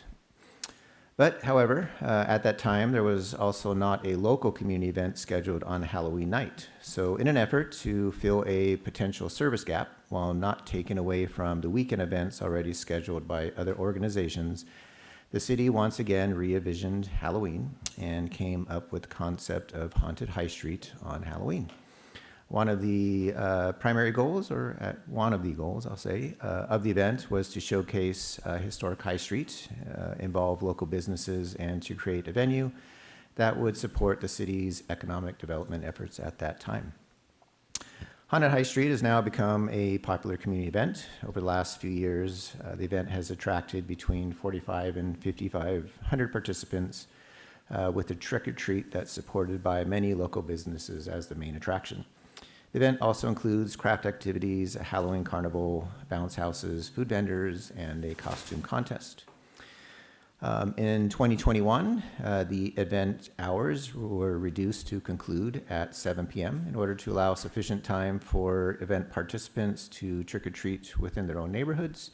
However, over the years, there have been requests from some members of the community to consider alternate dates to hold the event. So staff is seeking direction from the City Council on this matter. And that concludes my report. And Stephanie Anderson and I are both here for questions. Thank you. Are there any questions to staff? Yes. So my question is, will moving it, would moving the event to a different day change any costs of staff, policing, vendor participation, overall revenue? Yeah, so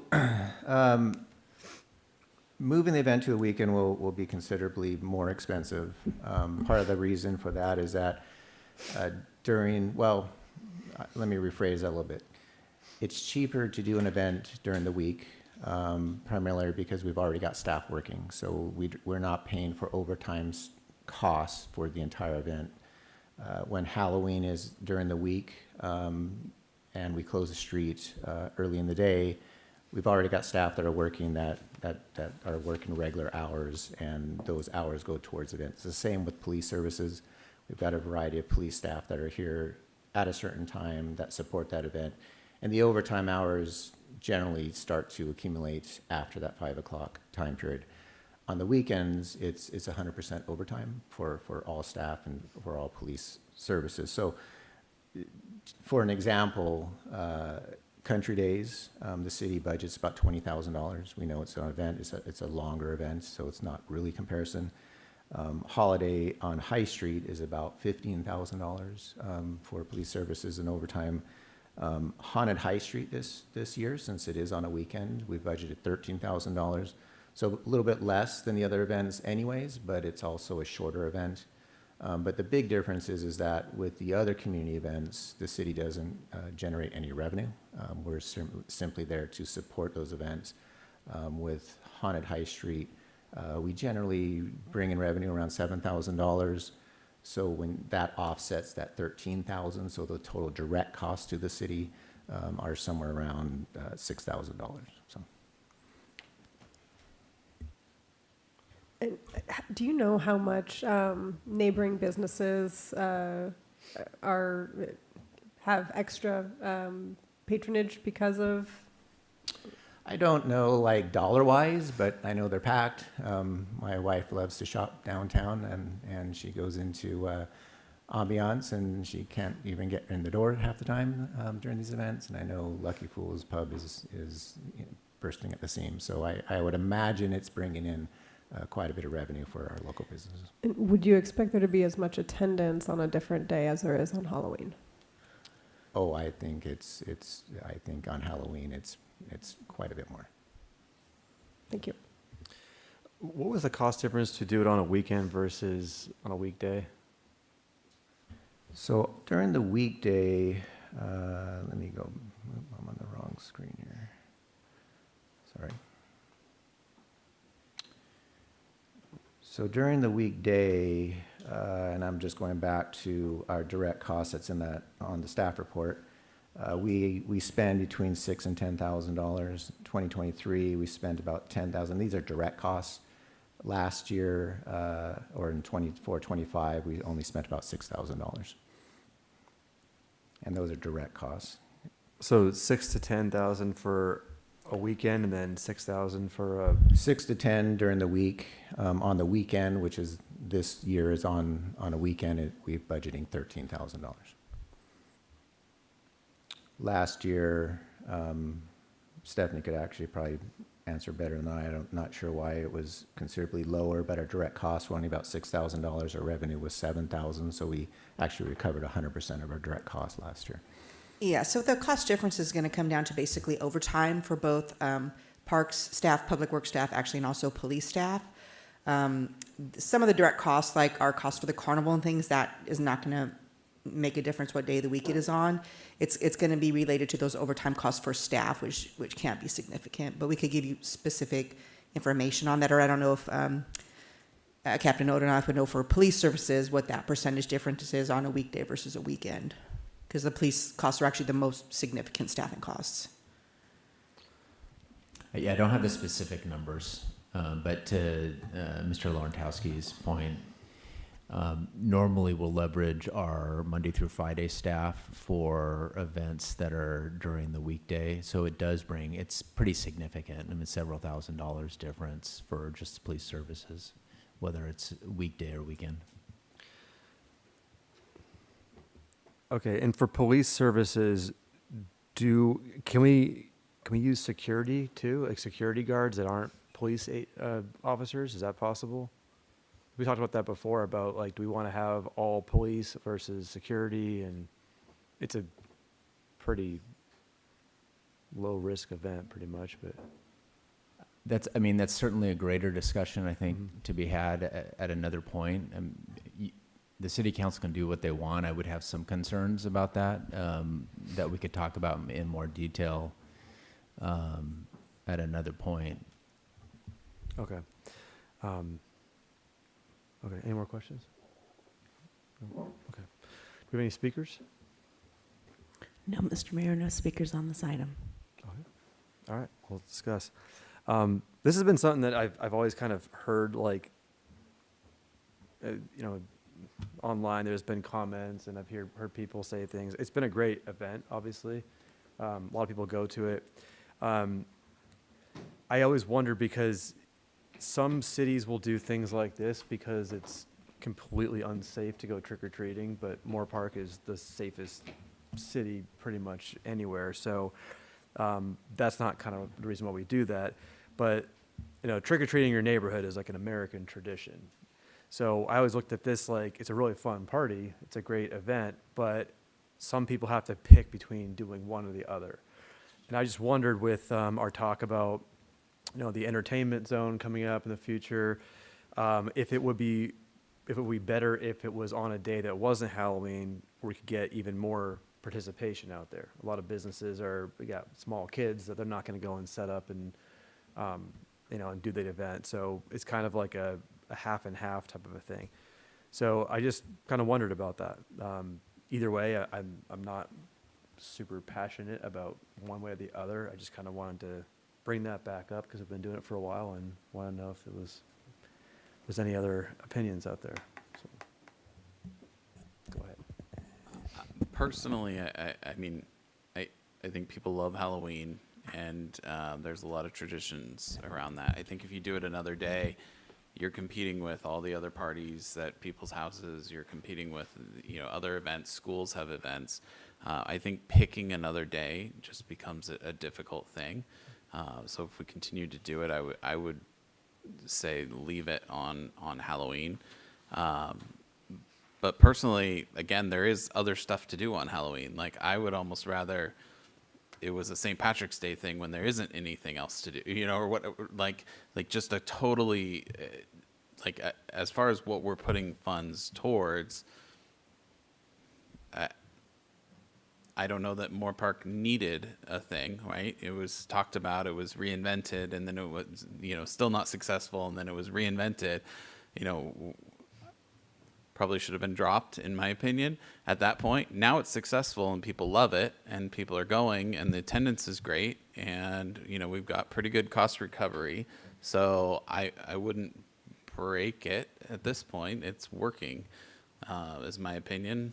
I would love to see it transition to a business improvement district event at some point, if that ever gets established in downtown, and let them take on something like this, because they could really benefit. They could activate entertainment zone and things like that. So I think that there's opportunity in the future to maybe look at some things like that, but I would leave it. Yeah, I don't have strong feelings. The thing that feels good right now is that we do have some cost recovery elements. I like that. I like the fact that it's helping a policy objective, which is activating downtown. And then, I don't spend a lot of time online, so I only hear what people have shared, but for the, I don't know if it's a handful or if it's a dozen people who say, I feel conflicted, I don't know what to do, 5,000 people say it's a priority, and if there are 12 people or 20 people that are saying, I feel really conflicted, could you do it another day? The numbers seem to really bear a particular direction, which is it's enough of a priority for people within Moorpark and surrounding areas to prioritize it. So as long as they're prioritizing it and it's activating downtown, and when it's not on the weekend, generally we're recovering costs, I think that's a win. Donna, anything? And I know it's not just Moorpark people who come. I know there are people who come from, especially some lower income families who come from other cities. I know there's some that come from Fillmore and some that come from Santa Paula that I've met over the last few years, just randomly talking to them. They're like, oh, we always come every year. It's safe. And this is, our city doesn't do this. So their city doesn't do this. So I don't see any reason to move it. I think it, as you said, the attendance probably would dramatically go down. I think it does activate High Street quite a bit, and I would say just keep it. Great. Cool. I like adding a St. Patrick's Day event, not getting rid of the Halloween event, but I think there's plenty to do on St. Patrick's Day. Should do that. We want to continue to activate High Street. It's a successful event. There is, in my household, a disappointing feeling when the doorbell doesn't ring every third minute, right? There's that tradition that you were talking about.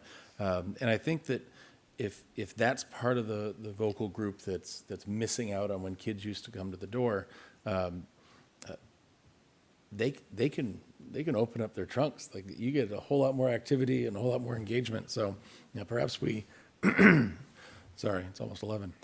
Perhaps we encourage people to know how they can participate at the event the day of. Right. If it wasn't successful, then obviously we wouldn't do it. But it is a successful event. I've always personally done both, and I'll go for the most of that and then go back and do the whole neighborhood. But I just know it's been a talk, and people have had different opinions, and just thought we'd discuss it. But I like the direction. I'm good with keeping it. Thank you. So I'll make a motion. Move to do nothing? Yeah. I've been trying to do that all night. Second. Second. The motion and a second. All in favor? Aye. Aye. All right, almost there.